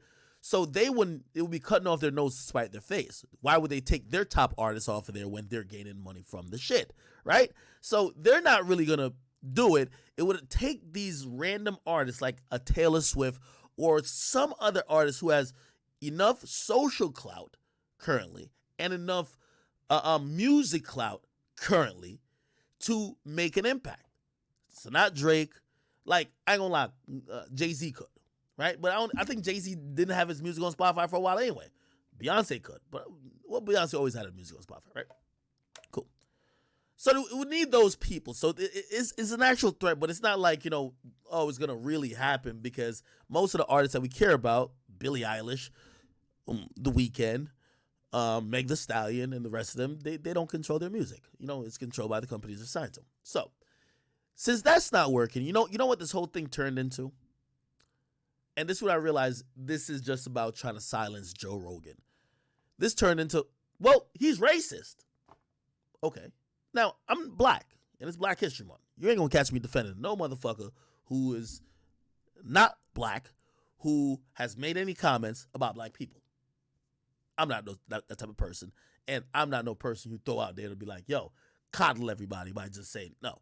Hey, everybody should stand accountable for what they have said, despite when the timing is. By the way, I understand that those comments were old. They were old. The compilation of Joe Rogan saying the N-word, this was old. It was before recently. Some of them was 8 to 10 years old. But again, I guess he never faced that controversy, whatever it is. The timing to me is whack, but hey. Cool. Now, for me, we just got to pick what issue we're doing it, right? So if that's the thing, hey, let's see if you can hold him accountable for these comments. Cool. But you get to realize you're just shifting the bar. You're just not happy this guy has his platform. No matter what he does. And by the way, he tried to apologize and he came back on again. And I want to salute to India Irie because she actually said, I accept your apology, which is cool. It shows that she's not a part of this whole thing to try to get rid of Joe Rogan because of his platform. She just really had a racial issue that she probably was like, no, I need to fucking put this on the table. Now, here's the other thing that seems start to circumvent and start to get up there. For the rest of the artists who are like, they weren't that triggered by the comments or the N-word usage back in the day. Okay, and by the way, I do have to be very fair to Joe Rogan. His usage of the N-word was him quoting other people. So he wasn't calling black people the N-word with the hard ER. He was quoting other people. Now, I will say there's a very wild clip. When I mean wild, where he's telling a story, which I think it was just a tasteless trash joke. And he said that, something about black people in Africa, because, he went to, some hood, and he called it, Planet in the Apes. He was like, yo, I hopped out the bus, and, He said he saw all black people. He was like, this is like Planet of the Apes. It was tasteless, and honestly, definitely has racial elements to it. So I definitely agree with that. But the N-word thing was him like trying to quote people, which again I think he learned quickly, or he should learn now. If you're gonna quote people, say N-word, okay? Don't say the actual word. Anyway, yeah. So that happened, but now the new thing they're trying to do. They're saying, well, they're now jealous of the money he allegedly got for his licensing deal. Well, why do we get paid? This is what the artists are trying to do now. Oh, well, why do we get paid pennies on the dollar? Because when people see shark, and that's the thing, Joe Rogan apologized pretty much twice. He explained himself twice. When they see blood in the water, the sharks all come. Why does he get paid $100 million for his podcast and we get pennies on the dollar? It's always going to be something. But I could answer that very eloquently for all you artists who have a problem. Here's the thing, and I'll even use my podcast as an example. I own my podcast. I can put it anywhere I want. I own the masters of it. It belongs to DJ Akademiks. I do an exclusive licensing deal with Spotify to say them and them alone could put that podcast out. When it's on their network, we co-own it. When it's on their platform, we co-own it. It's a licensing deal. It's multiple years. If Drake wants, I believe, $100 million from Spotify, he could get it. If he's told Spotify, I'll deliver my next 2 albums exclusively to Spotify. It won't be on Apple, won't be on Amazon, won't be on Pandora, won't be on all these other places. Only to Spotify. Spotify would gladly give me $100 million. By the way, they tried this already with exclusives. Didn't Drake say he got money for the release of If You're Reading This Too Late a week early on Apple Music? And he also launched a fucking radio show. Got like 20 or 30 million. Something crazy. Remember he said like he turned down the title thing? Yeah. You know what happened when that happened? Drake, who's the biggest artist in music, humbly and quickly found out he doesn't own his music. Because the person who owns the biggest label, so Drake is signed to Republic, and Republic is part of the UMG brand. The president of UMG, which is Lucian Grange, he said, we're not doing no exclusives. Drake never did that again. Apple Music never did that again.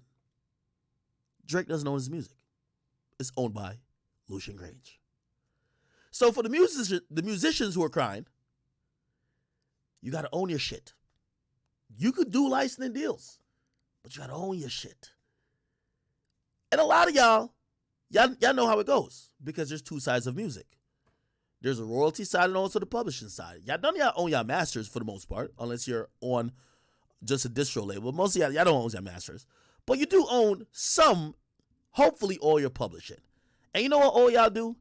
Y'all sign away big publishing deals. That's exactly in a bubble what's happening when people put their podcasts exclusively somewhere. When you sign away your publishing, and artists do this after their first couple big hits or first big album, and they get the upfront check, and it's like, $5 million for the next 2 projects or 1 project, whatever the case is. Or it's like $5 million for the back, whatever it is, or $10 million. Sometimes it's a lot of money. You're getting paid that someone could monetize and benefit. Like, for example, Kanye did it. Kanye's publishing is not owned by him. That's why when Kanye tried to retire, he was about to get sued. Because a part of the deal, when he took the money, it said he had to continue to make music for a while. So the whole point of what I'm trying to say is that when musicians start crying about, I'm only getting like this % per stream, you have signed a record deal to a record label that have agreements with Spotify, and the breakdown goes as per. Spotify could play your music to people who pay a premium fee and people who don't pay at all. You know why Apple Music pays more than Spotify? Simple answer. Apple Music don't let niggas listen to your music for free. Spotify do. Spotify just plays a commercial after a certain amount of listens. If you want to get paid more on Spotify, Demand Spotify to stop letting niggas listen to your music for free. But you won't, because you look like the bad guy. You know why YouTube pays the least? Because that's where all young boy, not playing. I'm playing. I was going to say that's where all young boy fans are. I'm playing. But you know why YouTube pays the least? Because they don't require anybody to pay to listen to your music. You want to get paid more by YouTube? Demand YouTube pay. No, only play your music to people who play, to people who pay. But you won't, because you look like the big bad wolf, because you're showing off your jewelry, your cars, your houses, how much money you got. It looks selfish of you to say to your fans, if you don't pay, you can't listen. But it sounds better if you look at the streaming service and say, give me more because you're so rich. They're only paying out based on the deal your label, who owns your music, signed with them. Spotify can't give more, can't give less. Apple Music can't give more, can't give less. You all have an opportunity to license your music. Just own it first. Just own it first. Okay? So in the IRE, when you talk about pennies on the dollar, you don't own your music, clearly. Or if you own it, how about licensing it? We're getting a new era of music where people are trying to put NFTs and all that shit with it. You guys could license your music. Take your music off of another platform.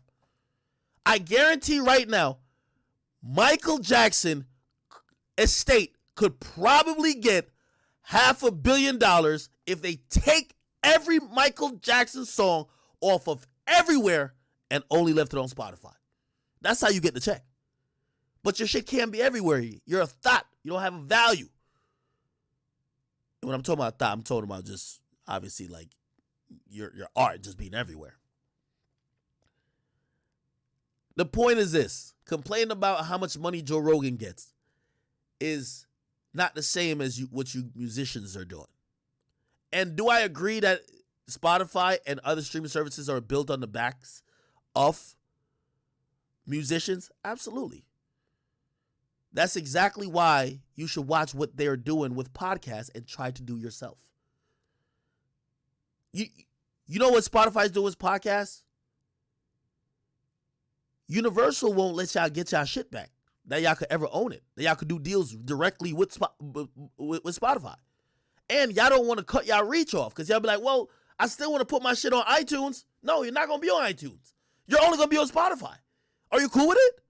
No, I want it everywhere. I want it on YouTube. Come on now. Do you want the money or not?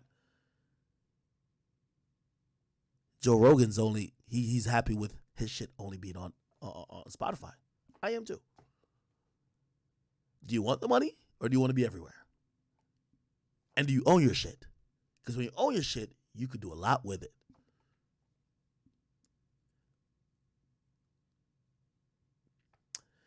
Little tutorial and a little information about the whole Joe Rogan and Spotify thing. It's a witch hunt for him. I'm not gonna be here sitting and defending him on everything that comes out. But again, I do feel like he is fighting a fight against cancellation, and I'm firmly against that. Because there's people when they can't control your voice, people when they can't control your platform, people when they feel threatened by it, they will come up with anything. And by the way, nobody's perfect. We all got something. I guarantee my platform get too big. You know what they'll say? Let's keep bringing up War Chirac. Yo, he built this off the backs of the dead kids in Chicago. When did that narrative get popular? It's when people see you're elevating. It's a way to try to bring you back. But we've seen cancellation work so much that when you see a few examples, like when you see Dave Chappelle could sit there and he's literally telling the LGBTQ plus community, I am not going to fucking apologize because I did not say anything that was that offensive and anything that was based in prejudice or discrimination. And I think the mere fact that he's refusing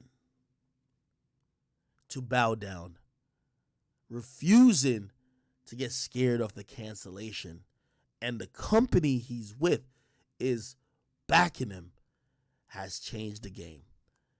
I support Netflix, I support Spotify, and I support any other outlet who will not bend to the mob.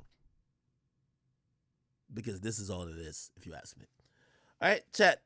Thank you guys, and I hope this was a pretty productive stream for y'all. I gave y'all a lot of shit.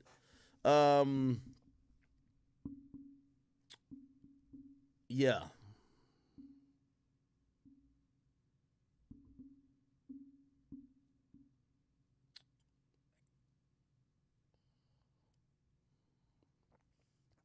Yeah. Anyway, chat. Thank y'all. I'll be streaming much more this week.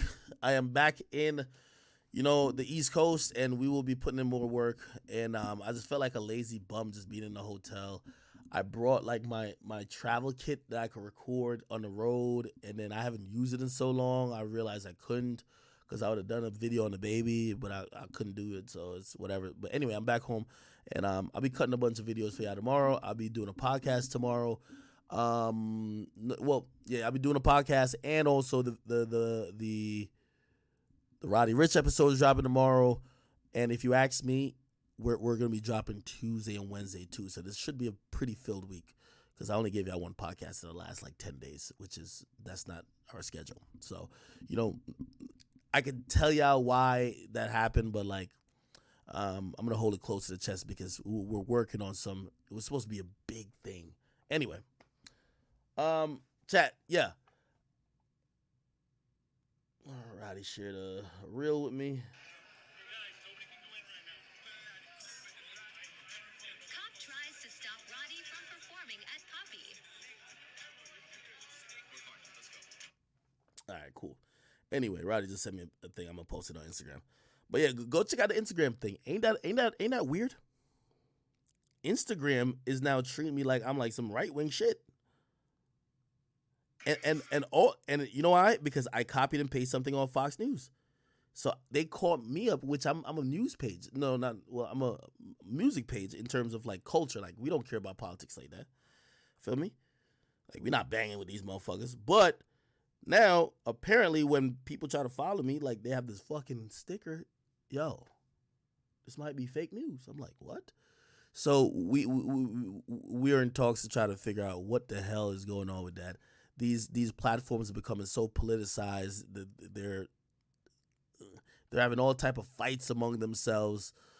I don't know. Okay. All right, chat. I will talk to y'all soon. Somebody says 6ix9ine update. Why do y'all spam 6ix9ine update all the time? Now 6ix9ine, he's in really good spirits. Like he's eager. He's getting eager to drop music now. Like I could tell he's ready for music to be dropped. Like we're in the club, and I think just kind of seeing the energy, which I think he's like a spectacle, man. We're in the club, and I'm standing right next to him, and there's like these 10 to 20 girls the entire fucking night that just stared at him like drooling, just staring at him. It was just weird. Like again, I thought at first they were looking because he had a mask on, and they were like, wait, is that 6ix9ine? Like obviously he gets that, but they were just sat there just like you could tell like they was looking at him like, notice me, come fuck me, like that. That's like I think one of them even like held up a sign, something like that. So it's crazy that people or women still care that much about a nigga, but what the fuck? Who cares? He had his girl with him too. Yeah, no, he's eager to drop music. Like I could I forgot what song played, and he looked at me and he says, "Yo, man, I need to drop music right now, man." And I think he knows the time is coming, and I think it should happen soon, man. I think it should happen soon.